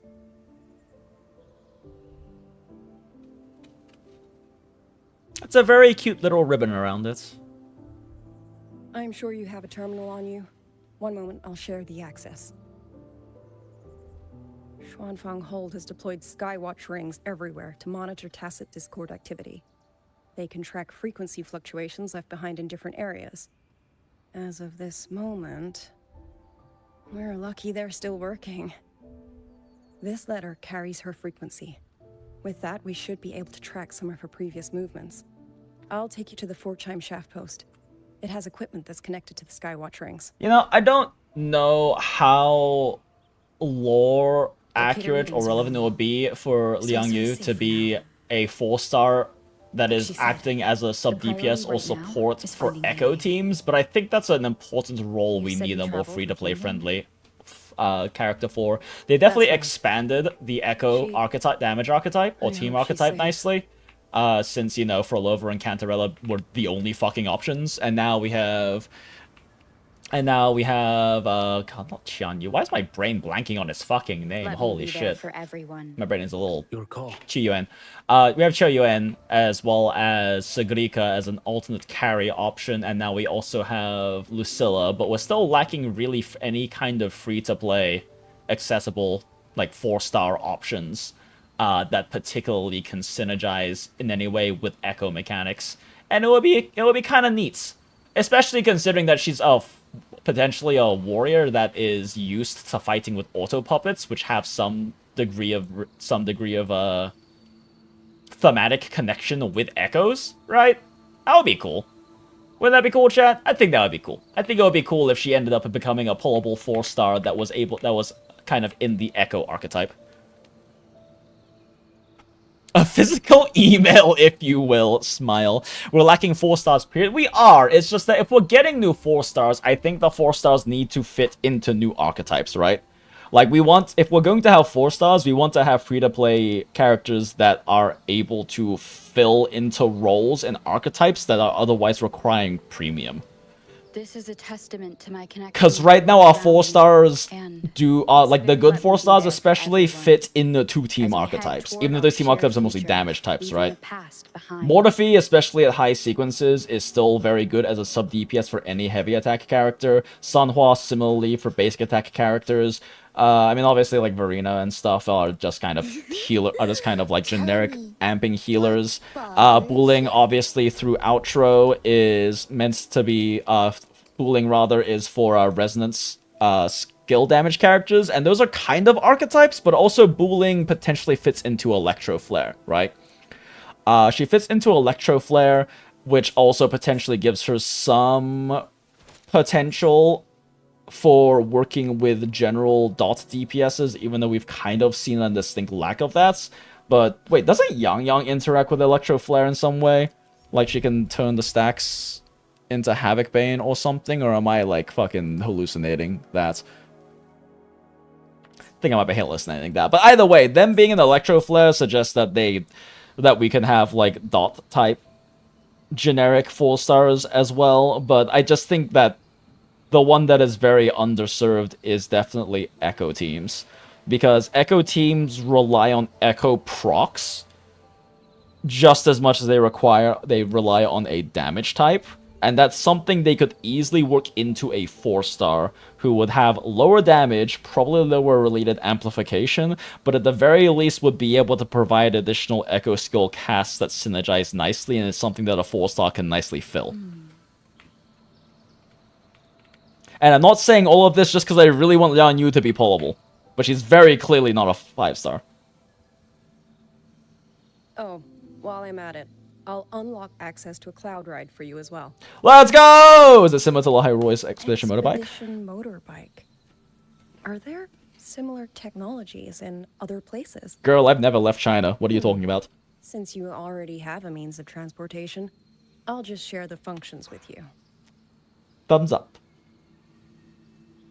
Do we have a rover thumbs up emote, like, in-game? I feel like we should have one if we don't.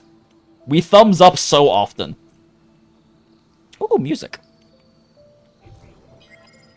Ooh, that was a sound. Where's the sound coming from?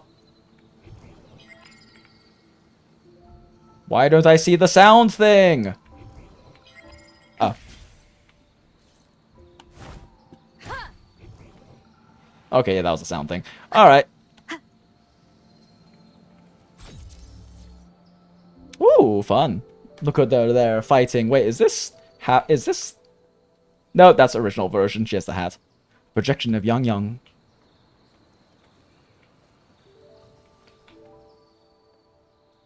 Looks like she's fighting with something. Oh no, she's tired, chat. She's done with the fighting, but she looks so tired.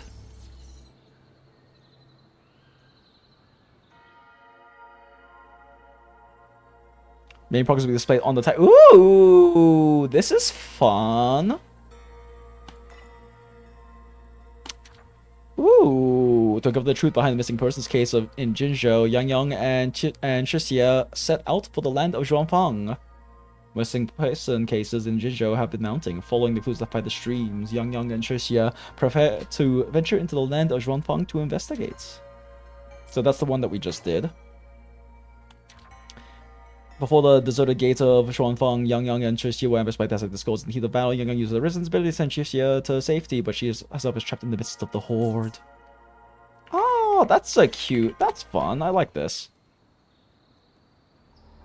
Father, mother, sister. I do like how they, like, pretty actively... I don't expect any of you to read these words. If anything...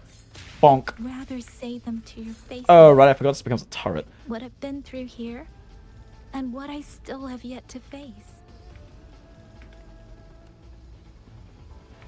I do enjoy how they continue to integrate interesting things into the gameplay.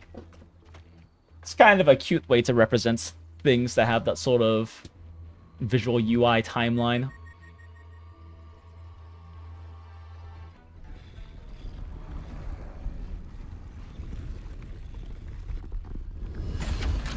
Oh, we're fighting an elite.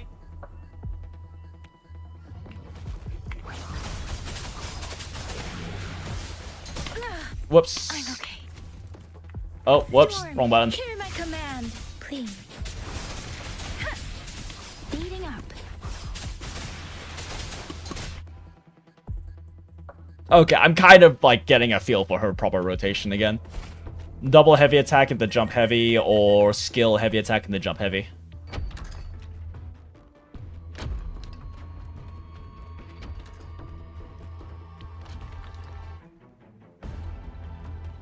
YANGYANG, I feel like you would have had a better time escaping into the bamboo thickets. That thing clearly can't fit into there. Like, that's a much better escape route, is to make use of your much smaller frame to enter the bamboo thickets and lose it. Why did you run to a cliff? Shixia will be safe. Oh, what did she say? Should be fine enough now. Oh, okay, yeah. Oh, actually, that does make sense. If you're trying to bait him into chasing you to make distance with Shixia, then it makes more sense for you to not just do the smart thing and escape through the bamboo thickets. Oh. Oh dear. It's a pretty intense stream. I assume that's related to her resonance ability. So intense it caused time dilation. Liang Yu, these auto puppets, they seem... Watch out! Wait. What is this? Why are the auto puppets... She has her weapon drawn. I can't believe Liang Yu lied to us. Yeah, no, they lied to... She lied to us! They drew their... Well, at least one drew the weapon. Oh, there's Irelia. Okay, yeah. Xingxiao. I will go back for the others. Do not worry. Man, they are loving these sleeveless dresses right now.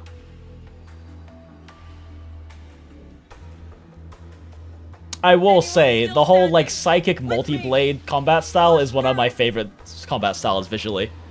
We have to get word back to Xuanfang Hold.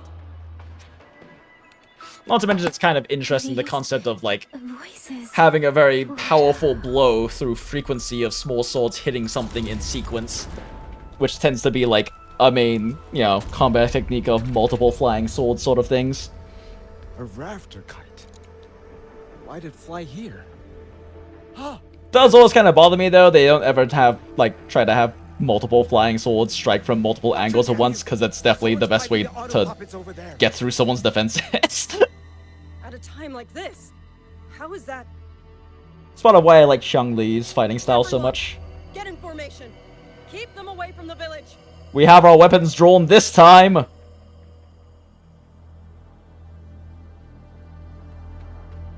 Hey, are you alright? I do like how their standard issue weapon seems to just be a giant beat stick. Like 3 of those soldiers, of those wardens, were wielding big beat sticks. With just a bunch of, like, very thick cubes on them.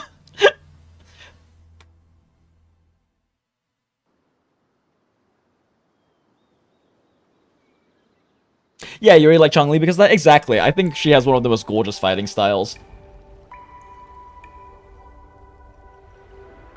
Would be neat if they were to canonically tie her and what's her name? But something Jiao? Years, nothing like this because they have similar fighting styles. Many still refuse to leave their homes. They're emergency orders from the commander. Everyone outside the hold falls back inside. Get inside the fortress. Stood under the Sentinel's protection. How could this possibly? I told you, we cannot reach the Sentinel right now. Ooh. Where am I?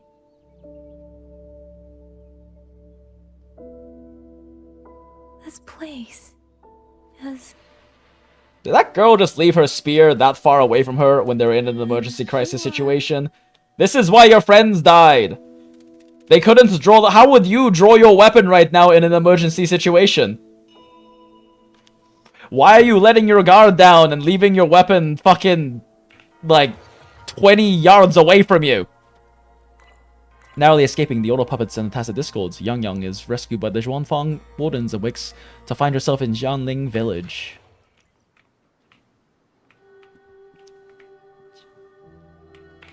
Randomly placed a diary. Let's read this random diary on the ground.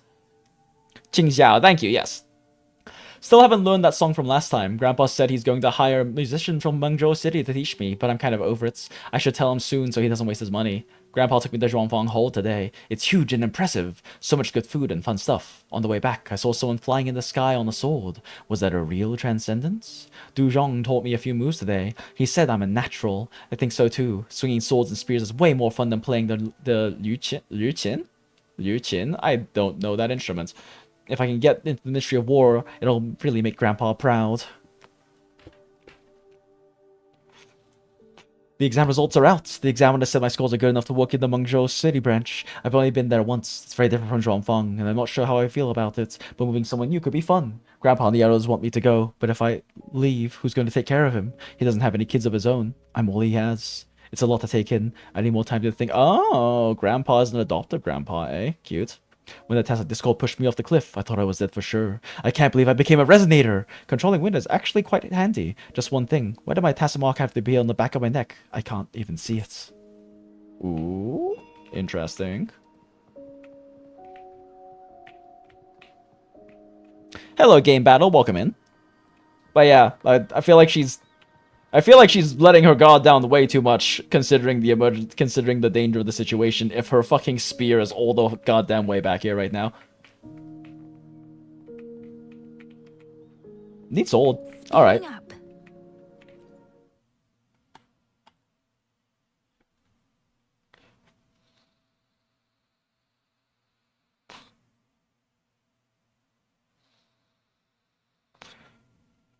This is a long black screen. There we go. Kind of worried the game crashed for a second.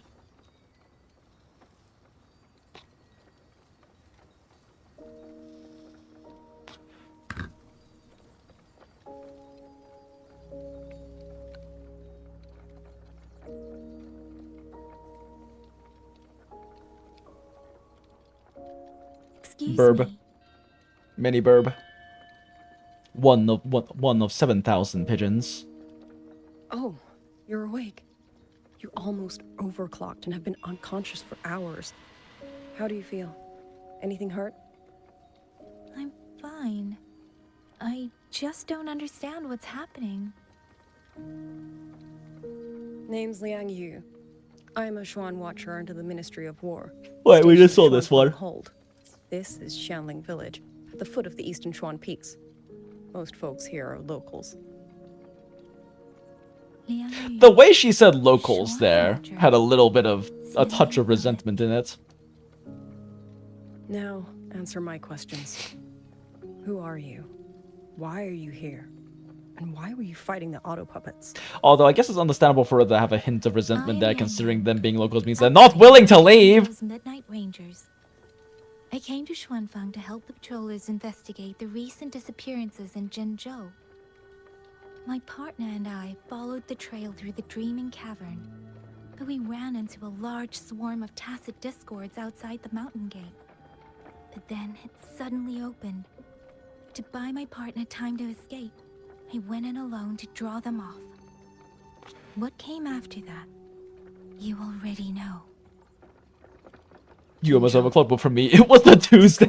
I don't know if this qualifies as a Tuesday for YANGYANG. The gate opening by itself. Jinzhou hasn't been informed. Mengzhou won't answer. Like for Rover, maybe. I don't know if YANGYANG is in situations this dangerous that regularly. Especially considering how big of a deal we're making her disappearance and everything right now. I wish I knew. I don't know. Nobody does. There's a second pigeon. Yang Yu gives YANGYANG a brief account of events.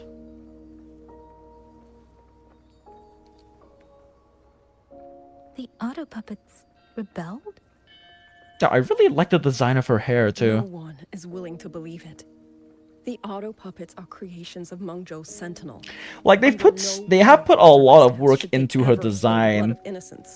I would not be surprised if they made her a 4-star. But also, it's very possible she wouldn't be. Since she is very core to the current storyline. No one is willing to believe rings, using them to throw Xuanfang into chaos. It's unthinkable. If this was all orchestrated from the shadows, then the only force I know that might be capable of... Wait, the way she says shadows was incredibly British right there. The work of the Fraxidus. The Fraxidus? That infamous terrorist organization? That would fit. Can't say. At the very least, we have seen no one in red robes within these lands for a I guess they don't really know that they have some sneaky Fraxidus too, though. Like that little shit, GA. Helm's masters right now. No. Wishful thinking. George and Atelier. Who are they? I don't remember YANGYANG being this British. Devoted to mechanist art. Nearly half the craftsmen in Mengzhou have ties to Georgian Atelier. When it comes to mechanisms, they're second only to Sentinel Sheen and the Ministry of Development. But unlike the Ministry of Development or Huashu Academy, they don't answer to City Hall. Their leadership rarely shows itself. Now that Xuanfang has lost contact with Mengzhou... You know, the loss of contact would make me think that maybe Mengzhou would send some people. Oh, okay, yeah, that's fair. As for the missing travelers from Jinzhou, I'm sorry. The Ministry of War never received word of them. And in our current situation, I fear we cannot spare the manpower to assist your investigation. Aw, jeez, Rick. Please don't apologize. I have no proof. But I can't shake the feeling that all of this... It's interesting how both YANGYANG and... Besides, as comrades in arms... and Lian Yu both have, like, feather any way I can help. patterning at the ends of their hairs, but in reverse order for the ombre, the gradients in their hair. Little black pigeon feathers at the end of Liang Yu's, and little white ones at the end of YANGYANG's. Once our scouts have mapped a safe route back to the Nice little, we'll escort. Nice little dichotomous black and white use of similar motifs. Many of our soldiers were wounded. Everyone out of here. And me yapping about that made me miss a line of dialogue. I'll go check on the villagers. Very astute of you. Remember that observation. Smile.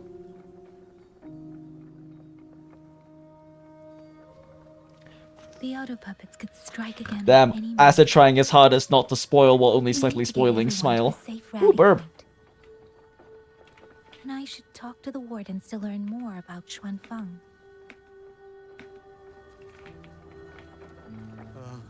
Speeding up. Damn it. Wait, things.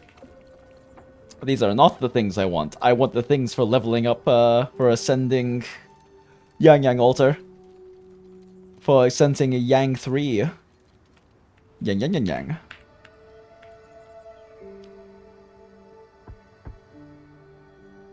Oh, even though I'm at a weird angle, she still actually, like, hits the door. You mean... Young... His... I'm sorry. Your son is dead! We couldn't bring him home. Please, stay strong.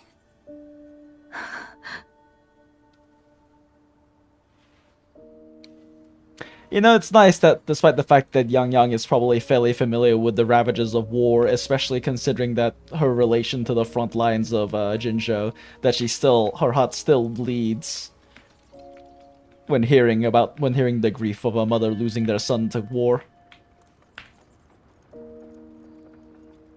Could very easily become numb to that.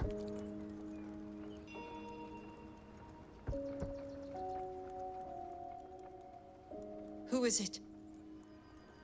Xu Yan, not Xu Yan. Please hurry. The wardens want everyone gathered in the village square. All right, I understand. Shall we? Pack your things. We're going to Xuanfang Hold. Ah, she's a mother. We're going inside the big walls? Then can I go see Uncle Cho? We will not trouble Uncle Cho. He's very busy. I feel like that name will come up again.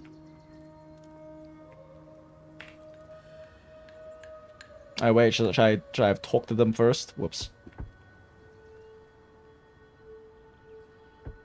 Oh no, we're going to miss lore!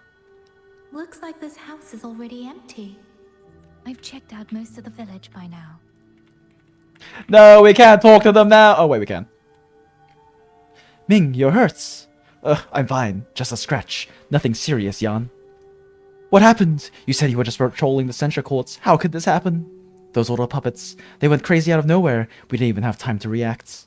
I was one of the lucky ones. Young Yu got us out. But so many of our people, they... Oh, nope. No, I don't get to talk to them now. No, the lore, chats. We missed out on the lore. I didn't do the optionals first. Is that a breakable jar? Nope. Speeding up. Wait. Is there a thing? Thought I saw a thing for a second. Okay. Chew, mama. Real.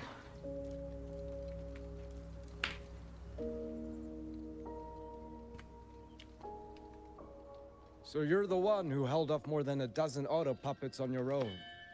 That is no small feat. Liang Yu said I in fact have rather large feet. I should have guessed.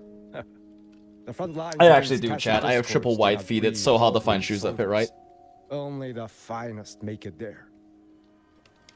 Yup. I wouldn't go that far. But those tacit discords I Only people with actual proper combat experience make it there, not like our fucking wardens. They were fast, vicious, like veterans tempered by countless battles. For 2 centuries, Xuanfang's censure courts have purged TDs within its borders. Anything that survived the auto puppets and generations of wardens would have that is a good explanation. Cunning. Though to be fair, the auto puppets do the heavy lifting. We wardens mostly support them in combat. Yup. Back then, only a few people could face powerful tacit discords alone. The warden commander, the Xuan Triad Watchers. Well, those watchers didn't really amount to a lot now, did they? But now the auto puppets have turned on us. The Paragon is trapped in a censure court, and of the Triad, only Liang Yu remains. Alright, one sec, chat. I gotta pee really badly. I've been trying to hold it in, but I gotta pee again. We really are piss-maxing the stream. BRB.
And alright, and we are so back, chat. Thank you, Brain Roll Background, for your service as always. After the pee, I also stuffed a bunch of wings in my mouth real quick, so I realized I needed to eat something.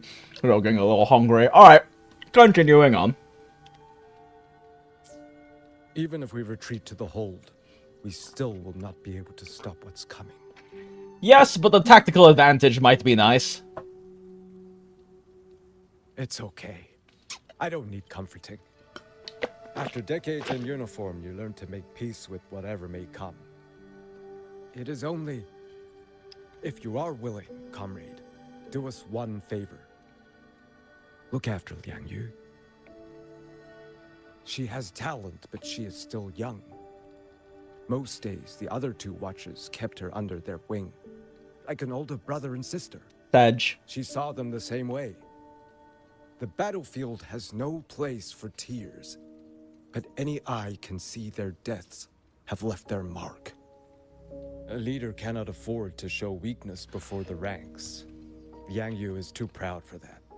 She will only bury it inside. I mean, you look to be probably smart.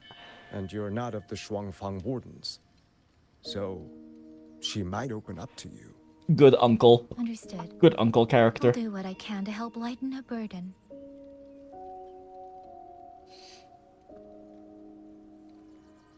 Being an empathetic heart. The YANGYANG specialty. Of course she does. She lost her parents young and was raised by the whole village. For us, it's hard not to think of her as our little sister. In any case, I leave it to you.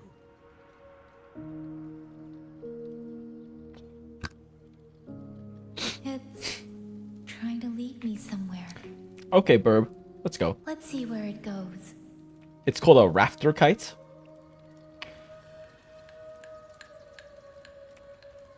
So, it's a very slow burb. Okay, you're taking too long.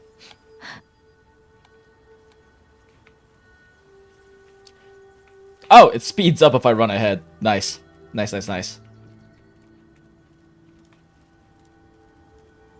Okay, it does stop flying right here. I was kind of curious. Oh, terrified child? Question mark? Yep, child. You? How did you find me? Please. Ah, nose a little stuffy. Family I'm here, okay? I was just going to the shrine. I remember. There's a sword there. If I take And I need a sword to fight. Maybe I can.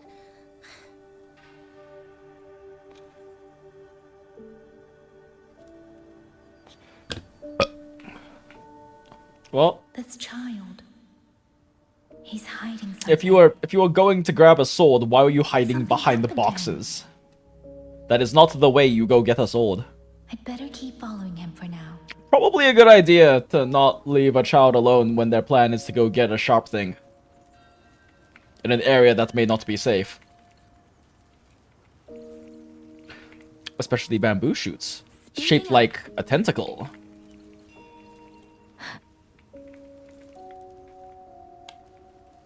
Speeding up. How fast do you think it... How long do you think it took for there to be some Rule 34 of YANGYANG and Climber shoots after this patch came out? I have to. I'll take this sword. Careful. Child, don't grab a sword by the sharp bit. I will slay those auto puppets and tacit discord. I will avenge my sister. Stop trying to grab the sharp bit. There's a thing called the handle. Oh. Ling, why must you put yourself through this? Your little girl is only 3. If you go to war... Oh. Forgive me, grandmother, but my mind is made. My husband never came home. A XUANLING brought word that he was slain by tacit discords in the Gorges of Spirits. Oh no. Really gorgeous design. If I do not answer that blood with blood, then every vow we swore means nothing. Just think. He spent half his life painting Xuanfang's landscapes. Aw. How could I watch them be destroyed by tacit discords? A sweet artistic husband. Take this Liu Qin to Mengzhou and pawn it. It should fetch enough to see you both through for a time. Ah, this is the one who. Why is her hair the exact same Once this war as is XUANLING? over, I will return to Mengzhou for you. Hold up, whom's does this? So you birds already know what will happen, don't you? Wait, what? Why is XUANLING a bird? If you do, then go. Take nothing with you. Why did she say a XUANLING? As in the XUANLINGs are burbs? Why are the 7,000 pigeons named after the same as the character who looks very similar to this other character? You are the solace people cling to. The bridge between hearts. Do not become an ill omen in their eyes. Do not be messengers of death. This is very pretty. Screenshot. Fly. Leave this place. Leave. Before it turns into hell.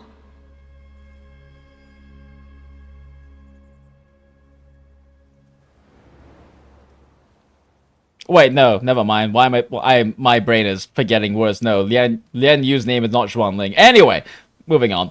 Yan! You foolish child! What are you doing here? Big sister?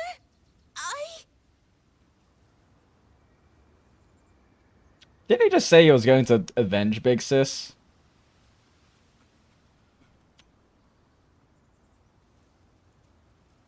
I will avenge my sister, big sister, second big sister, two big sisters.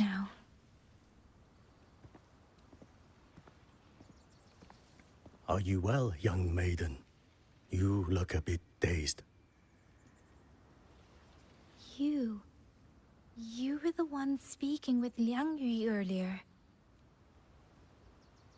Yes, I am Jian Gun, the village chief. Yeah, I think my piss spray got me a little confused over naming earlier. Just a child. Chief, if I may ask, what is this sword enshrined here? This rusty ass blade over here. A nameless sword. And because it bears no name, it belongs to every soul who fought in that battle. Ooh. 200 years ago, the fortress in the gorgeous war tore through Xuanfeng. Not only did Mengzhou send its great armies, but most of Xuanfeng's own sons and daughters also took up arms to defend their home.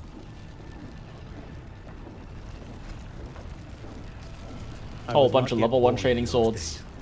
I know only what the elders told me. They spoke of a battle so ghastly that the sky itself ran red. For every 10 who went to war, scarcely one returned alive. Shit. This sword was found among the ruins of that battle. Its owner is unknown, but this much is certain. The one who wielded it died protecting this land. And of all the thousands of swords, the XUANLING thought this was their favorite. All 7,000 pigeons. Ended, those who had taken refuge in Mengzhou slowly made their way home. This shrine was raised in the memory of the heroes who fell. The one we saw earlier, who looked a lot like Lian Yu, was, I guess, the one from the diary earlier. Was she going to join the Fortress and Gorgeous War? Since they mentioned the same instruments. Was that the sword's memory? Or...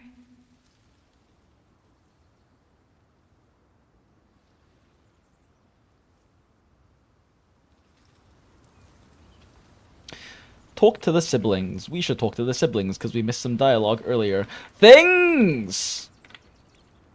Are there more things to grab? Things! I love mint picking.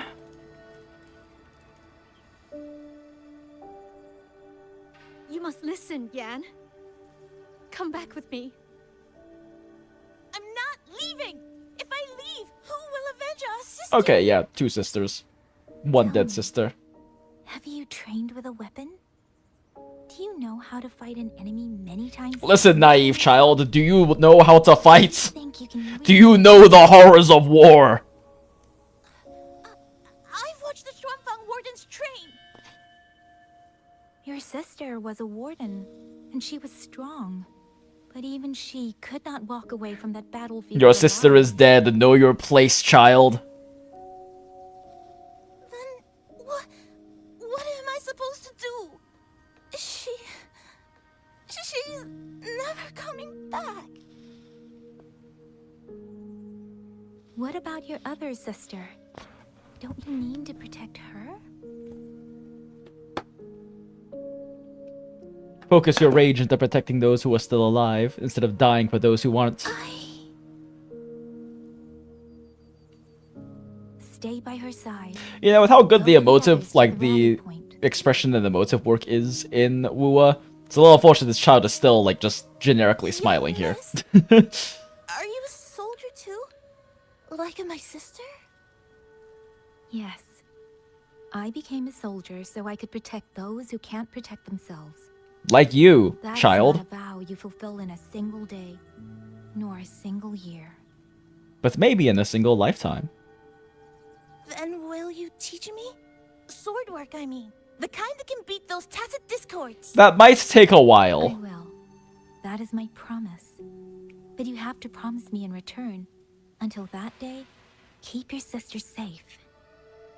Promise. You see, first you hold down the basic attack button and then use your resonance skill. And you hold down your basic attack button and use your resonance skill. And you summon 7,000 pigeons to eat them in.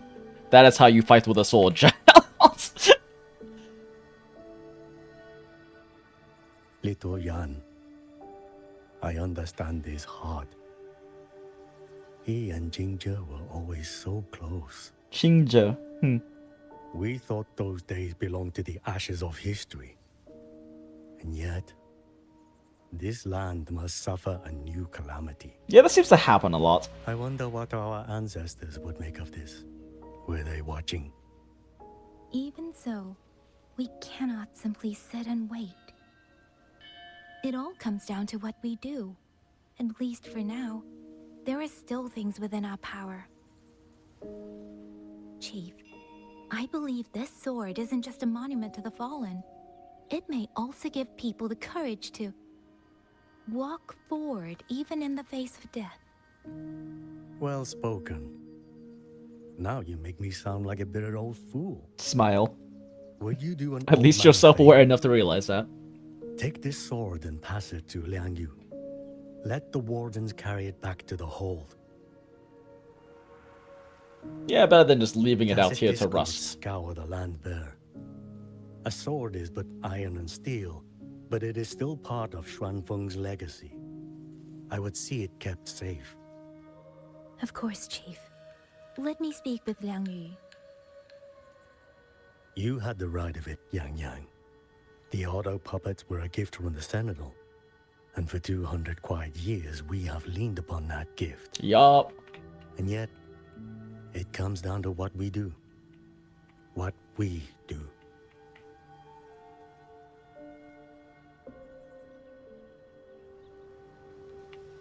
Take the sword. The chief was right. I should go talk to Liang Yu.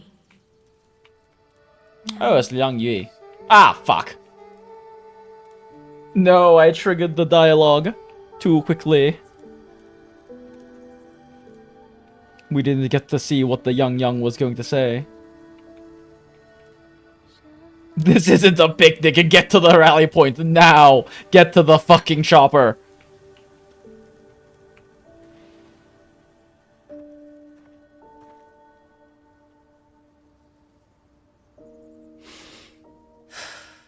Who? Oh, it's you. Do you need something?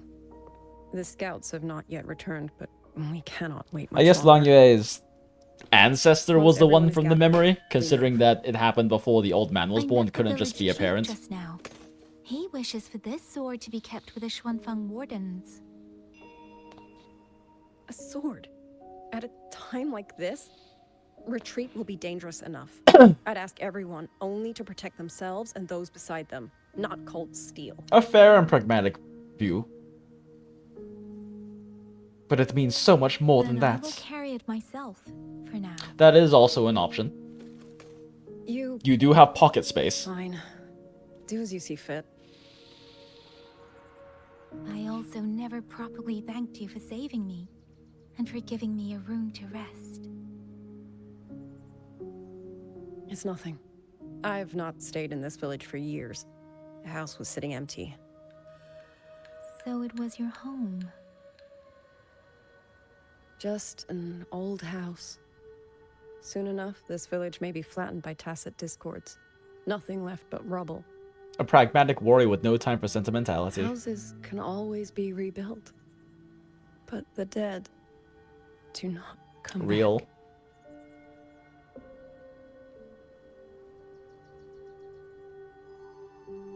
Then let's focus on those who are still alive.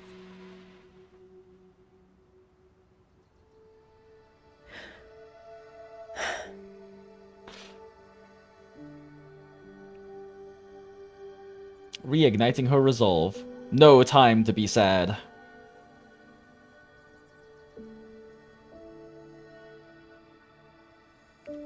Tell that to Frolova Long. Hey, real. I double dare you a smile. Let's talk.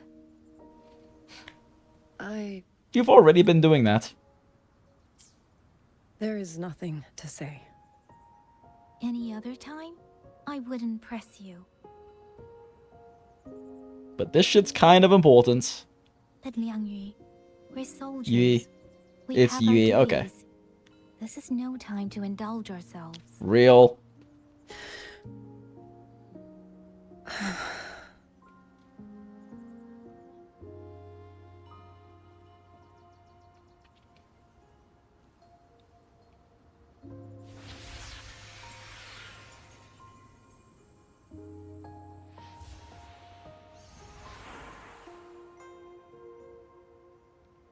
My forte allows me to catch the messages the wind carries from far away. Very handy. Especially in the communication dead zone. Convenient. It lets me notice, in places no one looks, that someone is waiting for a hand to reach out to them. Which is definitely why they sent you on the mission to retrieve missing people. But sometimes, I hate it.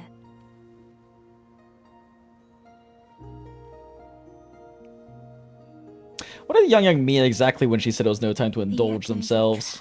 Considering that they're kind of emotionally indulging themselves right now. Everything is already over and done with. There is nothing left I can change, and yet it forces me to listen. Even now, those sounds make my heart clench.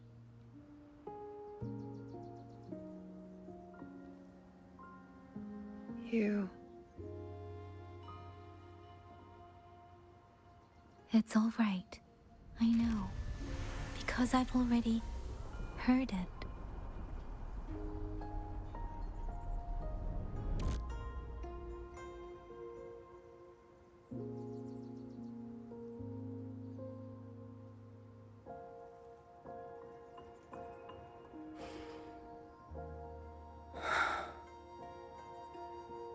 I am afraid to look them in the eyes. I know what they're all waiting for. Oh no. Because I am waiting too. Waiting for someone to step forward.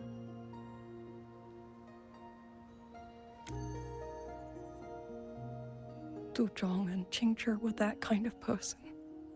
Xuan Watchers or not, they would have made great commanders. And yet they died. Oh no, survivor's guilt. I was And the heavy one lies who the lived. crown. The weight of responsibility and leadership are crushing. Only I had seen it. Just a few seconds sooner. If my life could buy back theirs, I would. Good girl. Process your emotions.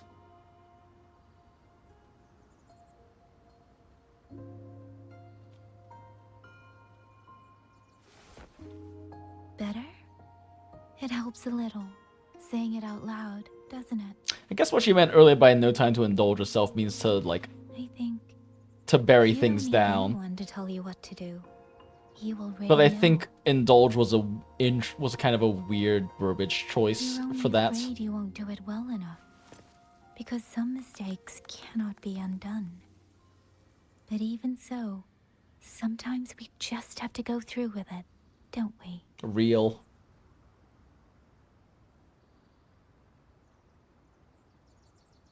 Was that how you all felt too? During the Battle of Norfolk Barrens? Yeah, I probably. can't speak for anyone else.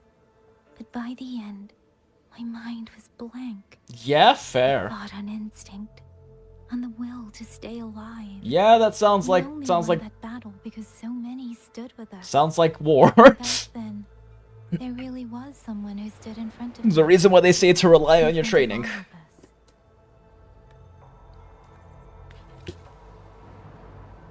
But I also know she won't always be there.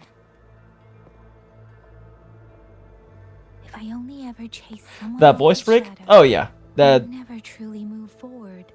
Longyue's voice I action's hope doing a next stellar time job. She and I meet, I'll be able to stand beside her, not behind.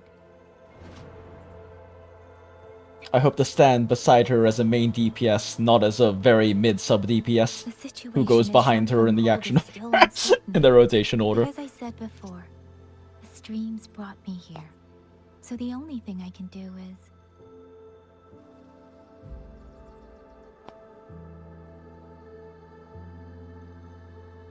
You're right. Whatever comes, I have a duty to fulfill. Bro. But it's good that you processed your emotions and gave yourself some chance to resolve your fears and worries. Good job, Yang Yang. Damn it, I said Yang Yang, not Yang Yang. Oh, did I hum it aloud? It's a little tune. My mother taught it to me when I was little. I never learned all of it. They say the written score was lost 200 years ago. Now all people remember is a half-forgotten tune. Maybe the woman from earlier was supposed to be Longyue's mother, since the memory didn't necessarily have to come from that original war. If, as the chief says, it was a memorial for all the soldiers who died.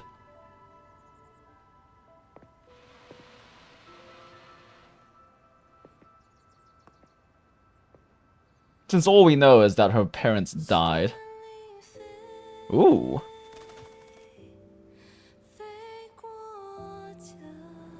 I wonder if that's actually her CN voice actress.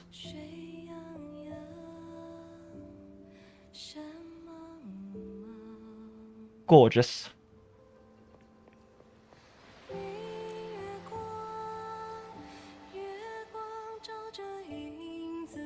I can only assume those little boats are for the dead.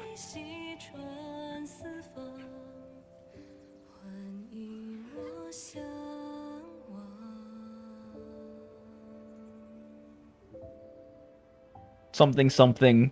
The ability for music to connect people's hearts. Something something. Knew this tune before?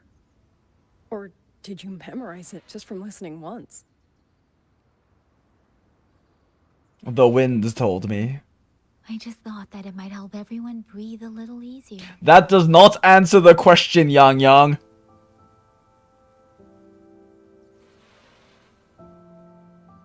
Maybe it did. You certainly sing it better than I do.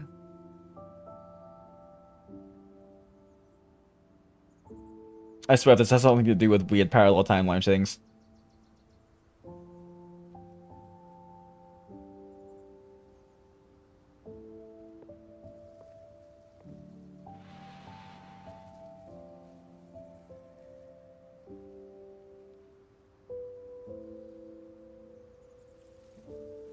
That was a pretty beautifully soft, somber scene.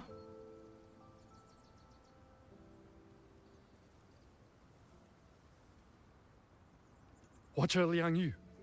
A Skywatch ring. Let's go, Mark. It is kind of nice that you're here, Acid, considering how you are the biggest of, like, you are the greatest of the YANGYANG simps out there. You crazy motherfucker main DPS YANGYANG player. And I mean old YANGYANG, not YANGYANG player. Scout as we go. I'll go. Scouting is part of an outrider's duties, and my forte can help me avoid danger. True, you do have a great forte for scouting. Okay. Here are the coordinates for the garrison camp outside the city. There will be people waiting there to receive you. Once you arrive, have the guards send the route by rafter kite. We'll move out as soon as we have it. Metal pigeon. After XUANLING birds went extinct. They're extinct? But we've seen so many! The people of Zhuang... I guess we saw them mostly in flashbacks. The people of Zhuangfang crafted a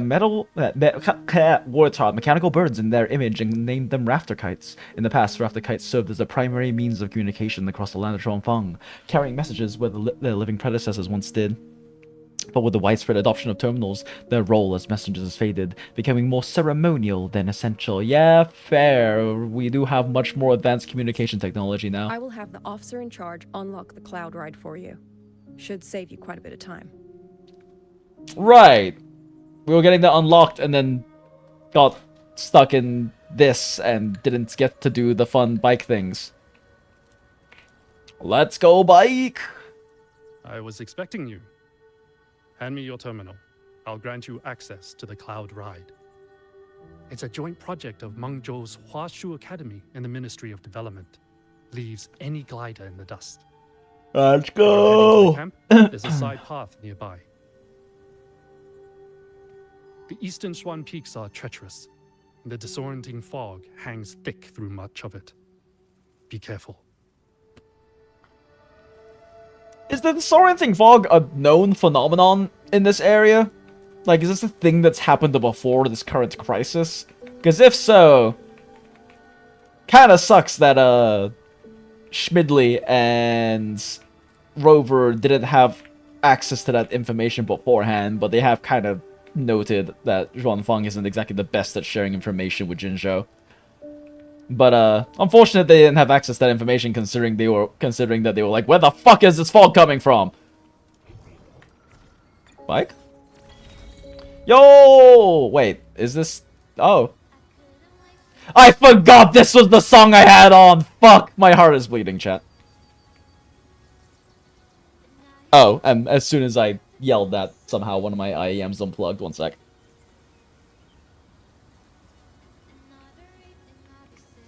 First, I need to get a sense of the terrain.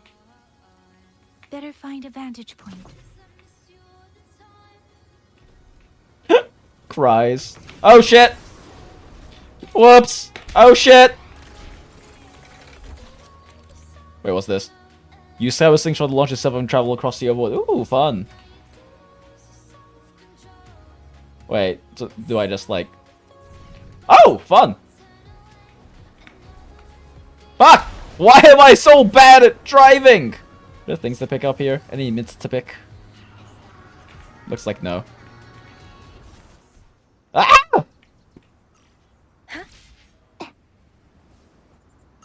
Oh, there we go. Call out to the streams. Call upon your favorite streamer. Your favorite streamers. Chat, YANGYANG calls out to you. Because you're a fuck you asset. Other than the math, that is probably the most Asian thing about me, though, is my driving skills. Smile. That path over there should avoid most of the auto puppets. Very handy scouting ability. I can't believe YANGYANG is a Ubisoft game's main protagonist, climbing onto a high thing and getting a lay of the land instantly. Over there, rogue auto puppets. They're really closing in. I have to move faster.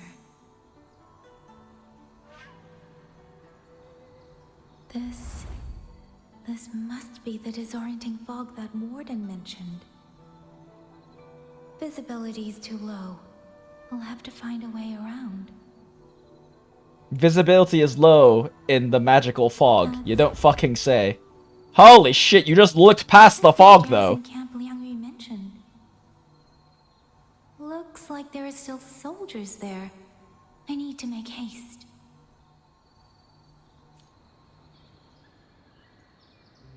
Ooh, skyscribe and bibblery.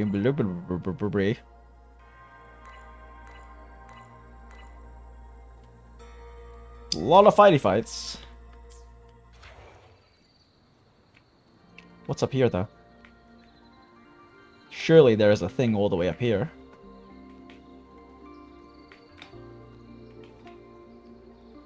Take a little pause. Oh, that should be... Ah! The winds. That should be nicely climbable right there. Should be enough for a back hop. Yup.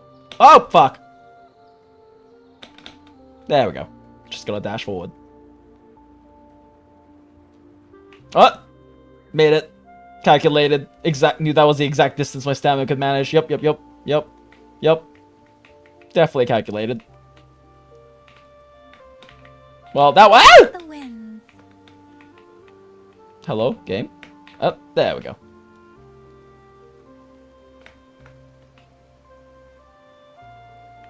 Oh, shit! Okay, we left the quest area, chat!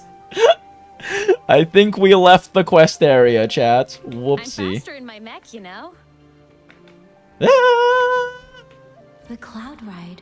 It's easier to handle than I expected. Chusea would love this. I wonder if she made it out safely. I mean, kind of, yeah. Oh shit, what just happened? Oh, did it transform me again? What is going on? Reality hacking complete. Good. Down to the mic. Deviation corrected. Come.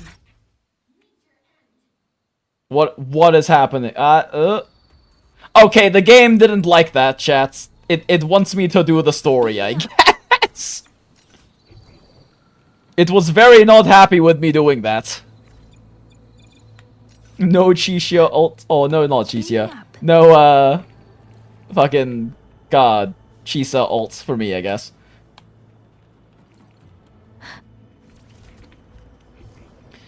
Give me things!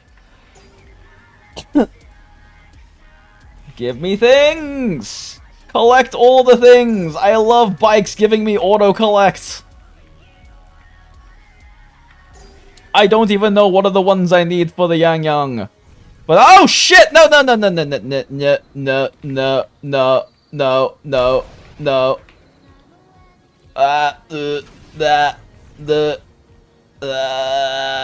Okay, we're good. Why is it red over there? What are the red things? Oh, there we go. Yoink. Yoink question mark? Why can't I yoink? Oh shit, oh shit, oh shit, shit. Yoink. Okay. Yoink question mark? Why can't I yoink these? Yoink? I want the weird tree fruits. Okay, fine, I'll grab them manually, game, Jesus. Oh, wait, quest area. Okay. Up. Oh, that's why I couldn't yoink them. I'm just not allowed to for some reason. Okay, fine. Give me things. I want all of the things. I love it. Oh, shit! Let's reach for... Please. Nah, doesn't matter. Precipitance. Oh, wait, shit! I tried pressing F and I thought it would cancel the attack animation. Let me F you! Let me press F! There we go.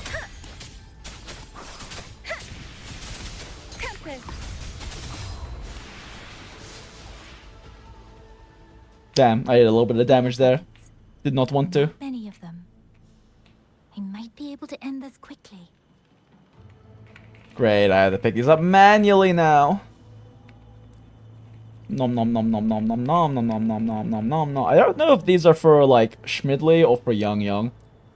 All I know is I'm picking all the mint I can. Shape the shapeless.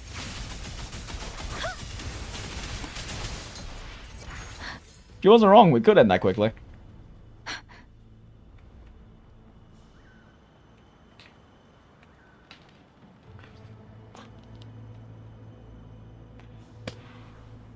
Did they see the fog happen a bit earlier and they can't just inform of the reason because you know, you might be right. Kinda forgot.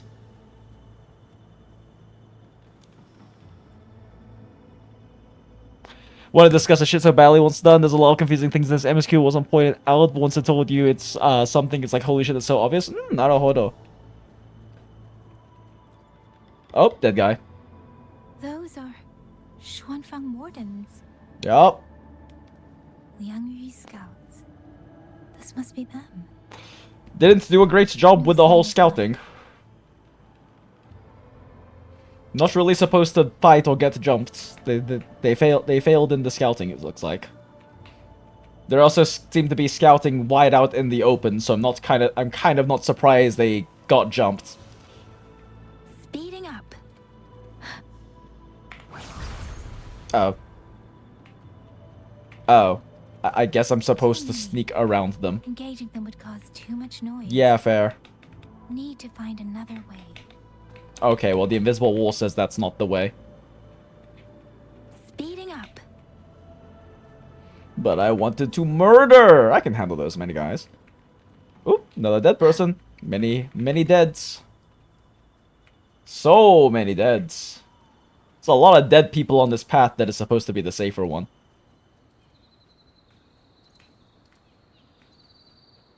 Speeding up. And we made it around. Okay, now we sneak attack. We have their flank, chat. Okay, invisible wall. Speeding up.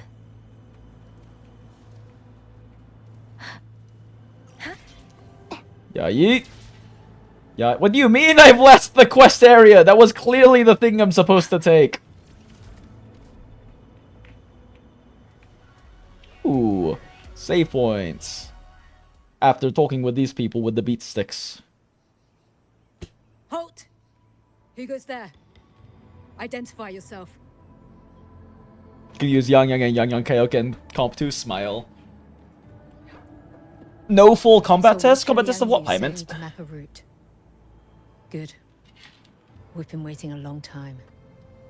Also, Why bother thinking just spawn gazillion burb? I mean, YANGYANG cannot summon the 7,000 pigeons yet. She must glow up into 7,000 pigeon mode. Right now, she is but probably S0 4-star from 1.0. They were long overdue, so I feared as much. No time to lose. We must send word to Liangyu immediately. Good work. The camp is just ahead. I'll find you a place to rest. Wait, she said Liangyu, not Yangyue.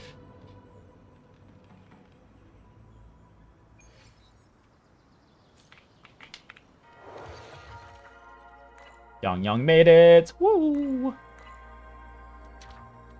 Avoiding auto puppets and tasks this goes along the way, YANGYANG reaches the temporary hold near Zhuangfang Hold. Rest up in the garrison. No rest for the wicked. We have 2 hours, probably like an hour and a half now until the auto puppets attack. This is no time to be sitting down, YANGYANG. I hope everyone makes it through safely. Excuse me. Highly doubt there won't be casualties. A burb? If it's not too much to ask, could you let it carry a letter for me? A letter home to Manzhou. You mean to... To my lover. I've been away from home for many years now. Now Shangfang has fallen into chaos. I may never see my wife and children. Oh, this letter real. is my last wish. I asked every soldier in the hold, but they all say that under these circumstances, every rafter kite must be reserved for that is reports. very fair. Please. That's all right. Give me the letter. Couldn't someone hold on to... I'm sure you're not the only one. Couldn't someone hold on to the letters and deliver them all at once after this is over? I hope the first thing his family sees is not this letter, but the man. Although I guess the question of who is to hold those and who would survive is a different story. Mother. Rover. Jinxo Lucy. Sister said she'd come visit Jinzhou soon. If she can't find me, will she worry? Absolutely yes. Maybe I should write down what I've seen here. Probably a good idea. If nothing else, I can put the clues in order. Perhaps it will help whoever reads it. I can't believe YANGYANG's gonna be the one who leaves readable notes everywhere for us to learn more background lore. Father, mother, Rover. On equal level as my parents. You put Rover above Schmidley, true.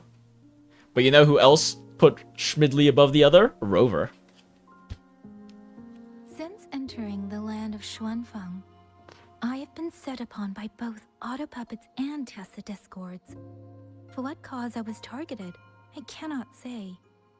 But the Xuanfang They at least show you with S6 YANGYANG. Is she though? And that is how I came to Xianling. I thought S6 YANGYANG had some healing in her kit, but I might be misremembering. Somewhere along the way, a mechanical bird began to follow me. The locals call it a rafter kite. They say it was modeled after a spirit bird that once dwelt in Xuanfang. It is remarkably clever. Now and then, Robot pigeon. it seems to lead me to places, almost like a real living bird.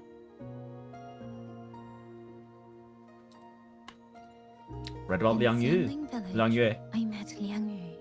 It's Liang She is Yu. young, Yu? Yet she already holds the title of Xuan Watcher. She told me of the I'm not chaos sure if that I'm has swept mishearing across or Xuanfang. if they are being Her inconsistent with the squad mates were pronunciation. slaughtered in a censure court. Something in her reminds me of who I once was. If I can, I will lift some of the weight off her shoulders. She doesn't, everyone just slapped originally on them for extra supporting. I mean, I do recall that. I just thought I remembered also her having something in her kits, but definitely could, very likely I'm misremembering because I haven't looked at YANGYANG in like 2 years. Read about the rogue auto puppets. Meant to purge tacit discords have gone rogue. They now attack the people. I can't prove it yet, but something tells me this isn't just a malfunction. Yeah, likely. It's deliberate. Someone's behind it. But Xuanfang Hold's comms have been cut. The wardens are barely holding the line against both. Are the crazy auto puppets and not tacit also discords. attacking the tacit discords though? No one has the time or strength to find out what's really going on. Seems like something you can make tactical use of if they are also fighting the tacit Only I discords. could gather some clues through the streams. Time to try.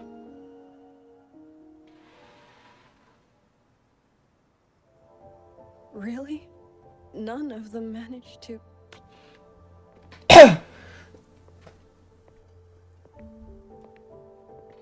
YANGYANG, thanks to you, we slipped past the auto puppets and TDs.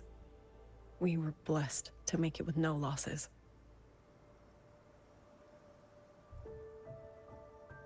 As long as everyone is safe. The hold is just Burp. ahead.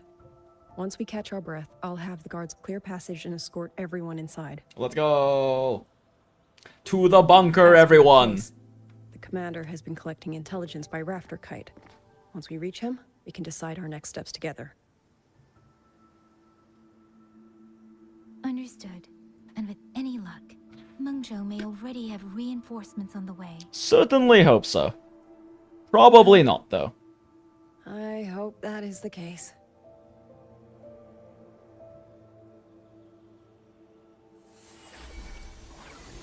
Next.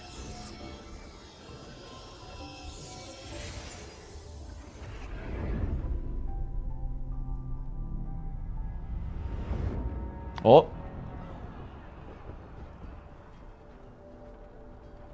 How? We should have avoided all of them. Well, that was Wait, why did her eyes just lose the yellow for a second there? Hold up, that's interesting. Was that intentional? Was that an intentional little bit there or not? Too fast. Her pupils lost their color for a second there. Battle lines. Cover the civilians. Buy them time to fall back.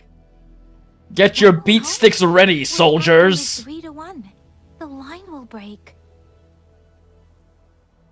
Yang, one of us has to stay behind to hold them off. Why would that be more effective than holding a full line of soldiers? You are a captain now. Don't lose sight of that. I'll play decoy and draw them away. Trust me. Okay, see, that's a much better plan. There are too many for one. If you ask me, we need 3. At least 3. I mean, that makes more sense. Watch Liang Yu. The hold is But also, again, why is a single last stand more effective than actually holding a proper defensive line with soldiers if all you're trying to do is buy time for people to escape? Liang Yu, I'm not making it. Go. Oh dear. Oh no. PTSD flashback time. Liang Yu, you must stay calm. Aw, what a good big sis. So everyone gets to. Center yourself. They must have taught you breathing techniques in your warrior training.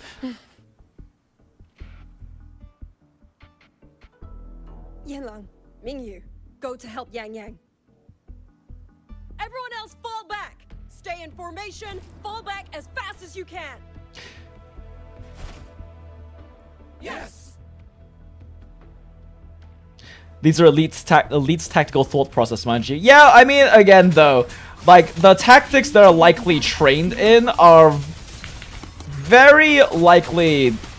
Like, the tactics that they're trained in are probably designed around fighting and supporting the auto puppets. They probably don't have much tactical training in terms of how to actually handle situations without them, you know? Don't let them surround you. Like, the decoy plan makes sense. This actually makes sense. Of trying to lead them away with a small group instead of that draws the attention. That is a very different and possibly effective strategy compared to actually trying to hold a defensive line with a bunch of soldiers. But that was not what that motherfucker was suggesting. His suggestion was like, I will hold them back by myself, because that will be more effective than having an actual defensive line of soldiers do the exact same thing to buy time.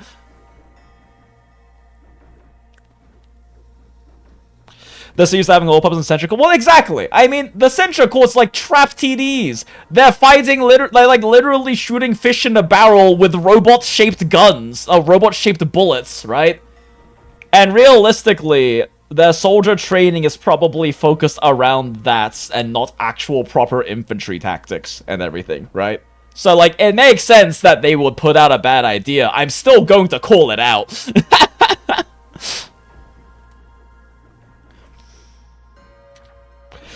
That's why they want the last stand instead of lead away. I mean, I don't know if the last stand is like a result of their training necessarily, but more a result of their lack of tactical acumen, because I don't think that their tactical training, if they're meant to fight with auto puppets, is till probably last stand, considering that it would probably make, at least to me, I'm not like a tactical expert or anything, I'm not trained in military tactics, but at least to me, it would make more sense for if a situation happened where their auto puppets got taken out and things like that, and they were left alone in that kind of a situation, that it will be more likely for them to try to play for reinforcements, considering that the auto puppets are kind of assumed to be the fighters for the most part.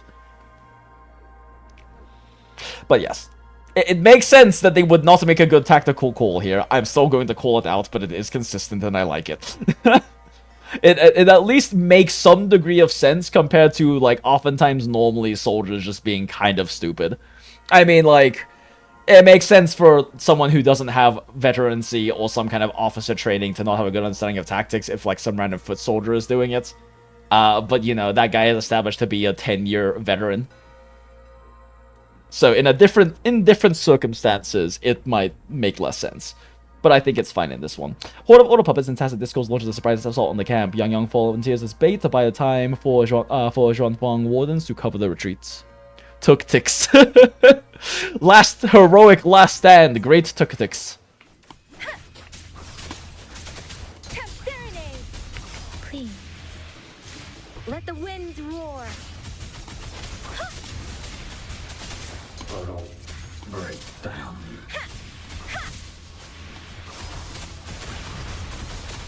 Tempest. Hostile presence detected. Hold off as long as you can. Wasn't the plan to, like, lead them away? Why am I fighting them? Why am I fighting these infinitely respawning enemies? The entire point was to lead them away. Beware. Shape the shapeless. Precipitant. Hostile presence detected. Please. I need to watch my stamina. Probably do some basic strings for now. Oh shit. I didn't recognize that was an attack animation.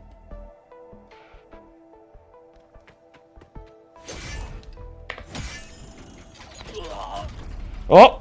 Well. One of them is dead. Mingyu! Damn you! Die! This is not the plan!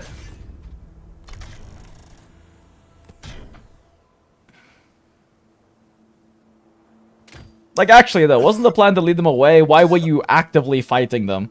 Instead of, like, it's finally fighting defensively to retreat and draw them away.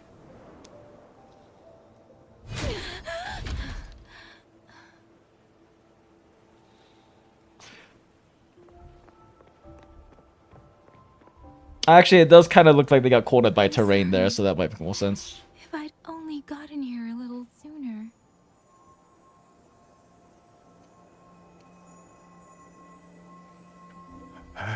Now you sound just like little Yang. Is she trying to do some kind of healing right now? What is going on? What are you wind sub DPS resonance scouting resonance power person trying to do with your weird glow? Just need to rest. Some rest and I'll be fine.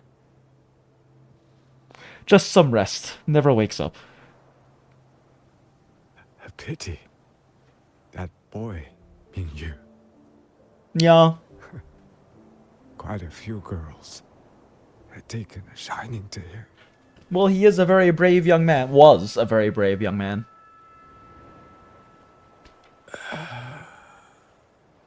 There we go. He's just gonna rest for a while, chat. Just for a while. He'll be fine. He'll definitely wake up. That was not a last breath. What do you mean? He is not shitting himself currently, which is apparently a thing people do when they die.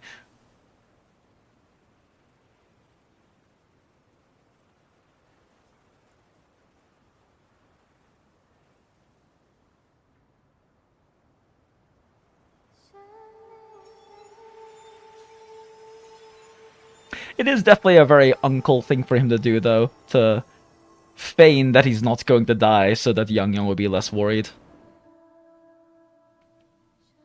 Sweet uncle-y thing to do. Oh, shit. Ooh, the background music shift there was kind of interesting. Where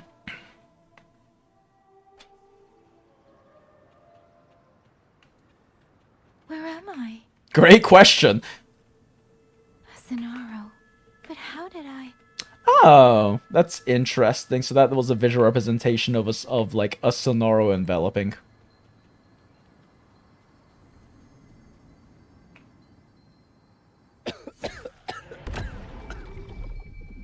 Is it? Welcome to a future where you failed. How can we tell he's bruise covered when his head to toe in armor? Fortress, did it stand? Does he have a bruised neck or face? I guess. Got a bruised face. Helmet got smacked about a bit. I still had things I wanted to say.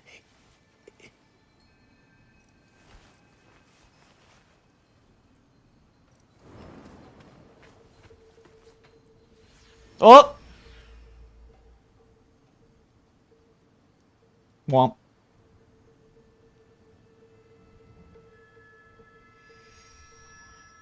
There we go.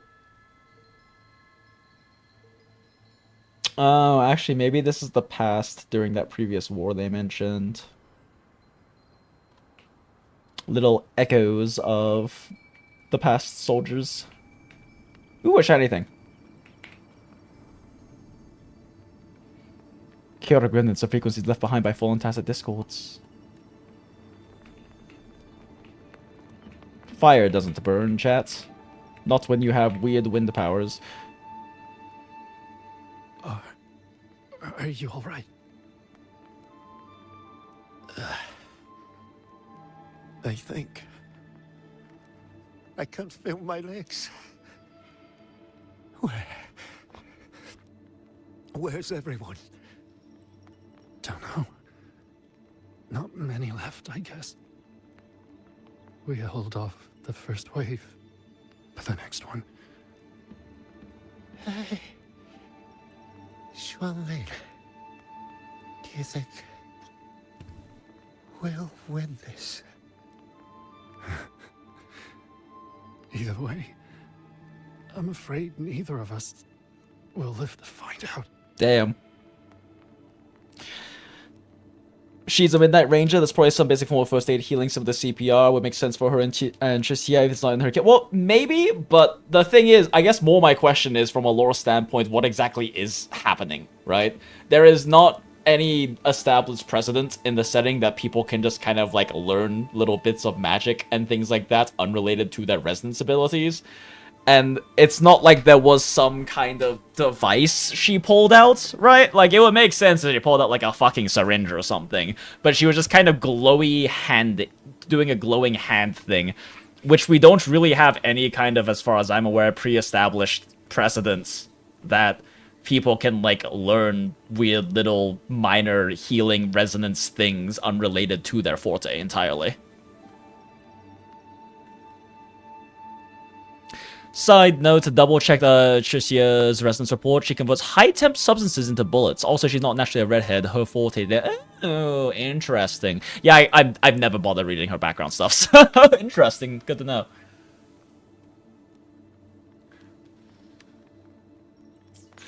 Interesting she turns high temp substances into bullets instead of the other way around, though.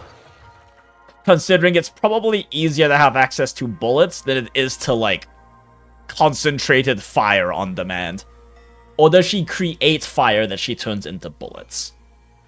Like, does she create the high temp substances and then also convert to them? Or does she need a ready supply of high temperature substances to turn into bullets? Because that seems like the opposite of efficient if you can just carry bullets.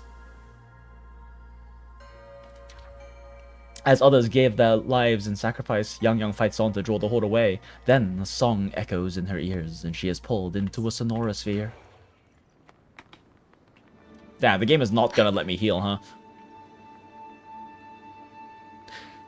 6.5 Tricia 5-star. She saves Huang Long from a nuke and makes a big bullet to shoot a left one across the cosmos. Hell yeah!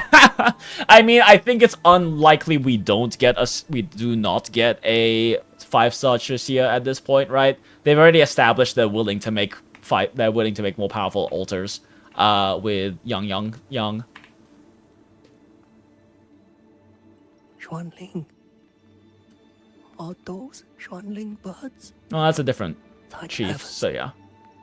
You didn't all. Oh, and they mentioned XUANLING birds. This is definitely from the past then. Go now. The village is already. Yeah, not really alt timeline, more so past sonorosphere. And see if there's still anyone. Take them away. Away from here.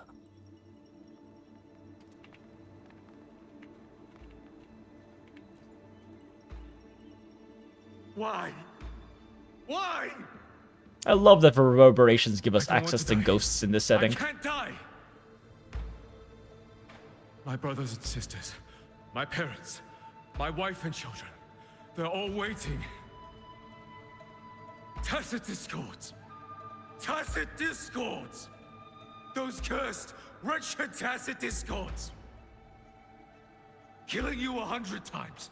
No, 1,000 times. Honestly, reasonable crash out.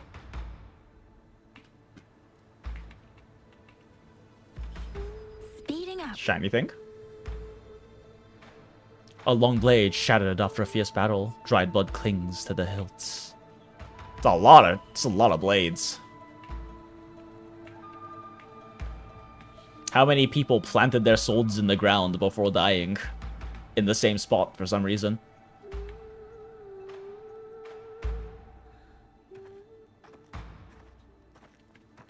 Always kind of wondered with that. It's like very aesthetically pleasing to have a bunch of swords like stabbed in the ground in the battlefield, but realistically, how many swords actually stab that deep into the ground instead of just falling onto the floor in actual combat, right? Like, you know, when soldiers are like doing this, where they like plant their sword in the ground and like are leaning on it and die, that's one thing, but when there's a bunch localized in one area, like I struggle to imagine a way that that actually happens. All she gets to be is a little bird, a bystander, watching the horrors of war. Not another dead uncle. How many battles have been fought in this place? And how many more are still to come? I was about to say, where are the auto puppets? But I think, did they establish this was before the auto puppets when this big war happened? Like this big war they mentioned was probably before the auto puppets.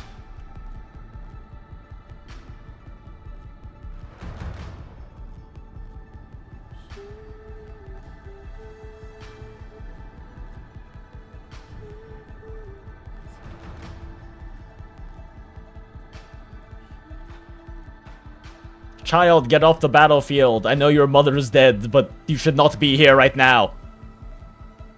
Oh, fun. Oh, fun. We have a crawl segment with lots of reverberation bubbles. Are these reverberation bubbles all dead tacit discords like before? Oh shit, is this baby Lian Yue?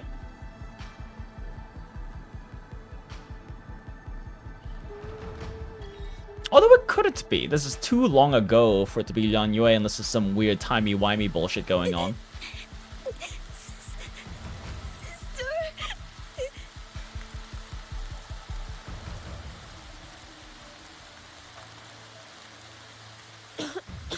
Also too long ago to be Lian Yue's mother, though. Don't cry. Don't cry. Oh, good sis. Let the XUANLING hear your song. Don't forget to sing. And they'll come. They'll come to take you home.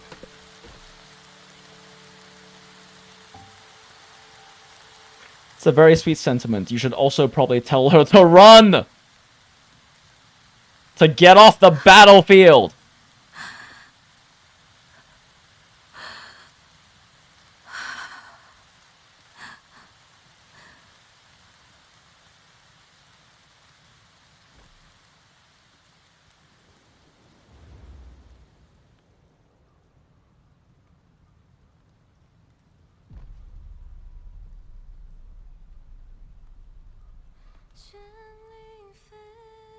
Damn, okay. Chills.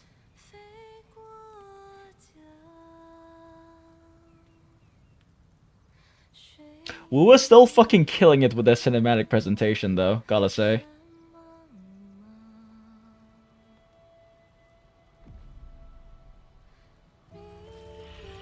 Damn.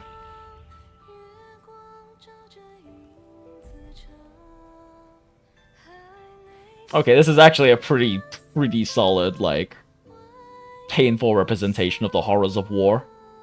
They're doing a pretty fucking good job with this.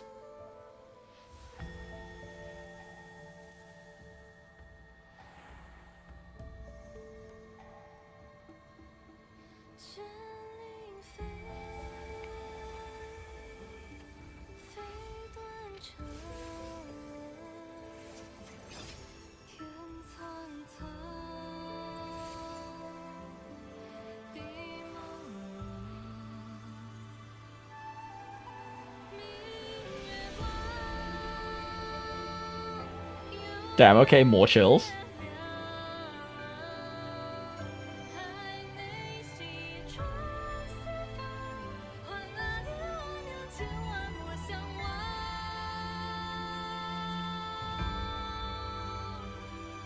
Didn't read all the lyrics, but some of them do hit kind of hard thematically.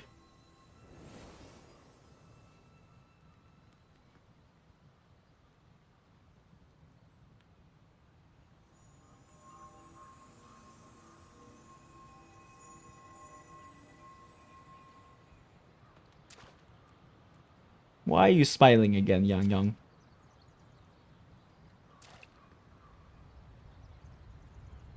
Another wave of tacit discords will be here any moment.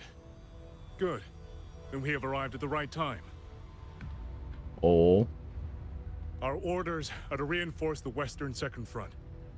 Fellow artisans, ready the blade puppets. I guess this is before they had as many auto puppets then. This generation of blade puppets. There is no better test than real combat. Yuan Fortress was built by the Ministry of Development and Zhoujuan Atelier.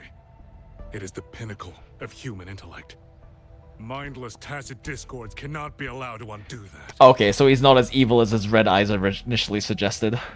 Prior to the founding of Zhongfang Hall, the Yuan Fortress, a mechanized fortress, was built through collaboration with the Zhoujian.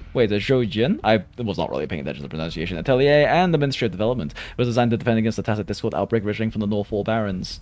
Yes, sir. Zhoujuan Atelier. Zhoujuan, okay. Yuan Fortress was. Initially, when he walked up, I was like, is this guy supposed to be some evil motherfucker who's responsible for this whole thing? No, they just gave him red eyes. Look at me being prejudiced against red eyes, squinty-eyed men.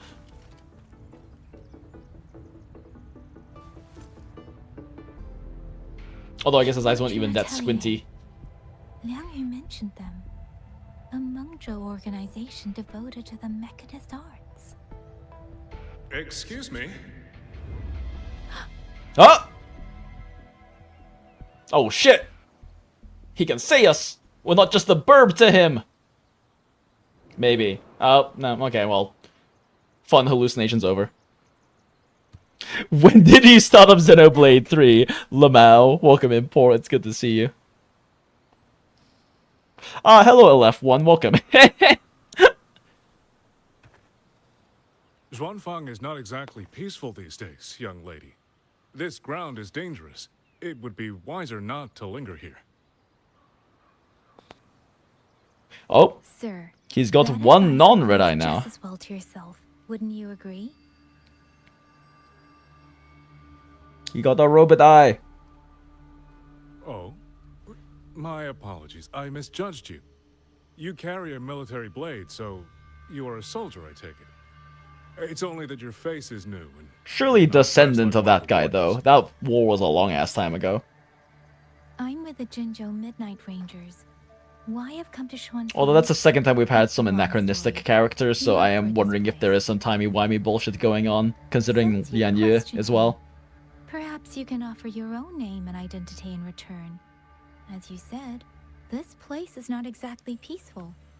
A civilian wandering alone through these mountains is unusual, to say the least. Of course. My name is Muyu. I am an artisan under the Xuanfang Ministry of Development. If you do not trust me, I have my badge with me. We're dipping more into PGR tier writing, aren't we? So happy for it. I mean, I don't know if that last sequence I would say is necessarily PGR tier writing, but like I said, the cinematic presentation in terms of like this representation of the horrors of war was very good. I don't know if that had anything to do necessarily with the writing, but that entire sequence was like was very well crafted to have that like painful, somber representation of that. It's wise in WuWa. Smile. Went to a nearby censure court for routine maintenance. But before I even made it inside, I watched the auto puppets go rogue. They attacked the wardens escorting me.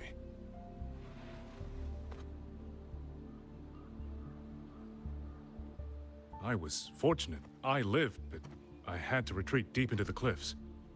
Only once I was certain the auto puppets had moved on did I dare come back out. I can't believe he's ratting in PUBG. And I found you here, looking rather shaken. Judging by the area around us, you must have endured quite a battle. Did you fight all these auto puppets yourself? Remarkable. No, I teleported into a weird past time, to a weird recollection of the past, and then watched a bunch of the guys die around me as I sang sadly, and then I came back and all these things were dead.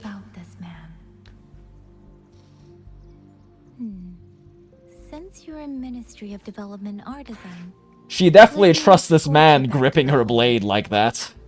Not sus at all. This is no time to return to the hold. I must get to the Western Fang Peaks now. I must not dally. the Western Why? Fang Peaks. Why? What's there? The Western Fang Peaks houses the Skyworks, Xuanfang's largest auto puppet production plant and Tacit Discord disposal facility. If that place falls, rogue auto puppets and Tacit Discords will spill into every corner of Xuanfang. The consequences are unthinkable. Fair. What are you gonna do there? A factory in the land of Xuanfang's Western Fang Peaks. It comprises the Thousandfold Foundry, which produces auto puppets ceaselessly, and the Myriad Snare, which suppresses and exterminates powerful Tacit Discords. The Skywork runs day and night in service of Xuanfang Hold.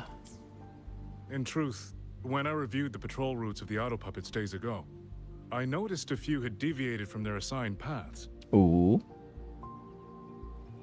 Auto puppets are self-operating machines. At first, I assumed a few units had suffered minor faults in their circuits after fighting Tacit Discords. But now it seems the rebellion may have started from there. And the point where all those rogue units' paths converged was the Skyworks. A rebellion of robots? Skynet? I mean Skyworks?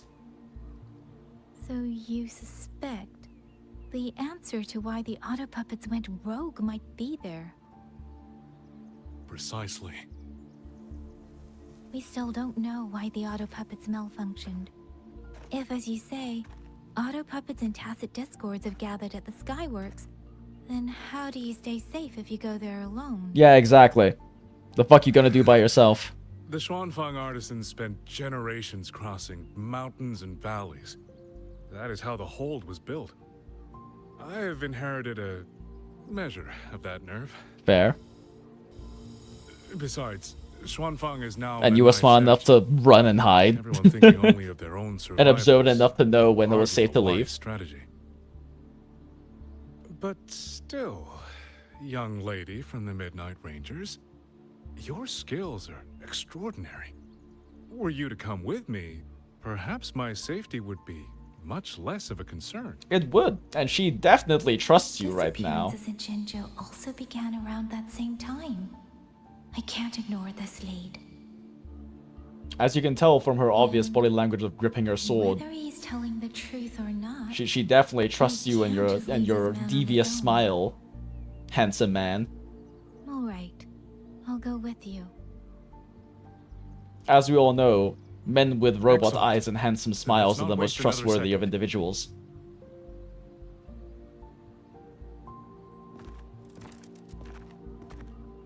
Herb. Pigeon. Take this letter, Pigeon. But the ruins of Yuan Fortress lie between the eastern and western Fang Peaks. How do you plan to get there? That is no problem. We artisans know every mechanical structure in the land of Xuanfang, and that includes Yuan Fortress. There's an old passage through the ruins that connects to the Western Fang Peaks. Rarely used now, but I know of it. The burb over there. I don't know what this burb is, but there's a burb over there. Speeding up. Whoop! Burb. Have I unlocked this area yet? I think, because, like, we're able to leave the quest area, right? We're, like, because I'm realizing that it's almost who, which means I should, if I am able to leave the quest area and explore a bit. Yeah, okay, I am. Cool. So we are actually able to do some proper exploration right now, because I need to grab the YANGYANG Ascension mats before reset real quick.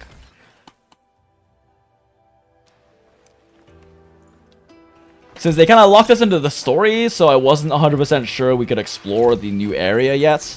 But it looks like we can, which I probably should have figured out the last time when the game did the weird glitching out and pausing every time we left the quest area thing. But real quick, before reset happens, we need to grab these. A laser sword. Pretty cool. Come on. Let's... The fuck is it? This way.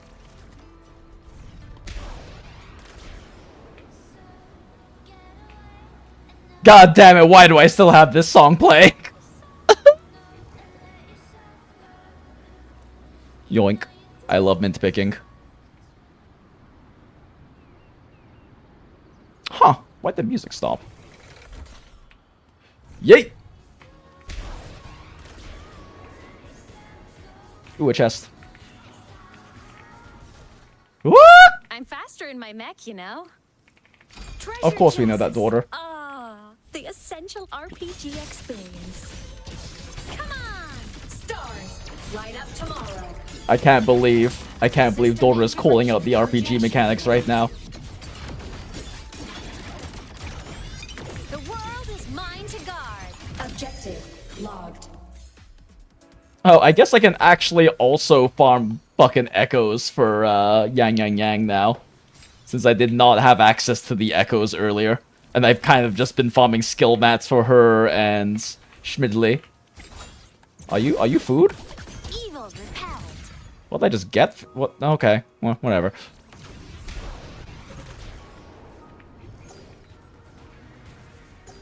Yoink, yoink. There's a quest over there. We don't have time for that. I'll pick it up later and never do it because I have such a gigantic fucking side quest backlog in this game. Who was that? Ooh, what's that? Ooh, what's that? Ooh, what's that? Ooh, what's that? Ooh, what's that? Ooh, what's that? Ooh, what's that? It's really fast. Enough. Right on target. God damn it. God damn it. Shit. Okay, whatever. Who the hell is Schmidley? Hi, Storm. Good to see you. What time is it? Oh, we have time. Okay, we have time for Schmidley real quick.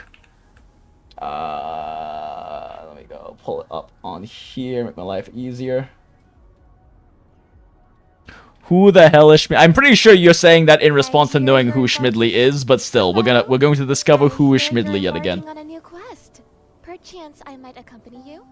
Oh, I appreciate it, YANGYANG, but I'm already taking Schmidley. Mirabo the goat. Who?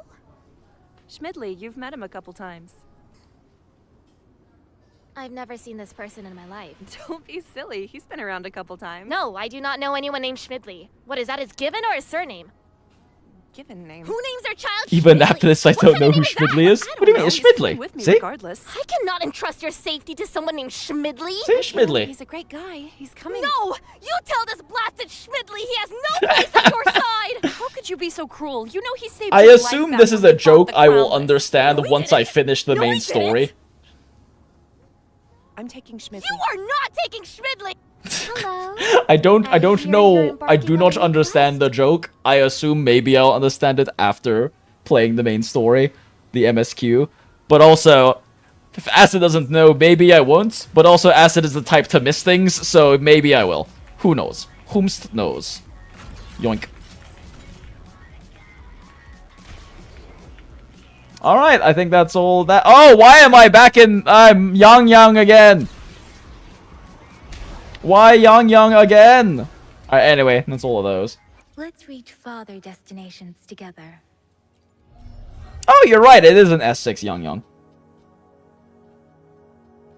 Alright, YANGYANG. Oops, nope, wrong one. Alright, YANGYANG. Time to order supplements. Sounds could be weighty. Jadeite could be made light.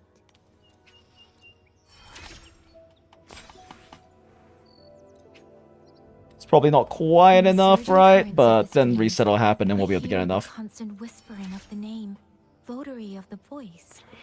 Does it refer to The bird makes good points real. These wings will soar across the skies and the wilds, reach shores no one has set foot on before, and build a bridge. I actually don't know if I have enough experience left to build Schmidley either, is the thing. I might have to actually farm I actually have to farm Resonator experience for the first time in fuck knows how long. Even if your journey takes you somewhere winds don't blow. Pretty sure the game told me I don't actually have enough, but we'll see. Carry your voice. As long as you carry it and call my name, I will find my way back to you. Alright, and that means we can finally do fucking these.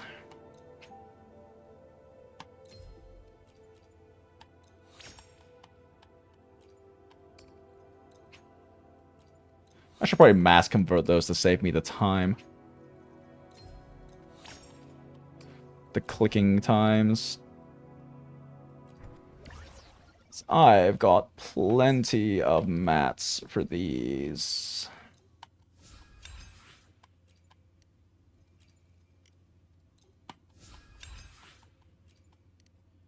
And let's just convert up some of the, what the fuck is it? There we go.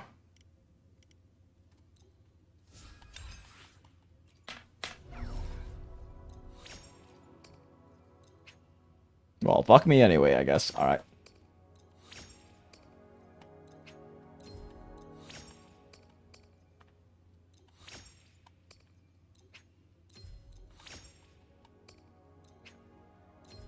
Finally build 7,000 pigeons, chats! Don't actually know I'm supposed to level first. Probably this. It tells me I need... I mean, either way, I'm 10-10-10-10ing her. It's kind of more a matter of having enough weekly mats for it, but...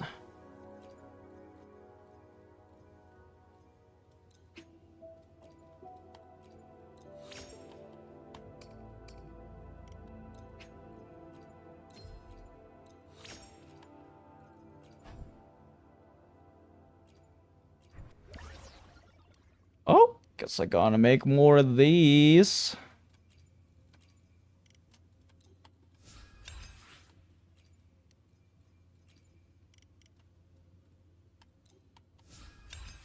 Especially because I have more packs for these materials, but not these materials.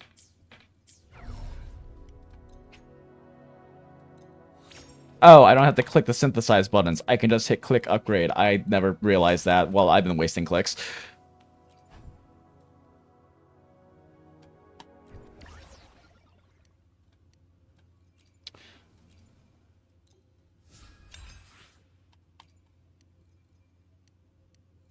I'll just burn all of these. It's not like I'm gonna use them for anyone. And I do have supply pack items for these materials.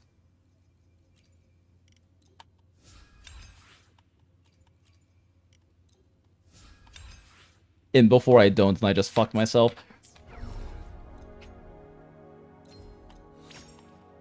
Okay, well, that's everything I can do right now. Alright.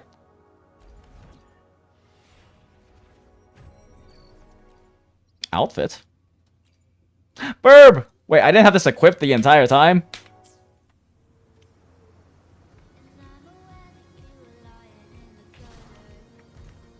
You miss things in MSQ, but you also notice things that most people miss, so, like, typical autist behavior. True. You got this auto model, but it's not mod-worthy. This is the real reason you're in jail. Smile. Yep. I mean, I think the autist part is probably why, which is interesting that the auto mod's there. You can count on me. Oh, hey, things to murder. I'm a transform. Heroes on. Lights up. What are you doing? Ah! Wait, what did he do? Weirdo. Structural collapse. Evil repelled. Cutting through the numbers. God, this team is so fun to quick swap, chat. Like, not only do I love playing this team because, you know, daughter team, but also this team is like one of the only teams left in the game that legitimately is better with quick swap play. you're able to significantly reduce the amount of IMIT field time necessary by quick swapping her with Chisia. Or with Chisa. And you can do the same with a few parts of Denia's kit too. So you can save a good few seconds on every rotation by actively quick swapping this team, and Chisa has great quick swap windows. So it's actually quite fun to play. Definitely not necessary for efficient play, but it does help you get in like an extra half to full rotation in on like 3-minute TOA fights.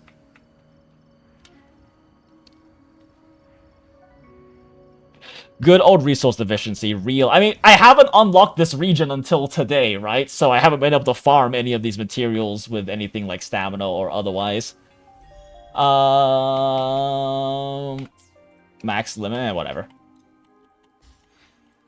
Wait, you lied to me! I wasn't at max! Okay.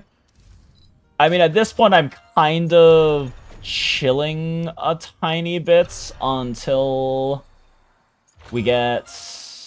until reset happens, because it's in fucking 3 minutes, and I'm already standing next to a place to go pick up flowers. To go mint pick. Land to detect log specialties, directly aiding constables and maintaining peace and security through. This reminds me, I have so much exploration shit. I never finished the, like, project rebuild thing in La Hyrule. I'm, like, on the final stage and then forgot about it.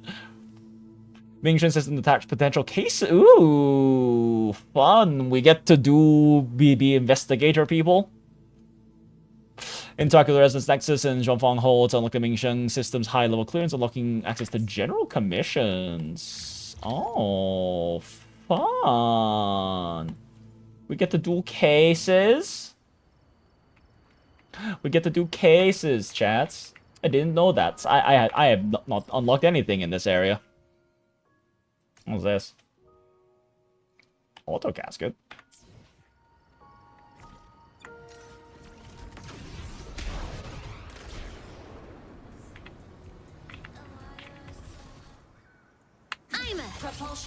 Woo! Oh. Why is this a YANGYANG area? The fuck is this? Special credits slot challenge. Control Death Grab to move and grab item. Oh no, it's a crane machine! I'm so bad at these. Comes in large and small sizes. Deliver it to the prize box to obtain asteroids. So, okay, we go for the gilded cash. I mean, I'm assuming we want to grab everything anyway, but...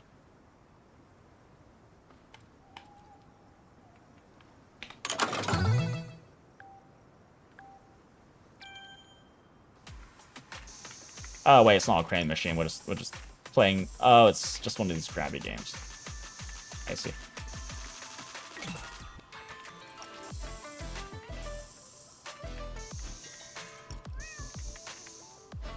Well, I'm bad.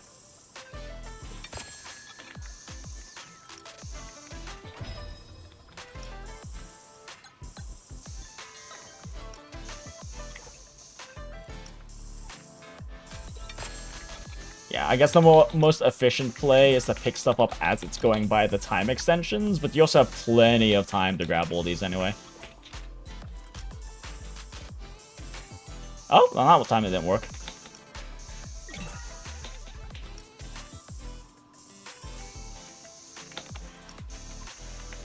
Are you fucking kidding me? No!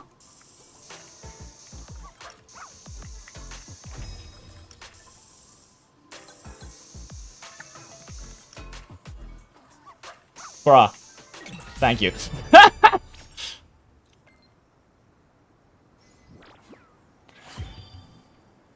Is Abby going to consume? Will Abby eat the tiny creature? Okay, there we go. Cool. Alright, now we can grab flowers and then we can continue on with MSQ for another hour and a half before I gotta hop off.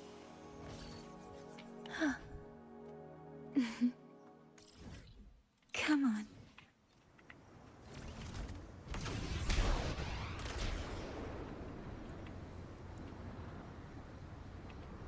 Yoink. Yoink.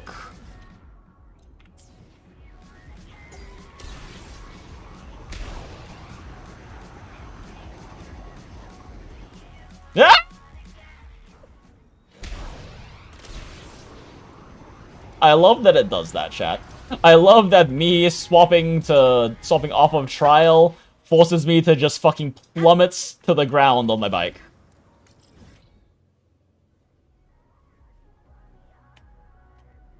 Okay, that's enough, right? I need to go to the next area, right? Surely. A laser sword. Oh, I still need level 90 characters. Pretty cool, right? Yep. Come on. Let's go where the wind takes us. Yeah, fuck it. I'll just convert everything. And I'll start slowly building these up now that I'm actually able to burn stamina in this region where it drops these mats instead. Since I'll be probably focusing on doing a lot of the echo farming now, since I haven't been able to do that.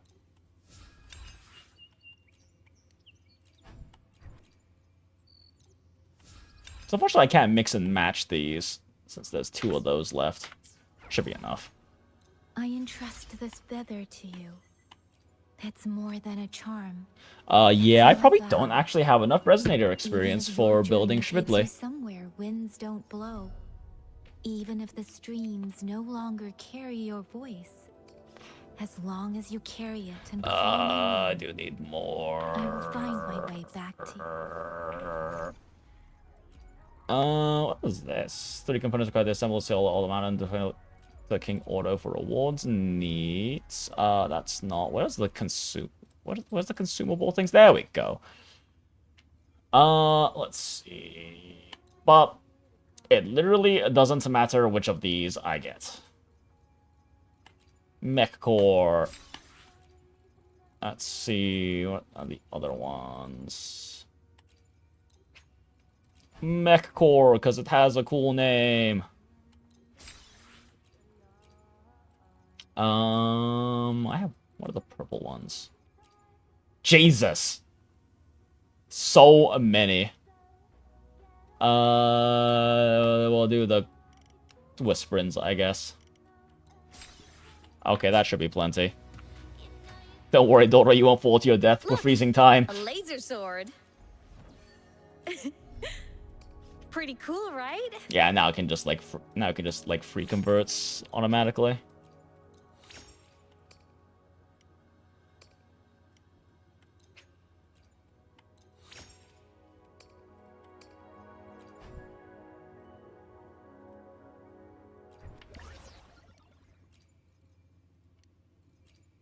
Wait. Oh, did I fuck up? Can I not convert those particular items? Or do I just not have enough? Wait, what? Oh, no, we can. I might run out of them already? Jesus. You're fine, you're fine, you're fine.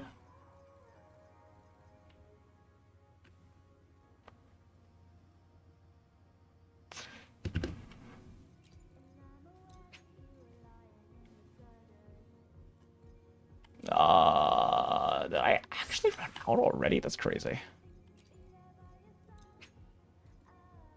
Oh, we have so many boxes, chat. Oh, we have so many boxes, chat. So many boxes. You're fine, you're fine. You won't die, daughter, I promise. Look, a laser sword. Pretty cool, right? Okay, that should be enough. That should definitely take care of her and Schmidtly.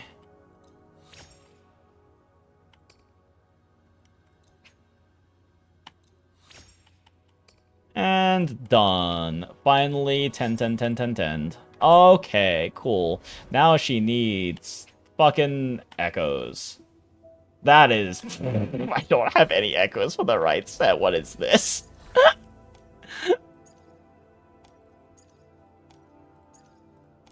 Okay, yeah, echo farming needs to happen. Actually, real quick, while we... you can catch an updraft to lift you back up. Well, nope, never mind, I lied, Dora died. Okay, real quick, just a tiny little gameplay break on this. Let's go check this. Let's go unlock this super fast. And knock it out. And then we'll continue with a bit more MSQ.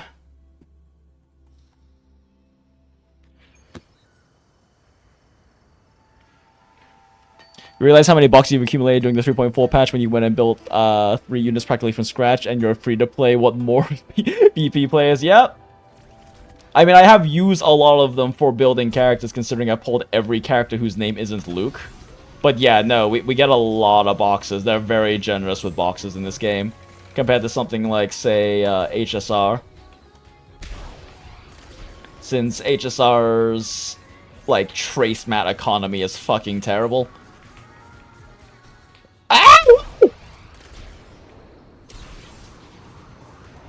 Oh, you're not gonna make me fight this as fucking YANGYANG, are you, game? Against the wind. No. No. No. Beware. Eat a dick, game. Okay, surely they let you, like, teleport into an instance for most of these. Surely.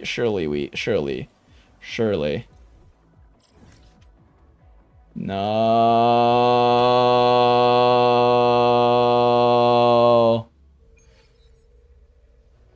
No, why no Luke? I just lost 50-50 and didn't feel like pushing for him.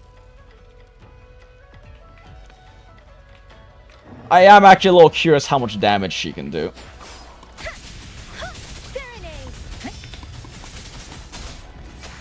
Oh my gosh, she's tickling them to death. Let the winds roar.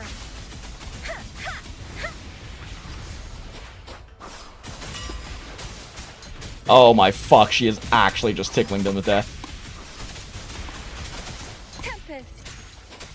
They're fucking tickled, chap! Please, don't worry. And she can't heal. I don't think I have the patience for this is the bigger problem. This is gonna take fucking forever.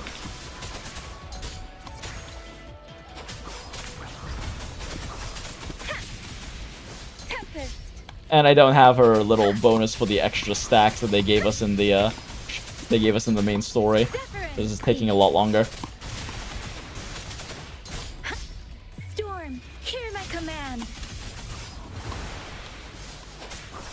This is fucking 6 out. I am not doing this, chat. This is taking weight. This is 6 out of 41. No, fuck you. I am not doing this. Fuck you, game. We are not doing this right now. Maybe I can like sneak over and grab these ones? Haha! Yeah, no, we are not doing that, chat. Fuck that.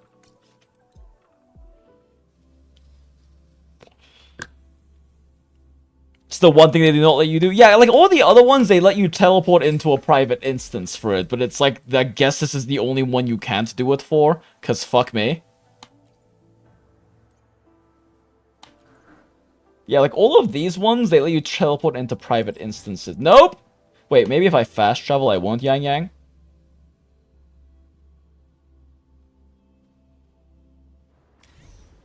Ugh, eat a dick, game. Fine! We'll do MSQ now, game.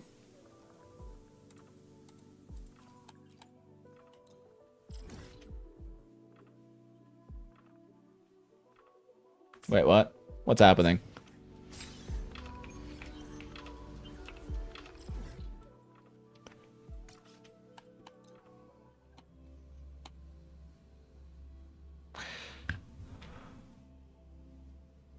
Fuck that without Sanhua, that's horrible amount. Yeah, that's kind of painful. Teshyang has been using she's using Sword of the Night. Wait, really? I wasn't paying attention. Take the 7,000 pigeons, 7,000 days of fighting challenge. I am not wasting time doing that. We're gonna push MSQ and I'm going to kill that tacit Discord nest in 2 minutes instead with an actual team. They don't let you do bosses. Normal echoes are locked behind MSQ. Really?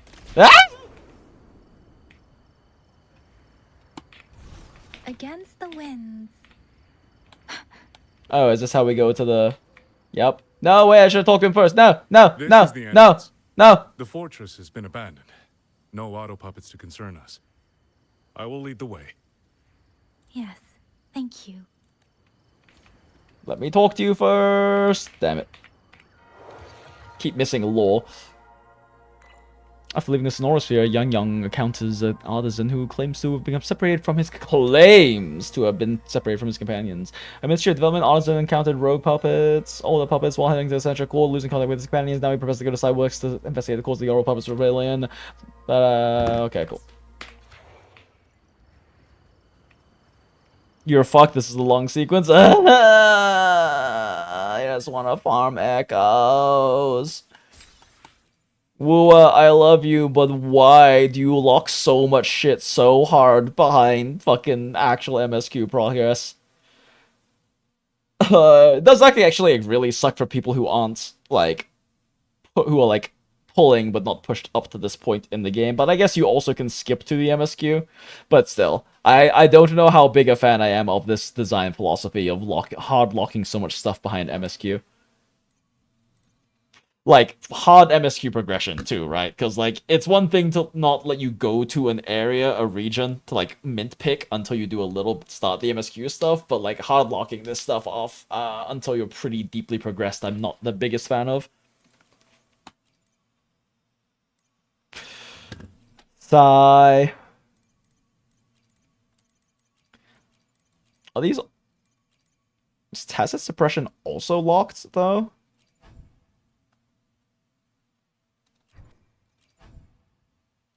I also don't know. I actually haven't bothered checking what Schmidley's gear set is anyway. Oh, no, we should be able to do. Oh, wait, no, this probably also is a forced YANGYANG area, isn't it? Okay, alright, locking in. Yuan Fortress Ruins. We gotta get rid of the test YANGYANG, chat. I actually don't mind fighting as her. I mind taking 10 minutes to clear a fucking Discord suite. Or Discord nest. Could do the test field? Okay. Either way, I can't test a field right now anyway, because there's the 2x. There's the 2x bonus currently for farming regular mats, and so I still need mats for Schmidley, so it makes sense to burn stamina on that right now. We'll worry about like tacit fields later. Oh, we're on a side scroller. Neat. A very slow walking side. Do you guys have no sense of urgency? There are important things. People are dying. Correct. When that war erupted, tacit discord swept into Xuanfang. The main battlefield was this fortress, built by Meng Zhou in earlier days against these monsters. Those symbols on the mechanisms. The construction was overseen by both the Ministry of Development and Zhuo Juin Atelier's Grand Helm. It would be strange if the Atelier's marks were not here. We are walking way too casually considering the urgency of the situation. The Yuan Fortress battlefield. Even after I do like these 4 side-scroller sequences, though. Feels so. At the time, the tide of tacit discord swelled relentlessly. Meng Zhou's sentinel, Sheen the Moonfox, concluded that the fortress Wait, why am I... would not withstand their onslaught. So she turned to powers beyond mortal understanding. With the authority of her station, she actually kind of nice animations. Hold atop the ruins of Yuan Fortress. Chink. It was meant to be the apex of automata mechanics. I like her sheathing animation. As the Sentinel envisioned, it's very... Wait, fuck, what has he been saying? I was paying too much attention to her sheathing animation. A mechanism so vast, so intricate, so perfectly ordered, that no mortal hand could ever hope to build it.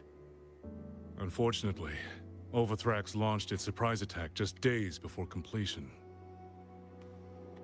Shit, well, he was sharing very important lore stuff, chat. I was paying attention to YANGYANG's sheath animation. I got distracted. Built by Meng Zhou. Symbols on the mechanisms. Constructions were seen by both Ministry of Development and Tony's marks were not here. After seeing the field so, behind Tastic sword relentlessly, Meng Zhou Sentinel concluded the fortress will not withstand their so they turned the powers. Beyond her understanding, with the authority of her station, she raised Rongkong Hold atop the ruins of Yuan Fortress. It was meant to be the apex of all mechanics. Once completed with... oh, so the fortress never actually got completed? Huh. They were talking about it like it was actually functioning, though.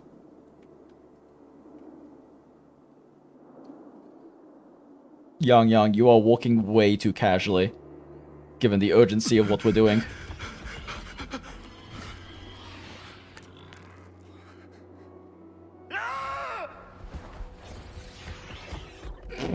Why are they jumping after him? They were using themselves as bait, luring tacit discords into the censure cages.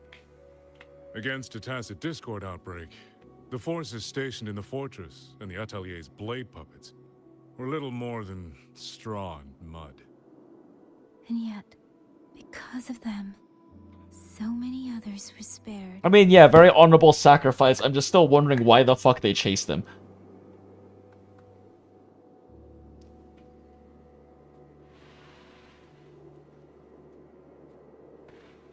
Inspect the censure cage. Ah, is this a censure cage?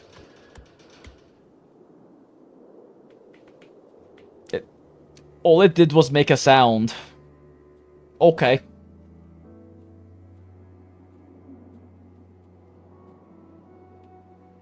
This damage, it isn't just from tacit discords. It looks more like some kind of explosion. And it seems you do not know how the Fortress and Gorge's War truly ended. Wait, are we in a Sonoro again? Even now, to most of Mengzhou, it is little more than a memory of suffering. A very different bit of scenery right now.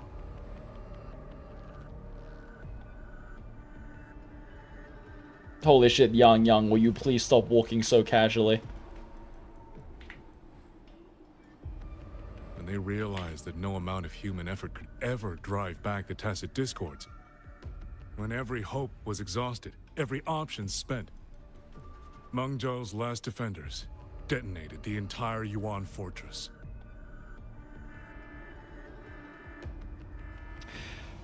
Gave you Fury vibes? Yeah, kind of, actually. Oh! After that, a higher will descended upon Xuanfang and brought that gruesome war to an end.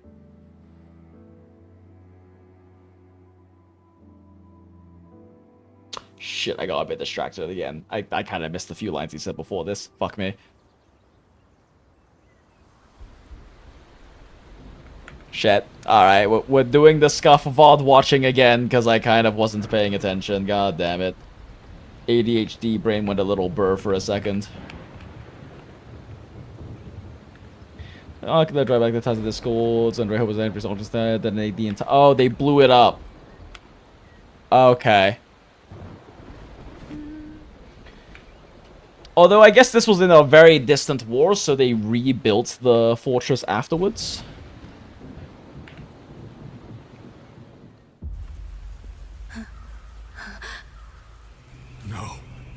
No, this isn't right.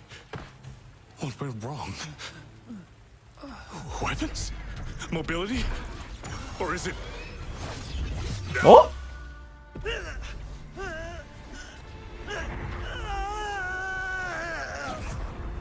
Hell yeah, dog. Damn you, tacit discord. So some timey-wimey bullshit is in fact going on here.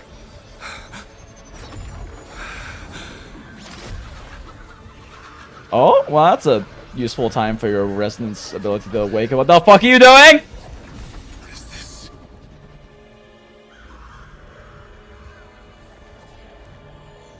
How fascinating. Oh. You just turned that man's into a puppet. The most uncontrollable part of a person, remade into the stepping stone toward perfection. Oh. Wait.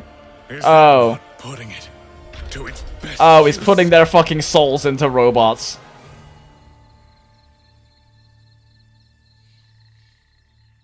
And somehow we're still alive What is today. it, young lady? The Skyworks lies just ahead. We may soon learn. Although he doesn't have the scar. No scar, but the missing eyeball. Your right eye. Hmm? This eye? Pay it no mind. An old wound left by a tacit discord years ago. Nothing more. This encounter. This man's sus. Was it during the Fortress and Gorges War? How could I possibly be old enough for that? Ha ha ha. Interesting. You couldn't have known me before. And no one alive in Xuanfang knows the particulars of my past. When people speak, they always try, without knowing, to hide what they leave unsaid. Unfortunately, I'm very good at seeing it. Oh, you possess that ability. Yeah. So then, I assume you saw Yang. something in that Sonoro, didn't you?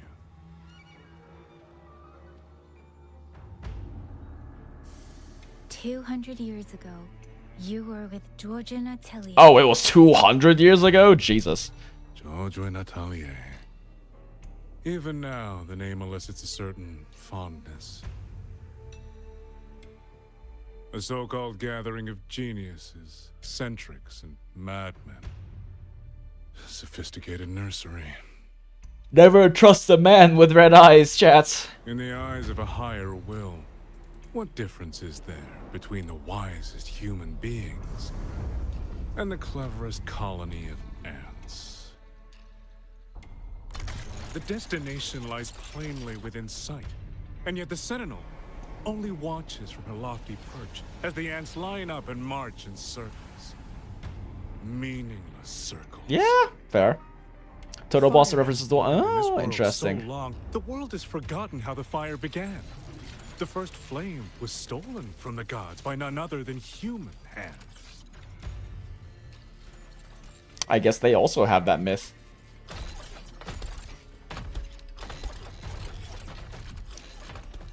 No way, the weird engineer guy with a red eye is in charge of all of the weird red control of the the robots. Into one of those dull schemers, the sort you've likely heard of, the Fraxidus.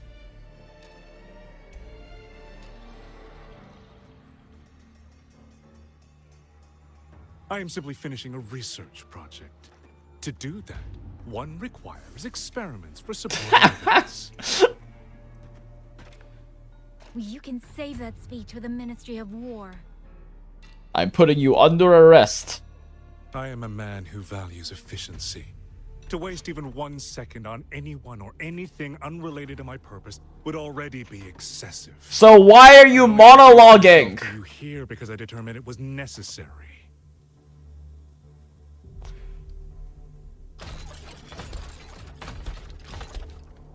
If you don't want to waste a single second, why are you monologuing? Attention on others, and so remain stubbornly blind to your own nature.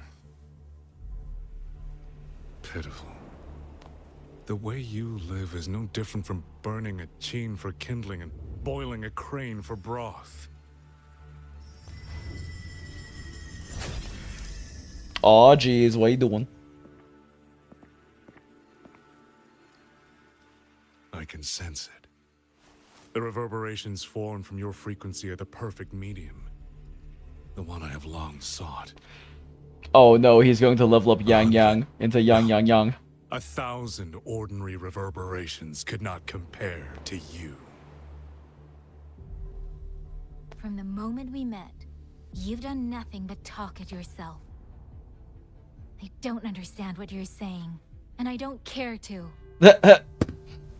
Fancy words, magic man. The wind will not carry these words anywhere. Your madness ends here. Wait, why is the terminal beeping? Oh shit, combat time? Nope, never mind. It's time to snap back to reality. Oh, there goes gravity. What about 7,000 fucking ordinary reverberations? True, they should eat that man's. When reaching this node of the main quest, you can click the specific resonator avatar to choose a preferred narrative line to continue the quest. Line selection only allows you to experience the stories in different orders and does not affect the narrative content. Ooh, fun. We can do the Schmidley line or the Rover line. It's time for Schmidley. Schmidley makes for Fogvale Pagoda in eastern Shuan Peaks. It appears a mysterious person is waiting for her there. Schmidley time.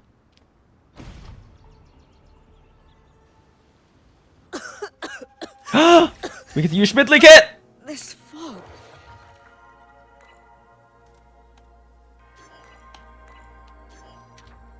Arriving at Shoppo's yard in the Sun Yuan Hills with the rover, I just be able to uncover a lead on YANGYANG. They were trapped by a sudden surging of the shorting fog.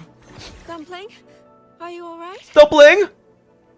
Oh, it seems to be confusing my senses. I love more gorgeous Hanying. Go check if there's a way out. If this isn't enough to pave the way, Oh shit. the rivers and mountains Do we get to see our full kit? of what I'm Yo, let's go. Restoring Cloud Breath. Cloud Breath is probably her forte. Exiting Zephyr Stance clears all. When Zephyr Stance restores. Okay, cool. So need to go into stance. Zephyr Stance. Okay, so Zephyr Stance is by default can obtain Cloud Breath. Entering Drizzle Stance clears all Floral Epistle. Drizzle Stance. One casting Resonant Skill. Intro skill. You enter Drizzle Stance. Okay. Clears all Floral Epistle during Drizzle Stance. Combat moves and restores Floral Epistle. Okay, so stance switching with resource generation. Basic attack restores, resonant skill restores, dodge restores. During Drizzle Stance unlocks new combat moves and restores. Interruption, basic normal attack certain time after triggering basic attack Drizzle Stance stage 1. Interesting. After entering Drizzle Stance for 15, so you have to dodge counter to? No. Huh, after entering Drizzle Stance for 15 seconds and ends and clears all. Okay, so you get 15 seconds of Drizzle Stance. And Drizzle Stance occurs after skill. I'm guessing an enhanced skill after you build Cloud Breath. Yup. Okay, cool. So you build up Forte, use enhanced resonance skill, go into Drizzle Stance. Drizzle Stance does do things. You do things in Drizzle Stance. Builds up Floral Epistle. Floral Epistle probably gives you either enhanced charge, but there's no enhanced charge in here, so probably enhanced skill. If things have a restore Floral Epistle. How do I use Floral Epistle? I don't see it anywhere. And here is Floral Epistle related to alt then. Drops Ceaseless Landscape, enters... she enters the special states when casting outro. Okay. Grants. Oh, okay. So she is. Gotcha. She is a healer specific. She has another healer for dots. Yay! I was just asking when we get a second Chisa, and we got a second Chisa. Perfect. Flexible toggle with Spectre Frazzle, Fusion Boost, Glacier Shape or Air Erosion, dealing corresponding to the status, increases stack limits. Cool. Infecting toggle with Extra Fair, or dealing corresponding to the status, damage increases stack limits. Consuming Havoc Bane stacks, gives stacks. Gotcha. So stack increasing on outro after pressing Alt. Outro skill when it's active, roaming Transcendent. Okay. Exit Sigil Stance consumes all Floral Pistol and unlocks the following effect space here. Oh, okay, yeah. So it's on outro. Gotcha. Damn, 25% all damage? Okay. So, yeah, you enter Drizzle Stance, build up as much Floral Pistol as possible, outro, alt and outro, against Reflecting Shadow, just. Okay, Interruption, 200, perform Plume Step for the first time within a certain time, Transcendent. Does she stay on field during alt then? So like she remains on field turret mode or something? Plume Step based on the floral. So she also has off-field damage output similar to Frolova, I guess. Grants Reflecting Shadows again. Inflicts 1 stack of Glacio Chafe. Interesting. And heals. Realm Transcendence activates when the Ceaseless Landscape deals more damage if they have Reflecting Shadows. Array 1%. Okay, energy regen base. Gotcha. Ceaseless Landscape is active, so you may perform the second Plume Step within a certain time. Okay, so she continually Plume Steps the more you have. Performance Force 1, they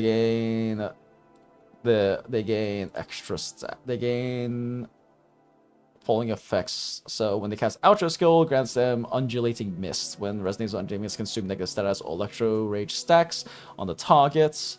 They gain an attack increase. Okay, so for consumption, which so far seems to mostly just be YANGYANG. We don't really have consumer. Oh wait, no. Zani also consumes. If Zani's conversion counts as consuming, then yes. I don't know if it does though. I think it does. Since Dordra doesn't consume, she just stacks fusion burst. I don't believe Hiyuki consumes. She just stacks glacial burst as well, right?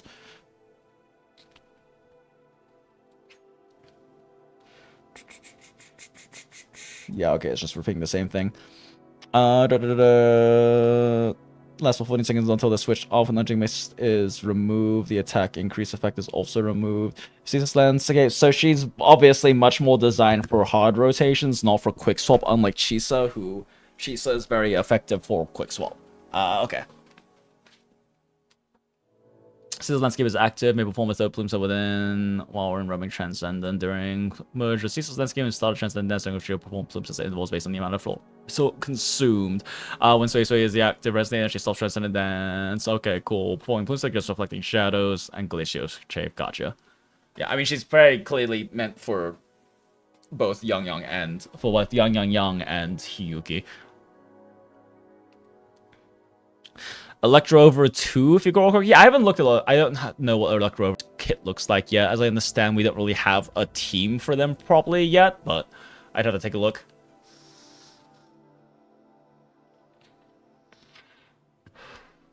If you stack damage percent deepen and all damage percent damage is stacked additively, Carts consumes. Oh yeah, Carts does consume. Right, yeah. Okay, so it works for half the dot characters. Amplification is its own independent pool. Amplification is independent. Pool percent damage is not the same. Percent damage is additive with all of the percent damages you have, like fusion, percent damage, etc., etc. Which is part of why amplification is so much stronger. If that's what you mean by percent damage. The percent damage is a separate... Percent damage is one gigantic pool, while amplification is also one pool. Deepen is also different from amplification. Deepen was changed to amplification on launch. On like patch 1.3 or 4 or something. There is no deepen anymore. Unless I have missed it somewhere in someone's kit, there is no...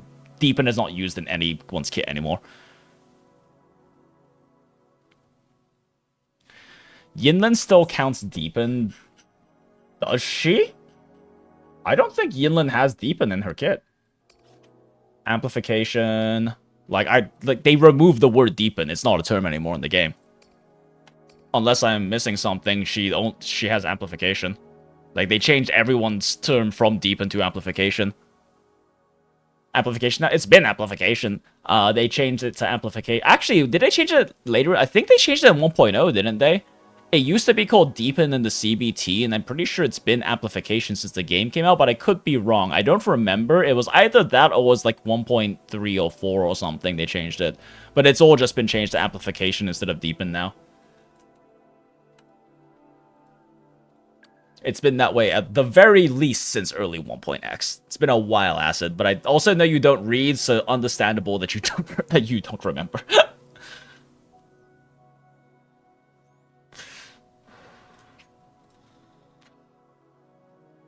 Yeah, normal attack is so it's just special basic attack. Gotcha. And base attack 3 has a pull, 4 has glacial chafe application.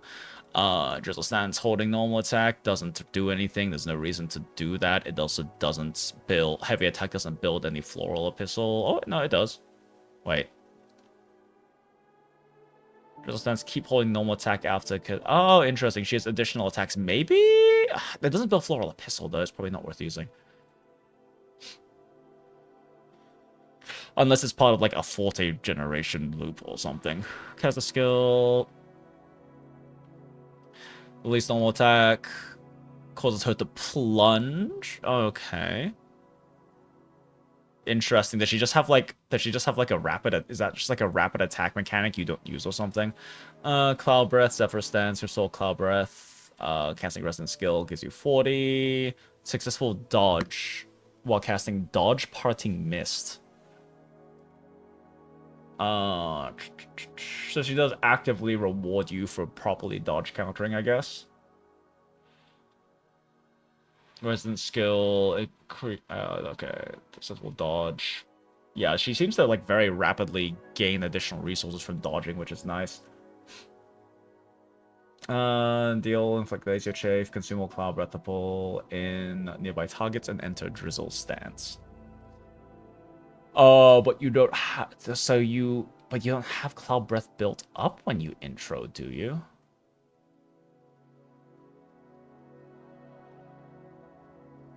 Sui is the active if Sui. I forget how the fuck to when Schmidley is the active resonator, restore cloud breath. What do you mean when she's active resonator? So you mean you can't swap cancel it? And it also shares a cooldown. Interesting. I was kind of expecting her intro to just give her like a bunch of like resource. But it doesn't seem like that's the case. Oh well. Either way. Let's see. Enrichment grants resonator 10 stacks of Spring's Birth up to 10 stacks. Okay, when the Spring Birth is not full HP, it heals them. Okay, so just healing. Gotcha. Enrichment. Let's go against all of them. Oh, intro skill also gives enrichment.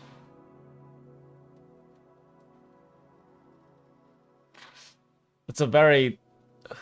I feel like that's excessive to have this specific mechanic to just be like, you get healing, I guess. I guess it stays on you, though, so it's not... Oh, so it only pops when you're not at full HP, so that is actually kind of nice. Yeah, I guess it makes sense to have, like, a specific stack mechanic for that. Hit a target, the addition will restore 18 points of concerto energy and 20 points of resistance energy, increase the attack's crit rate by 80%. Glacio turn, what the fuck? Okay, so just give them more multipliers, I guess.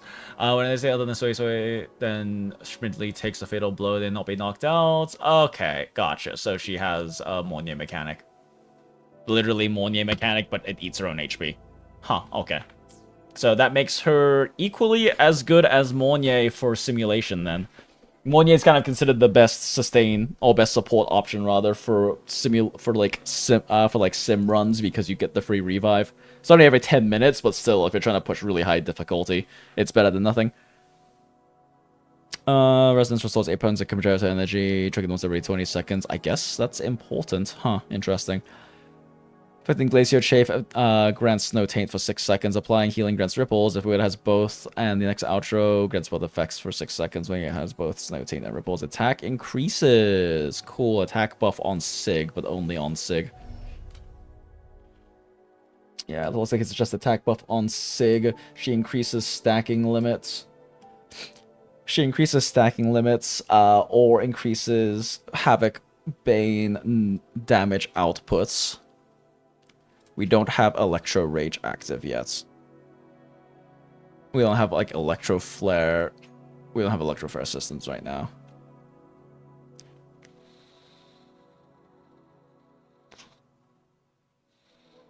Yeah, but...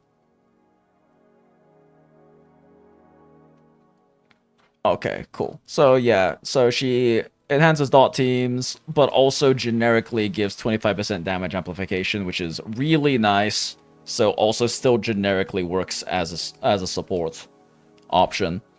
And seems to have some DPS capabilities of her own. Based on this, it's probably safe to say that she actually has some damage output, which is nice because Chisa's the only sustain that has that right now. Verena doesn't do any damage, but she has a fast rotation. Shoalkeeper doesn't do any damage, but Shoalkeeper has good buffs. And then, same, kind of shallower, but similar situation for, Buling.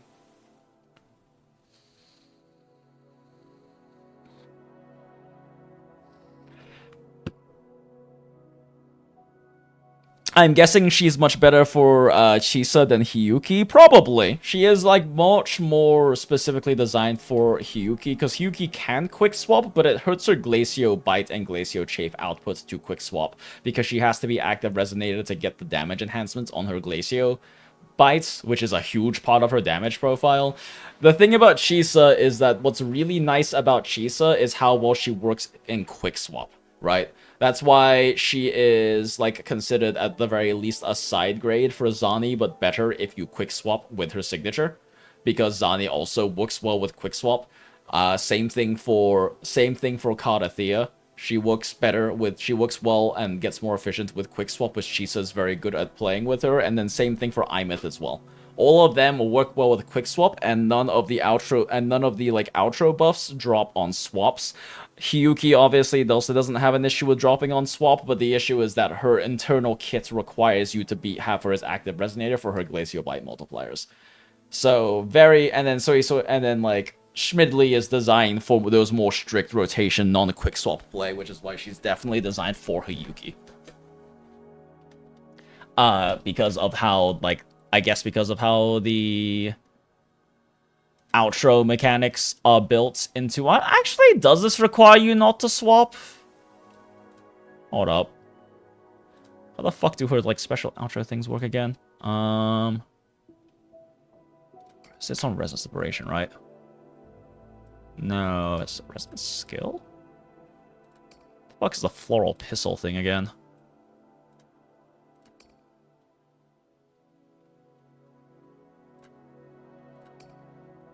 What the fuck is the Floral Pistol in her kit again? Gains Floral Pistol. Oh, Epistle, sorry. Floral Epistle.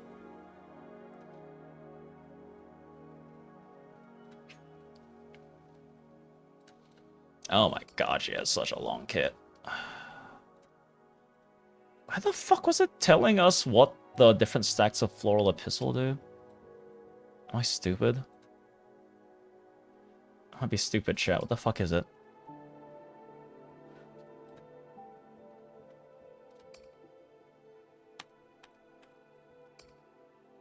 Oh, here we go. I am fucking stupid. Reflecting Shadows. Reflecting Shadows loses on swap, right? Something in here loses on swap, but I forget what.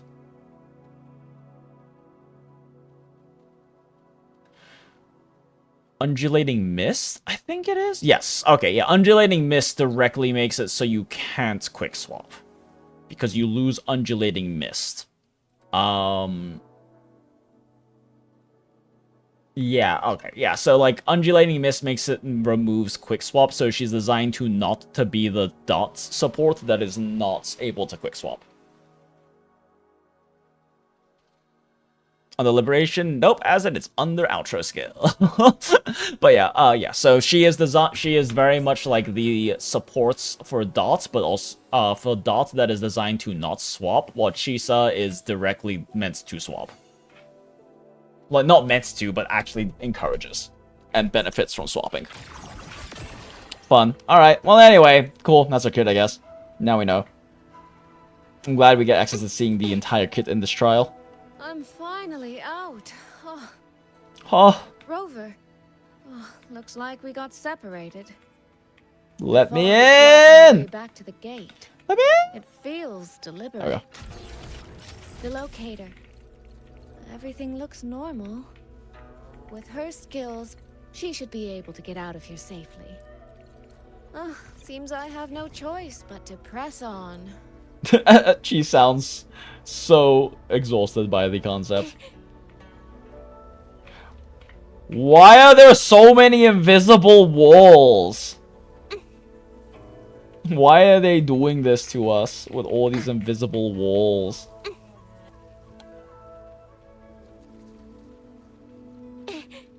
Why are her yelps so much higher pitched than her actual speaking voice? A village. Tacit discords tore through here. But no bodies. Ah, shit. No.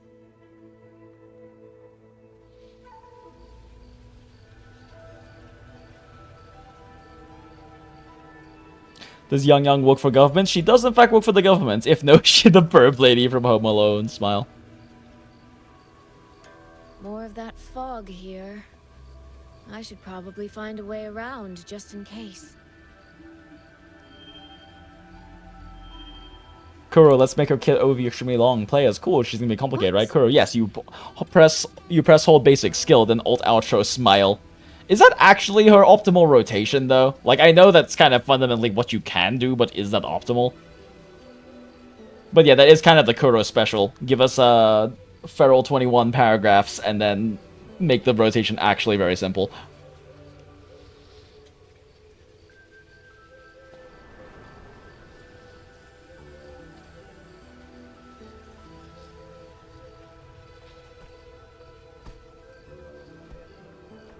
Moan louder, much louder, Kuro, probably. I'm actually very curious now. What is Grimm's calculated best rotation?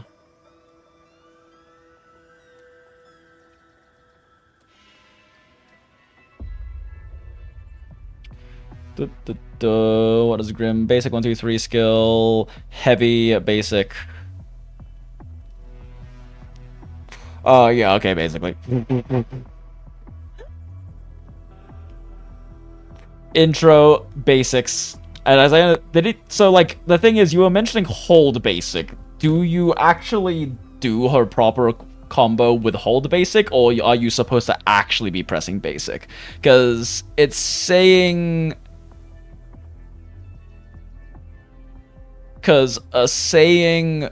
assuming that I imagine that Grimm would mention that you can just hold heavy here if it's as efficient. Hold basic does her basic attack chain? Hold up. Oh, wait, default. Yeah, I should only fish between the self buffs only. Sorry, what was on the self buffs?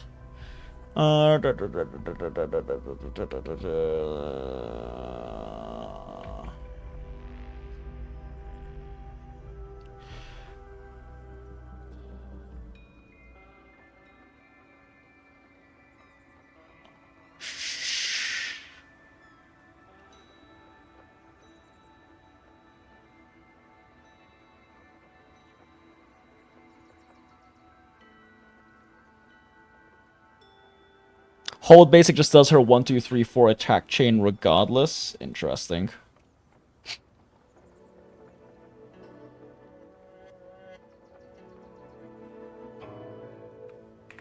Try her on trial. Yeah, I mean, I briefly tried her on trial, but didn't actually really try to experiment to see if there is animation differences between hold or pressing basic.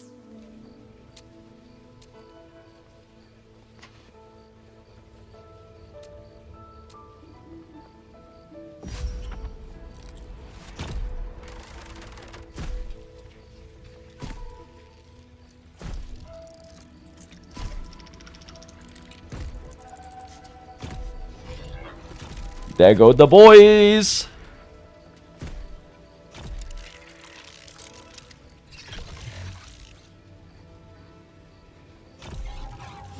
I just don't really have to try her in trial because I own her.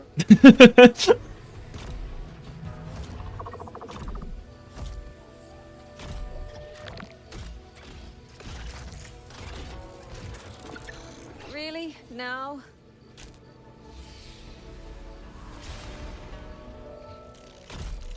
Kind of to show off my kits as a support that also does damage, I hope. Or not. Never mind. Oh, look, it's Thresh. It's more handsome Thresh. Well, that's a handy ability. Hey, over here! This trick won't hold them for long. You don't want to die, get into the fog. But we're already in the fog. It's everywhere. But I was so ready to go kick some ass. But fine. Won't have to damage my heals this way.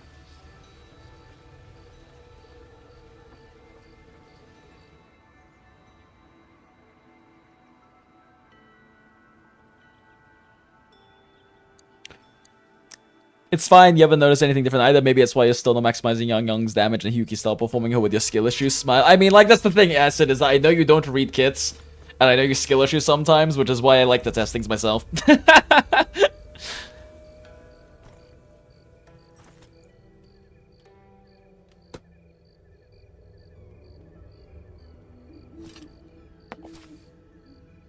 But I'll also need to read her kits.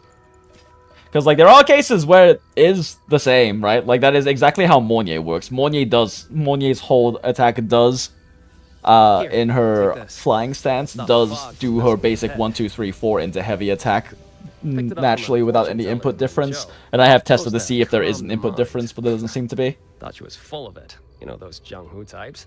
But wouldn't you know, it actually works. Jung-Hoo types? Oh shit, oh no, he's hot, chat. Oh no, he's hot.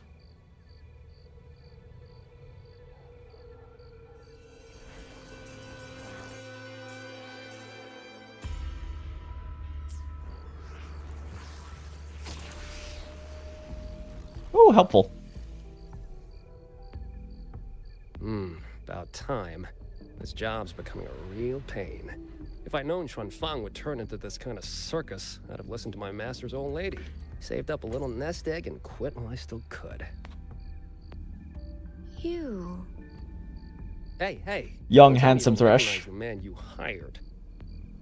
What? Trust issues? Come on, look at my gourd. That'll prove it.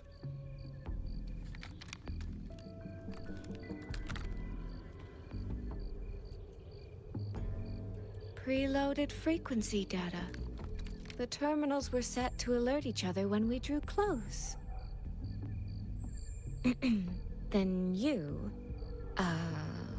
cat of the Netherlands. Cat of the Netherlands. Men's is a cat. The one and only. Suppose that makes you the Chongming pruner herself. Pruner? What is she pruning, chat? Hiding your identity this whole time. What is our Nason Hag pruning? Tom, Dick, and Wandering Road. Tom, Dick. So, what changed? Why come to Xuanfang at all? With all that is happening here, I should think you'd already possess certain insights. No? Ah, you mean the sudden auto-puppet rebellion. Think Zhuojuan's ateliers got their hands in it, do you? In Mengzhi? With all that is happening here, I should think you... Okay. No, their flower-veiled puppet Grand Helm hasn't made any moves. She doesn't seem to give a crap about Xuanfang, as far as I can tell. 10 years I've been at this. Tracked every operative Zhuojuan atelier... It's where Yohu studies and works? I don't know. I don't know anything about Yohu's lore. Maybe? Oh, sorry. Say any more and I'd be out of a job. And I happen to enjoy eating. Oh, he's such a silly, roguish type, chats. 10 years I've been at this. Tracked every operative Zhuojuan... Anyway, I did what you asked. Mapped the whole Fogvale Pagoda top to bottom, just like you asked in your letter. Now pay me. Right then. If that's everything, I'll be off. Believe it or not, I do have honest work from time to time. Just a working lad. Wait. One last question. Did you happen to come across a girl with a blue hat? Hair with feathered tips? Huh. Those features are hard to miss. If I'd seen her, I'd remember. Sorry, doesn't ring a bell. I see. What, is she, important to you? She's my sister.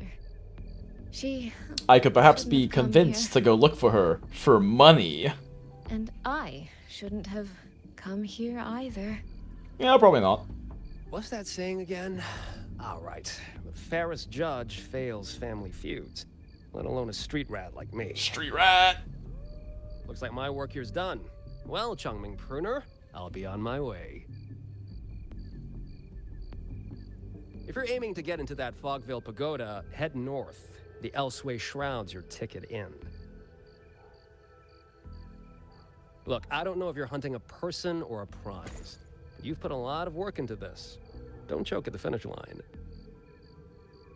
Survive and succeed so you can pay me and hire me again. The more you waver, the more you waste what was hard to win. Huh, that was pretty good. I should write that down. I like him, chat. What a charming, roguish, little handsome man. I really am a terrible older sister.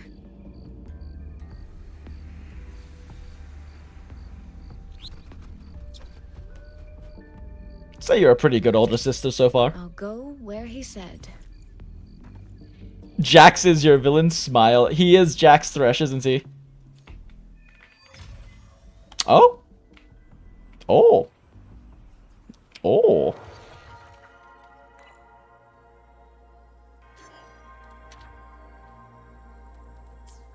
Oh, okay, so is that all we get right now for her, and we have to do Rover next, I guess?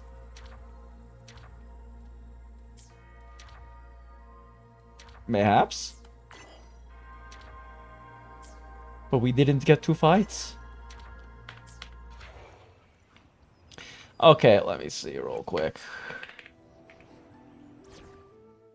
Yes, no co-op, as is right and proper.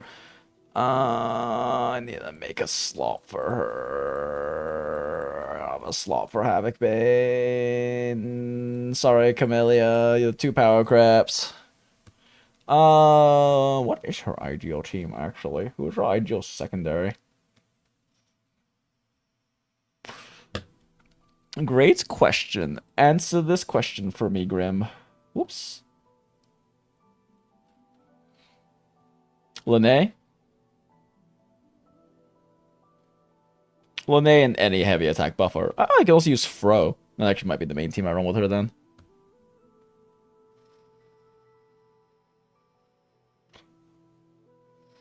Can also use Bex as well. Fun. Alright. Well, for now, let's just do this. Anyway. Ooh, whoops, got to enable.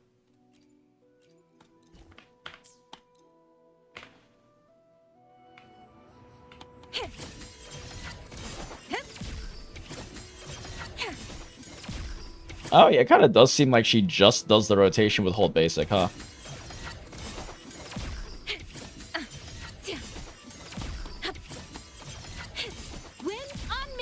Yeah, it really is.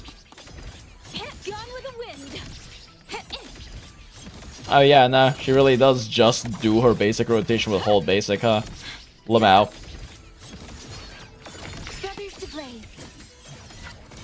Not a chance.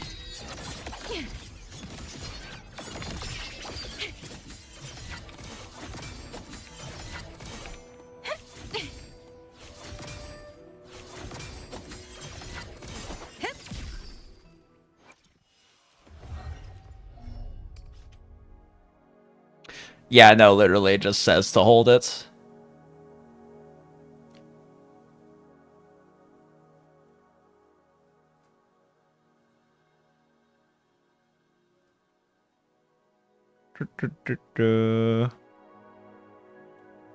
Oh, but maybe you actually, if you do the plunge, you actually do have to press basic to have the skip. You can't just hold.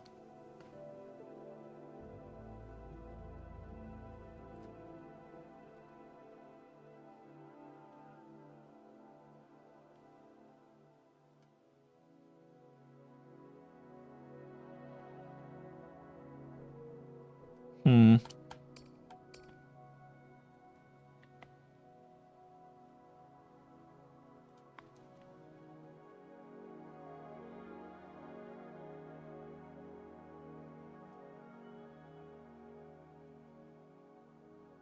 Hmm.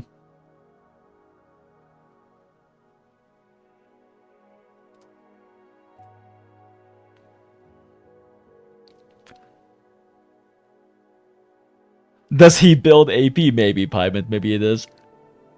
Imagine if he had a real weapon, true. She can use the swimsuit sisters, is what you tried? Yeah. Makes sense.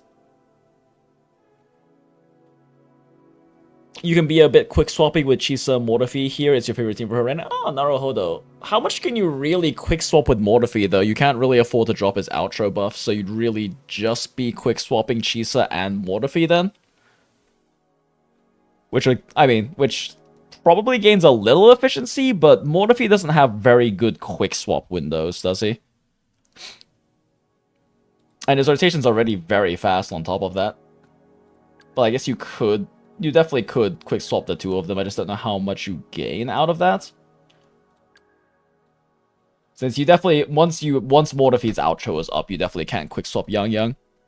I don't really know how much windows she has for quick swap, though. Considering that her damage seems to be kind of... Maybe it seems like it's probably a bit more distributed in her kit.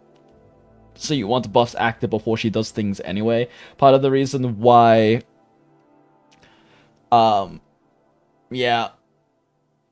Yeah, it seems like in that case you would really only be swapping Morphe and Shisa because you don't want to be using YANGYANG stuff most likely before actually getting buffs active. You just find Rebecca clunky, so you use him instead. That's fair. Rebecca, it does feel a little bit clunky, yeah. She does feel kind of nice on second rotation if you do the alt swap cancel trick that lets her have a much faster rotation after the first one.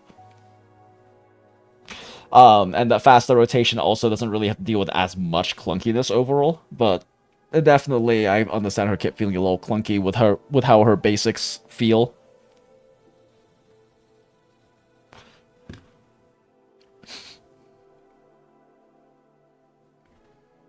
You only really need to stay on YANGYANG for alt basic string things, since that's where the bulk of the damage is, then you can quick swap more, is it?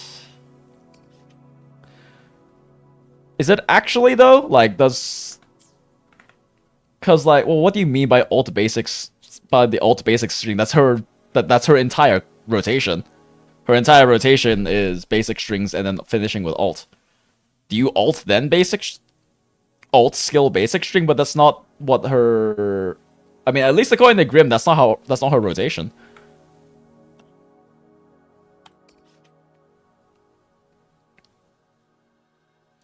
Obtain voice upon casting resident skills. Summon shadow jungling to attack the targets.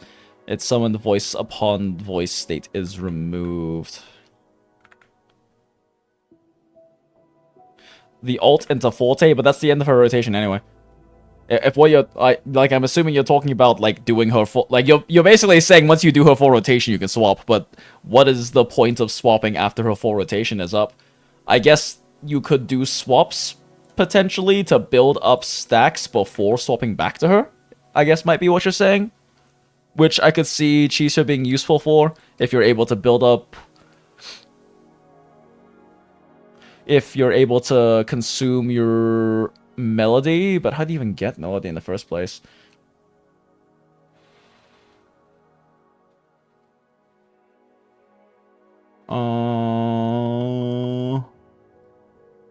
Should get melody from intro?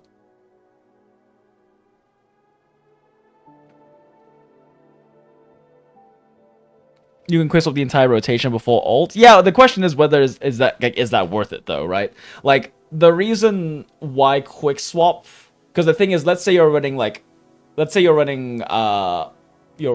any of the ideal buffers, which means that they have amplification that drops on the outro, right?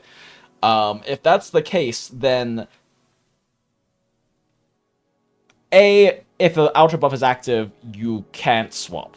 B, if you're building up like stacks and if you're like doing part of her earlier rotation before the outro buff, the question is whether that does a lot of damage. If you're doing a lot of damage with the early parts of a rotation, then the quick swap is arguably likely not worth it because you're losing the damage amplification on those stacks. The melody is the 4 gauge you see on her when you swap to... Yeah, the question... I'm just wondering how she actually gets the melody to start with, right? Because, like, she consumes melody, and I have melody right now, but I'm wondering how you get the melody. Like, does she just build it up over time when she's off-field?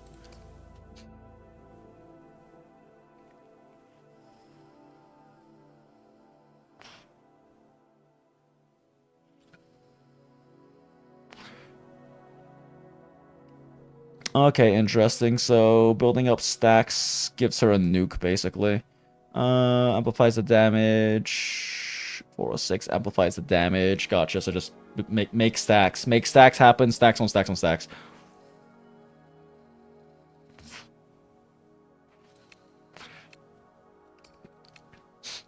Although I guess it looks like her basics don't have that much modifiers. So it should be fine to quick swap for the initial parts to build up more stacks. Because it really does come down to how much of her damage rotation you lose damage on by quick swapping, right? Because if you're using an outro buffer that buffs her damage outputs, then any of her rotation you're doing without that outro buff, which is what you have to do if you're playing quick swap on her, is lost. That is like damage that's not getting amplified. And whether the few seconds saved to do that is worth it or not really depends on what the bulk of her multipliers look like in those parts you are quick swapping before you get, say, like the Mortaphy buff onto her, or the Rebecca buff, or the Linnae buff onto her.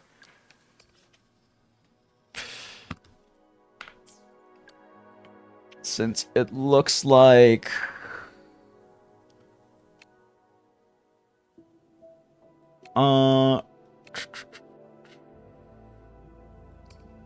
I mean, it looks like... it's not a huge multiplier on that.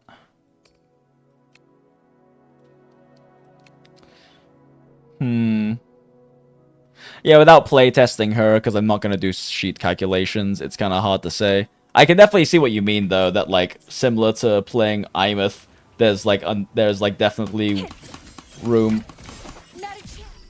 There's definitely room to, like, be doing Chisa things. And then do a little bit of this to burn Melody. And then when Chisa uses her enhanced skill, doing a little bit more than Chisa does basic 1, 2 on her enhanced skill, and you're just building more, and you're burning more Melody. You probably don't want to burn enhanced skill on her, though. Most likely before you get buffs applied, because it's probably a decently sized nuke.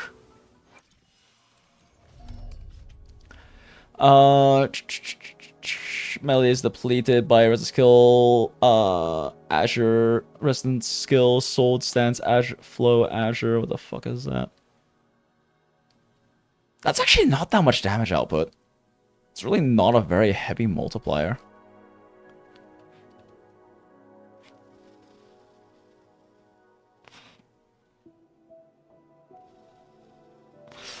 And this is considered heavy attack damage, but her basic string isn't considered heavy attack damage, right?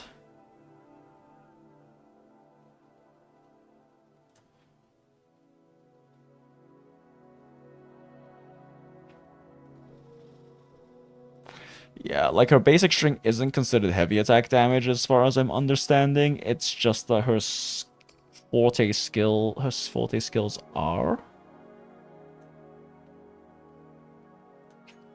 And her ult has to be as well.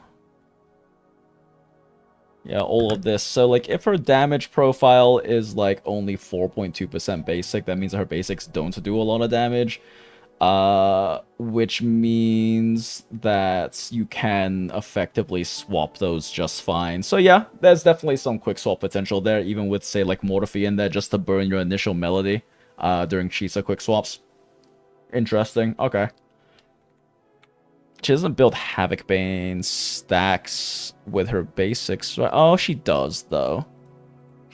So if you do that before Chisa outros...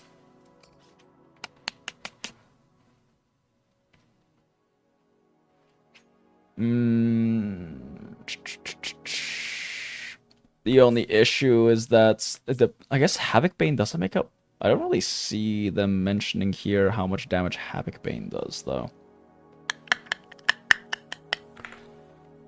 Because the only issue is building stacks up before Chisa amplifies them might also cost you damage if a large portion of damage profile is in Havoc Bane, but it looks like it's probably not. Havoc Bane's kind of more of an enabling factor in her kit to amplify her own damage. Okay, interesting. I'll mess around with it a bit more once she's actually built. I just need echoes for her first before I can really do that. Speaking of, are we no longer in Trial YANGYANG hour? Because if we're not in Trial YANGYANG hour, I can actually go fucking do this.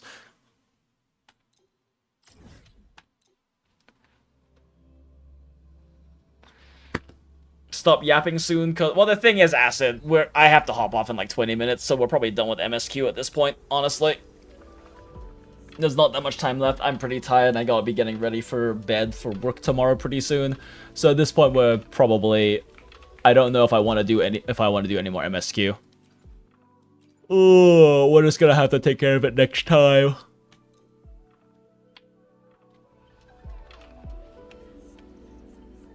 You can count on me. Clipped. Down to the micron. Eclipse. Ah, damn it, she doesn't have ult. There we go. Nothingness. Deconstructed.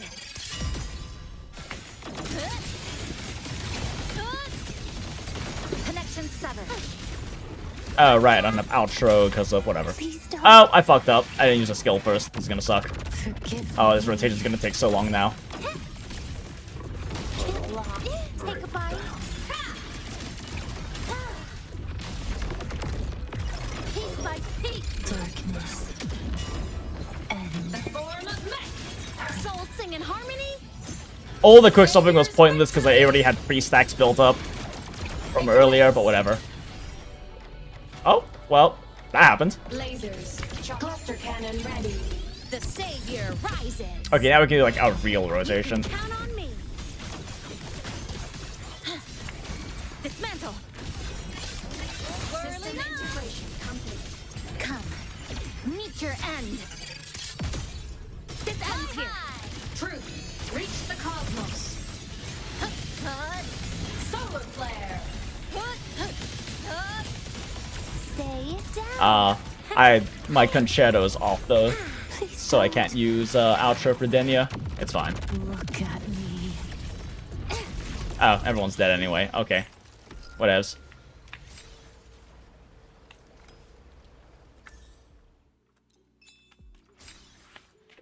But yeah, definitely very possible to use YANGYANG quick swap with Chisa, at least for that initial melody burning, similar to how you can pre-buffer up Imith's basics for her forte during Chisa, and also Denia in the case of this team's quick swap windows. You can't do the same thing for like any of YANGYANG sub DPSs though, unfortunately, since they all are outro requirers. I still am not 100% certain when the absolute best quick swap windows are with this team though, because there's so many of them, but you end up overbuilding Imith's forte actually using all of them. And then also I need to figure out what the best timer to actually finish her full basic 4 is, to have her enhanced skill ready on immediate swap, because that is the ideal, is to have her enhanced skill fully ready on immediate swap so that you can pop it as soon as she goes in and not have to do the whole basic string anyway. I need to fuck around with it more, since I've mostly just kind of been fucking around with it and vibing instead of like actually timing everything to see what works out best in terms of shortening rotation time. But either way, lots of fun quick swap windows in this team. And I quite frankly find it significantly more fun personally than like Karathea quick swap, but I also just don't really like playing Karathea much. It's kind of more of a personal play preference thing. The swap windows are actually quite fun in the team. I'm not that big about playing Karathea.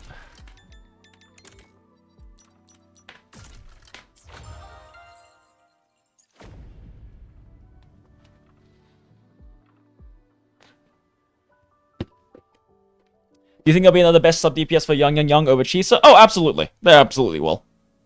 They absolutely will. They just haven't released them. They just haven't released them yet. That's part of the thing about YANGYANG, is that she has a lot of potential for growth right now because she doesn't have an ideal team coming in immediately, right? She'll have two ideal supports between Chisa and her sister and Schmidley, but Chisa's obviously going to be better just because of Havoc Bane stacking. And are you using 2 healers on her best in slot team? Like Rinri, I don't know if we know Rinri if Schmidli is going to be best third slot for her. There's not much reason for best third slot to be Schmidli for her. Compared to running someone like Lene or a heavy attack buffer. They might be. Numbers might work out that way. But the Havoc Bane stack increase might not really be that significant when all she really seems to care about is getting the 6 stacks of Havoc Bane up. And Schmidli doesn't help with that. Schmidli just helps with increasing the max stack of Havoc Bane, but you don't need that because Chisa already does that. Like, she needs one of the two. She needs one of the two because she needs to have the stack increase for her damage increase, right? Like in order to get her damage amplification, which is fucking huge.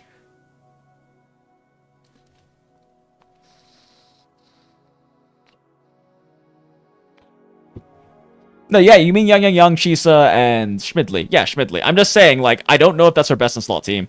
Like, you're saying that you're technically using 2 healers on her best in slot team, but I don't know if that is her best in slot, right? I mean, we'll know once Theory Crafters actually test it, or actually calculate it out fully, right? But I'm not certain that is her best in slot team. I don't know if Soy, I don't know if Schmidli is going to actually be better than a heavy attack buffer on her. I think it largely depends on her personal damage. She doesn't really do much for her other than the 25% damage amplification. Because the stack increase on Havoc Bane doesn't matter for her if you have Chisa. She won't be required if you don't have Chisa because you want the Havoc Bane stack. You want to have 6 Havoc Bane stacks available. Assuming actually, can she even get the 6 stacks by herself? It might only be a second rotation thing. Because she's only giving Havoc Bane on, like, her... She gets 2 auto rotations, so that's 2 stacks of Havoc Bane. Does she get any from anywhere else in her kit? Oh, and she consumes Havoc Bane, too. Can she actually even get up to, like, the 6 stacks without having Chisa for external Havoc Bane?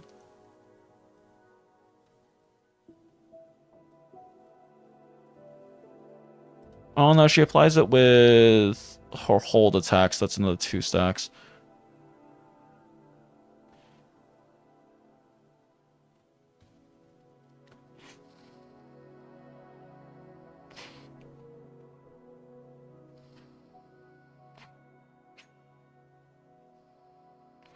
Yeah, so she does actually build a decent amount of Havoc Bane stacks. I don't know if she maintains 6 by herself though. With because the thing is that you don't get any stacks from Schmidli.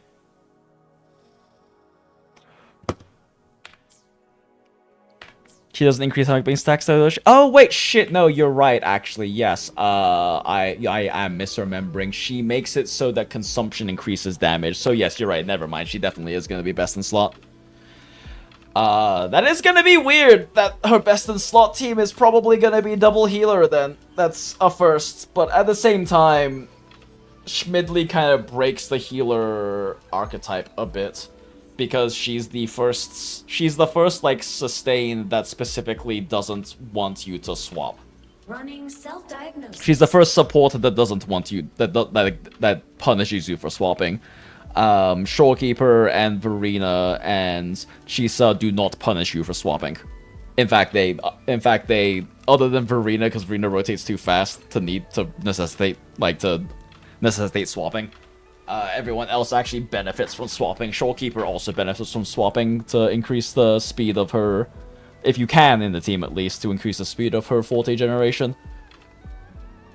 You're right, sorry, Rinri, I forgot. The, Schmidli does increase the amount of damage that she'll be doing through Havoc Bane consumption.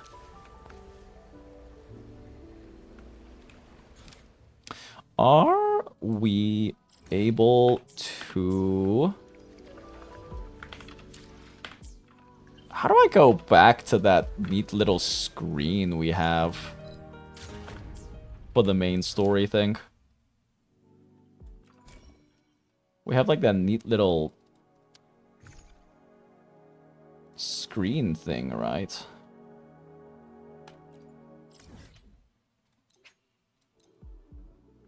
How do we go back to that little screen thing? I don't know how you do that, because it's always had, like, a button to press for it.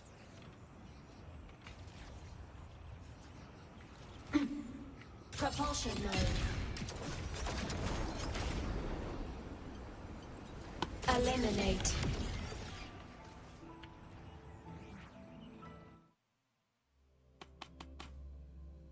Shit.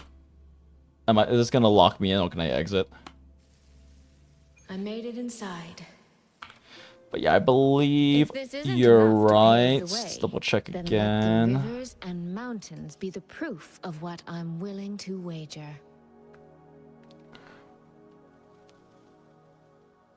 Yeah, because she also gives the attack increase for consumption.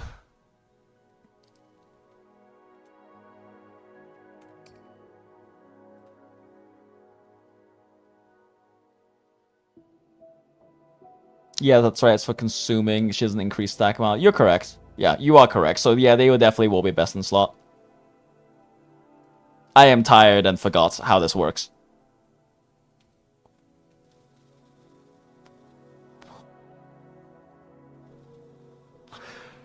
That being said, 6% def and 12% havoc res when she already has. Well, no, ignore actually gets better the more you stack it. Yeah, so it's a decent amount of damage amplification. And this is how much attack boost?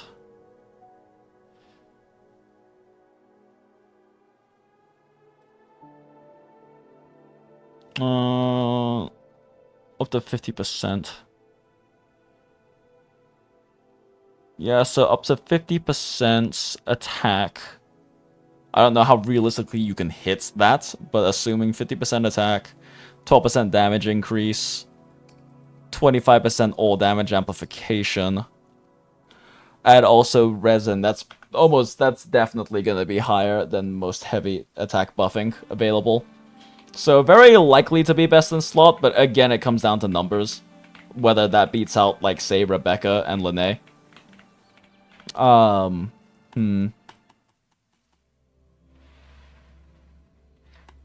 Because Schmidley's personal damage also matters for that. But those are pretty fat buffs. Look, a laser sword. Got a long bucket list. Those are pretty fat buffs, considering that you only get 50% amplification. And double the damage dealt, but the damage percent is a pretty diluted multiplier.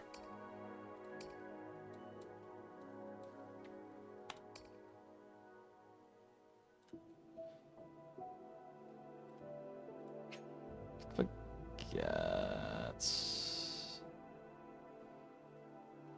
You also have tune bonuses though with Lene.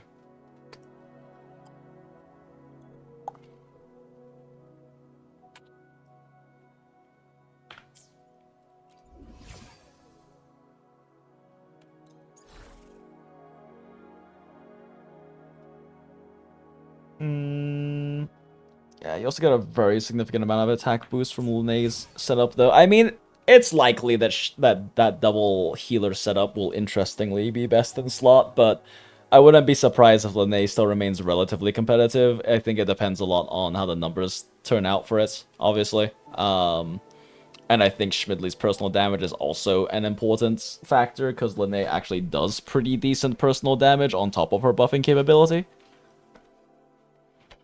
Which is part of what makes her so strong. So, yeah, because, like, a big issue with the idea of running double support in the past, right? Like, running, say, like, Monye and Verena, or Verena and Shorekeeper, or Verena and Chisa is just that, especially the double supports, like, outside of Chisa, don't do that much damage. So, stacking up and on top of not having On top of not having as necessarily potent damage increase as a sub DPS with that considered. Just because full amplifications are very, very strong. And Rebecca... What the fuck is Rebecca? What was Rebecca's outro amplification again? 50% and 35. 50% and...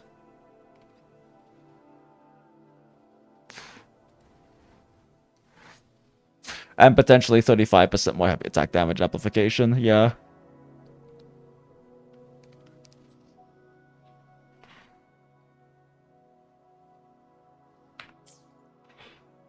And ramping amplification.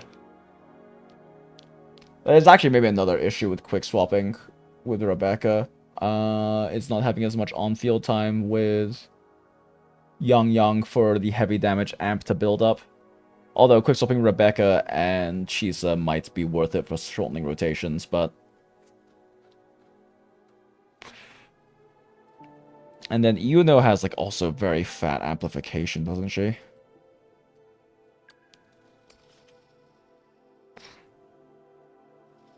Yeah, 50% heavy amplification is really fucking high. I guess that's kind of part of the question, is whether her buffs actually outdo the sub DPS's damage-wise, and a lot of that comes down to Schmidley's just personal damage, which I have no idea what that looks like.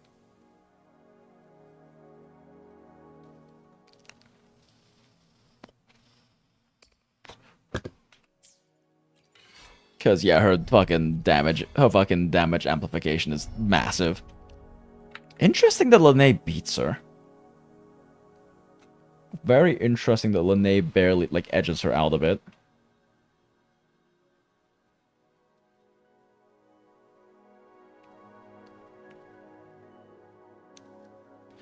Yuno can prove slightly better than Frolova in single target, yeah.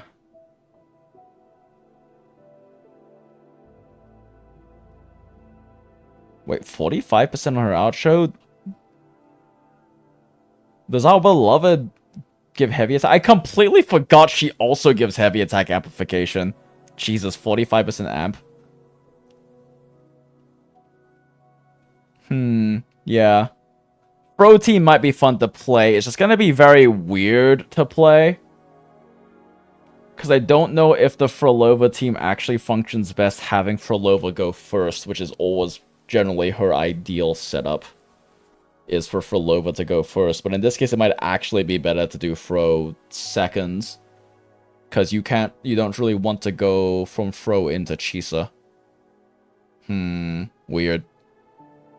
It'd be weird to play it that way, but that would be a pretty fun way to play this team.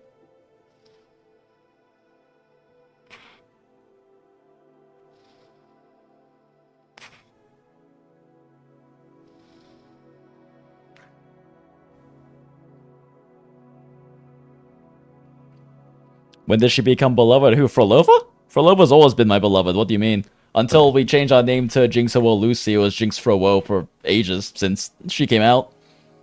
Frolova has always been beloved.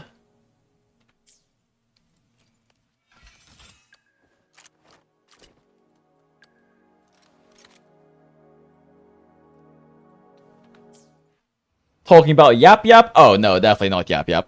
I mean, Yap Yap is Acid's beloved. Only saw the Havoc colors on screens. Funny. Yeah, I get you. Okay. Let's see what we can build.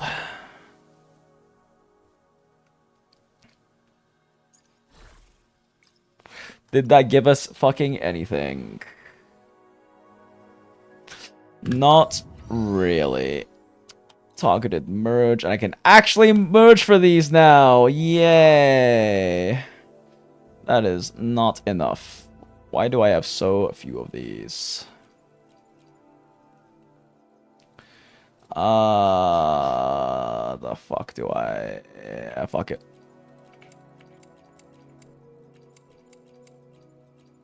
Really no good reason to save these anymore.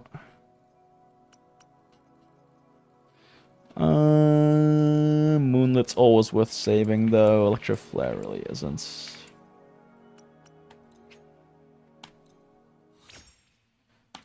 Alright. Now for the Yap Yaps. I am assuming she's not so diluted on attack on damage percent that you still want percent on her, right? Yeah, okay. At least one of them. Energy region until satisfied. Lowest limit with Rebecca Chisa, highest limit with Chisa Verino. Really? Chisa and Verena? Interesting. Yeah, so ER is not really that necessary. One subline is good enough. And then just crits. Yeah, pretty standard. Oh, really? Heavy damage percent is equal to attack percent. Interesting. Okay.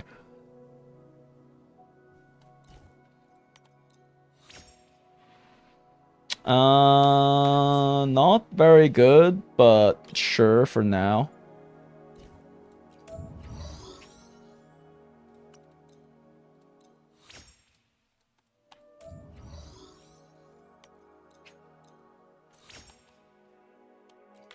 Jesus. Actually garbage. Do a little echo re-rolling and then head to sleep.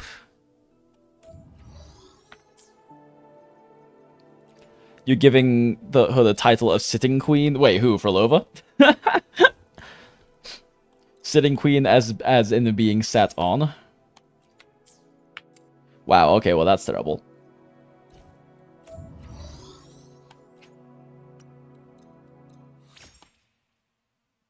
Oh, Yap Yap? Sitting Queen as in what? What do you mean by Sitting Queen, though? What is this? Why is this not locked? I feel like that should be locked.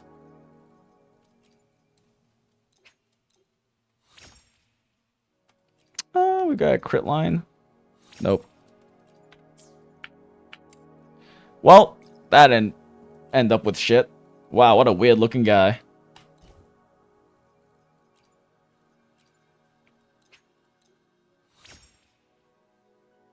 Oh, okay. Double crit. Heavy attack? Nope. Still better than nothing right now.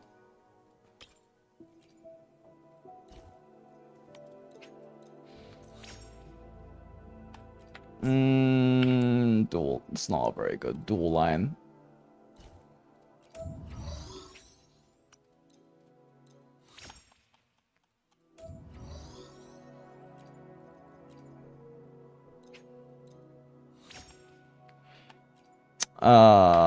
That one. Even if that's a tri-line, it's not a particularly good one.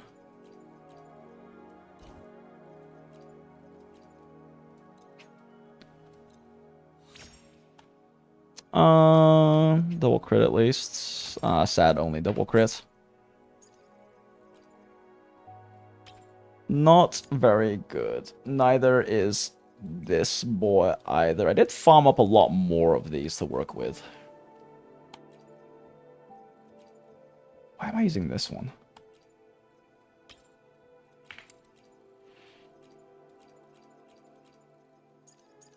I think right now, though, these pieces are worse, so we should probably get these first. Try to get good ones of these boys first. Nope. Do we have any more attack percents, or do I have to start converting?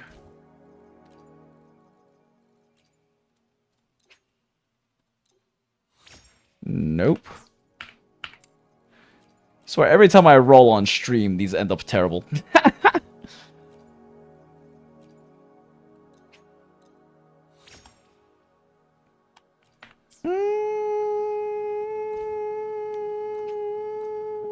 Oh, okay. That is pretty good. That's pretty high crit rolls, too, actually. Yeah, that's actually pretty high crit rolls. Gives us the one ER line we need in case anything else turns out decent, I guess.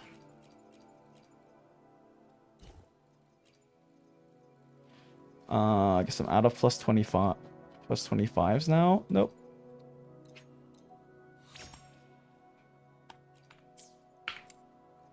Let's see, I think that's all the attack percents. Oh, nope, one more. Wait, was there a plus 25 up here? Am I blind? There is one.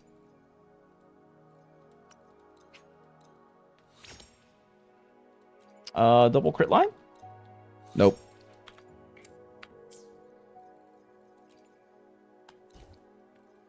Alright, time to start burning through my obscenely large amount of modifiers.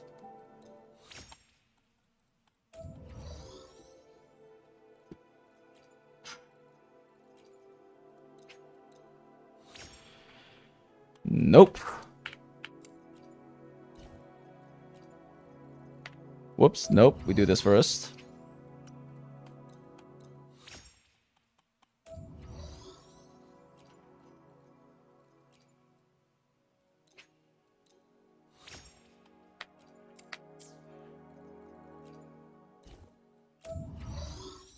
Surely, eventually we get a good 3-line, right? Surely.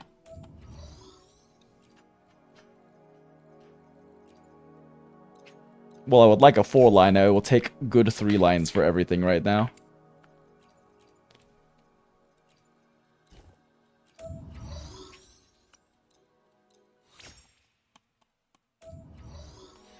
You know, I was so healthy on experience mats for this. Then I built Rebecca and Lucy, and I built 2 sets for Lucilla. Since I run both the Echo set, I run both like an Echo damage set for her for Lopa teams, and also a Glaciobite set for Hiyuki teams. I did the expensive thing and built 2 sets for Lucilla, for our beloved President Hag. Well, we are definitely running out of shit to upgrade, so we might end up having to just take what we've got. Wait, what was this one? Oh yeah, that is not a good one.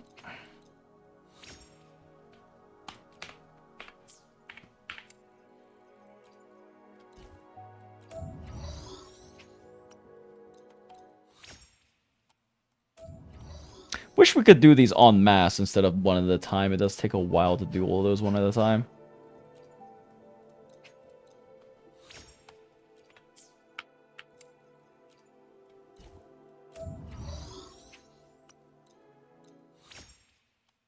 Alright, surely this one. Natural double line into a triple liner, surely. This one for sure. Fuck you.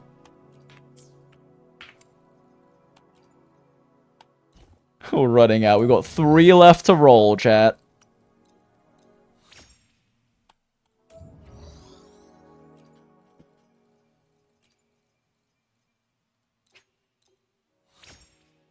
Aw, shit. Fuck. This is not even better than the double crit, really. Since ER, and I do not need more ER than I already have.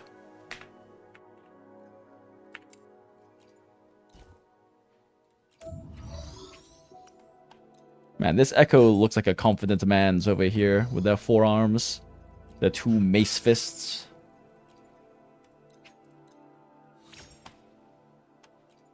Ugh, always with the ER rolls. Last one. Surely this is a 4-liner, right, chat? You know what? It's the last one. No fear. No fear. We go all in. Plus 25 off the bat. No fishing. Fuck you. Well, that didn't work. That's a demon straight out of SMT? Yeah, no, actually, though.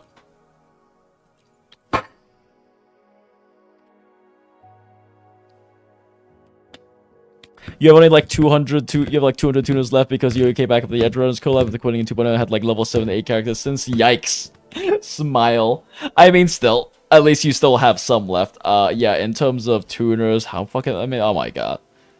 I will never run out of these because I buy every battle pass, and because there is no way for me to run out of tuners when the main issue is like having enough experience in sealing tubes to begin with. I will never run out of these fucking things, fuck. Okay, well, You know, I guess that's that right now. There is nothing more for me to grab for her, since I can't farm any more from here. Unfortunate. Yep, that's that, I guess.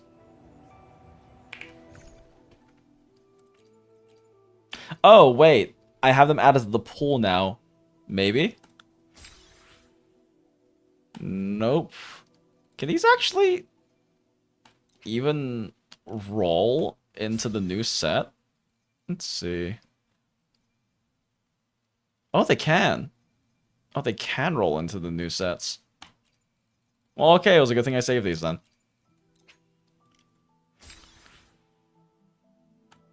They're rolling into the wrong new set, though.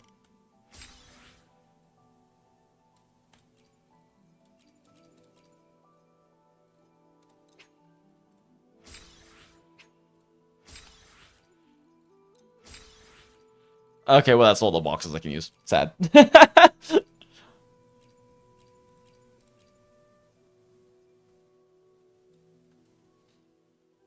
Jinja Huang. Oh, wait, what? Wait.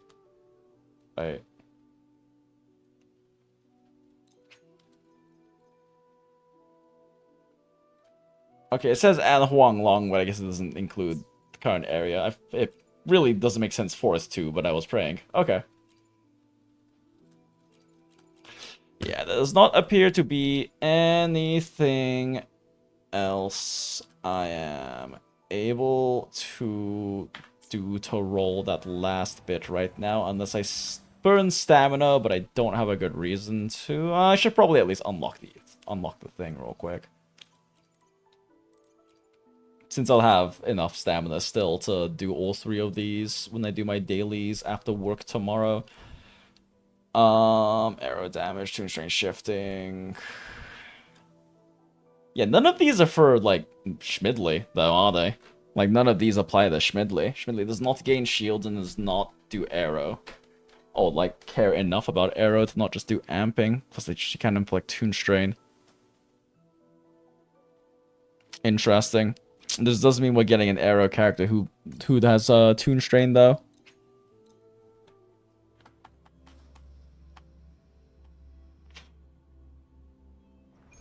Oh, the queen of being sat on the chair. Right, because Schmidley.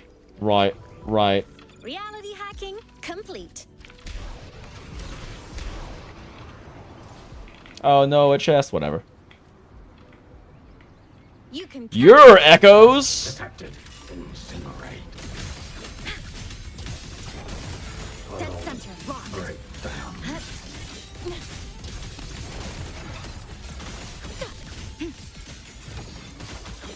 Die. Jesus. You guys are potentially echoes for the set I want. What the fuck are you? What the fuck are you?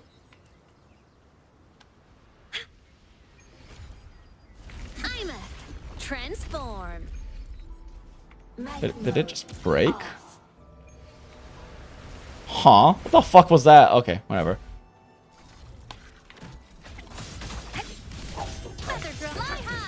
Truth, reach the cosmos. Structural collapse. Break apart. Is it my turn? Now. Oh, I don't have ult up. Okay, whatever. We'll just do this. To the Savior's victory! Light arc, break apart! Lasers, It's got like no amp damage amplification going though. This is not gonna hit very hard. 74k to even crit.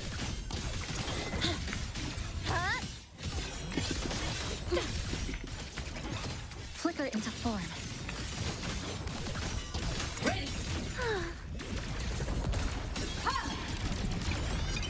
Okay, let's do like a proper rotation, I guess. If it'll even live long enough, I don't know if it will. This ends here.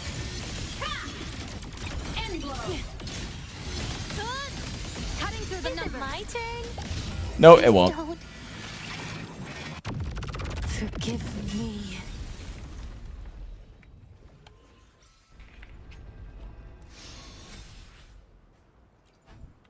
Oh, we got one to roll. That's the same piece I already have, so it's not particularly helpful.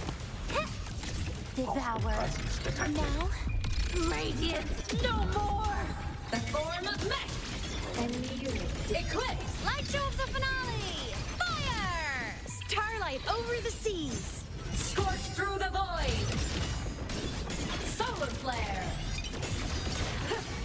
The world is mine to guard. Objective. Cannon ammo. Light wings activated. Overkill? Overkill. Still 71k. Are you fusion resistance? Exiles in a breath. Flick a pivotal moment.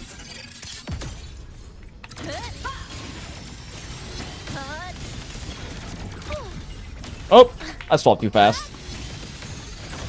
Is it my turn? Please don't. Pity me. Take a bite. System integration complete. End blow. Vanish. Oh, interesting. I messed up my swap. She didn't get her stacks up. Or her ult charge up. Okay. Anyway, yeah. Yeah, I guess that's it. Alright, chat. It's been a fun time. Thanks for hanging out. We got a little bit of story done. A lot of yap and tangenting done, but it was nice to get another stream in before the month is over, because we have been very not doing that.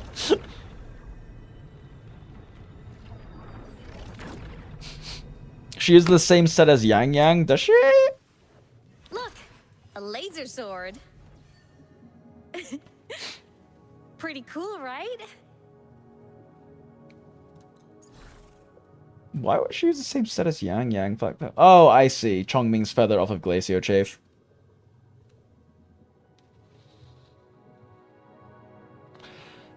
Every 1% of the CNE 250% energy on her for a 25% damage increase.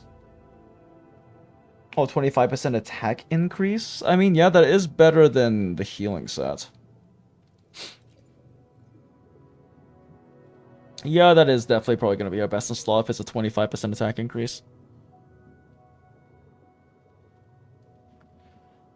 Yeah, assuming that the Glaciochafe set isn't comparable, which it shouldn't be. Yeah, because it's just Glacio damage increase. Oh,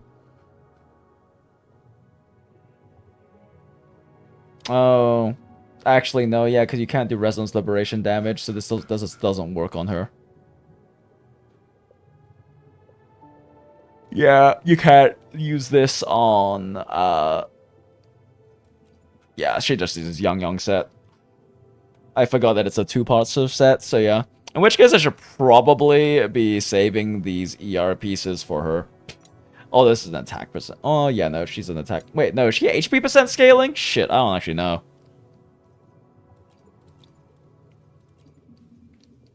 Don't actually know. I also know what damage profile looks like.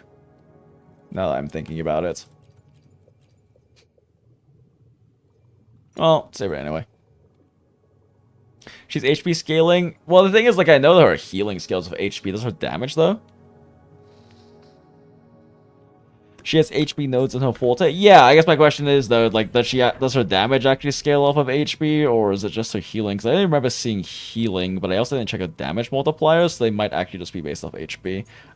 We can go check super fast before hopping off.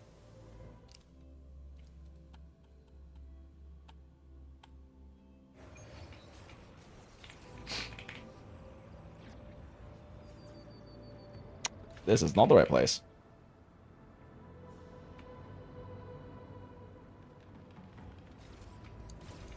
Propulsion mode. Target annihilated. Oops, a little short. Whatever, it's fine.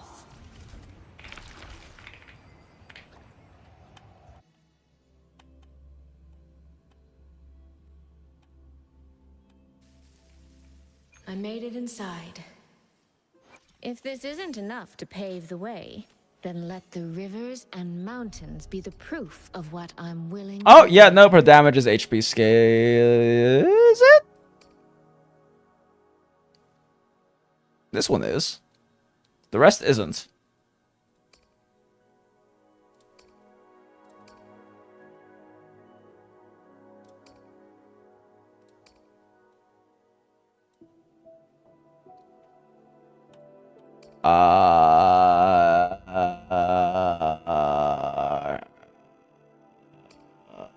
That is... What the fuck is Awakening Spring? Yeah, okay. That is... She only has 2 HP scaling sets of damage in her kit. But her multipliers aren't super high on everything else anyway? Aww. I mean, because, yeah, saying she has HP nodes doesn't really mean much, because all healers, like a bunch of healers have HP nodes. I think they do, don't they? Maybe, maybe not. I'm not sure. Anyway, point is that... Like, it's only her intro skill, and her Awakening Spring is HP scaling, though. So is she actually... Is her damage profile mostly HP scaling or mostly attack scaling? Because she has a lot of attack scaling damage. Like, everything except for her intro and her enhanced resonance skill is attack scaling damage.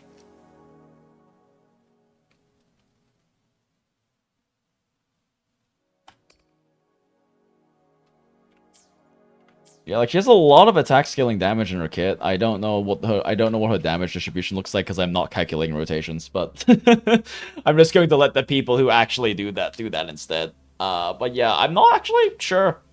I'm not actually sure if she is actually going to be HP scaling. Yeah, she doesn't have a lot of HP scaling parts of her kit, unlike Cardathea, who was like fucking all HP scaling. A laser sword. The power to split and merge matter. Like, literally fucking everything in Cardathea's kit is HP scaling, right? But that's not necessarily the case. And this also is assuming she even does a lot of damage. I hope that she does, because it would be nice for her to, especially to justify a sub-DPS slot. Just like how Chisa actually does a pretty decent amount of damage, right? But that remains to be seen if she actually is effective in the damage front at all, because if not, building HP just for healing is not a terrible idea. But considering that she has her, like, Awakening 2 has damage amp on her resonance skill built into it, but that's also, like, the one HP scaling part of her kit, now that I think about it.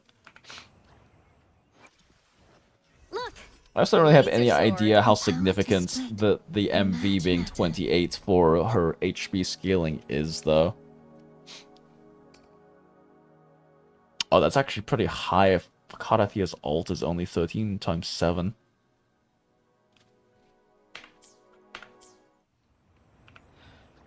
Yeah, because I'm pretty sure that like her A2's stat increase on Nuke is for that enhanced resonance skill, so she probably is still better building HP for damage. Based off of that information.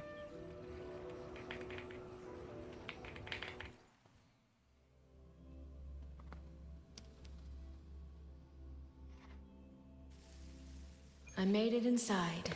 The trials, I feel like she does that much damage. I haven't actually been able to fight anything. I'll need to look around. I mean, to be fair... Oh, wait, actually, her crit's not bad. And mountains be the proof of what I'm willing to wager. Trials also don't do much damage, but I get what you mean. Because Awakening Spring is the one that she amps with this, right? Yeah, both of her HP scalers get 80% crit rate and 240% Glacio damage, which is not insignificant. So yeah, she's very likely supposed to be an HP scaler, because the rest of her kit is attack scaling, but it's not like it does much damage. Like, these are pretty standard basic multipliers. Might even be on the low end, actually. And these are not very high either. It's just a lot of multi-hits. Yeah, 59's not bad, actually. But either way, considering that the 2 HP scaling parts of her kit are the parts that get these absurd modifiers, she's probably the best HP scaling. She wants crit damage forecast like Shorekeeper. Yeah. Assuming you're not running her just as a healer, right? And you run healing percent instead. But she definitely wants crit damage. Assuming that the majority of her damage profile is these two, which I think it's safe to probably assume they are.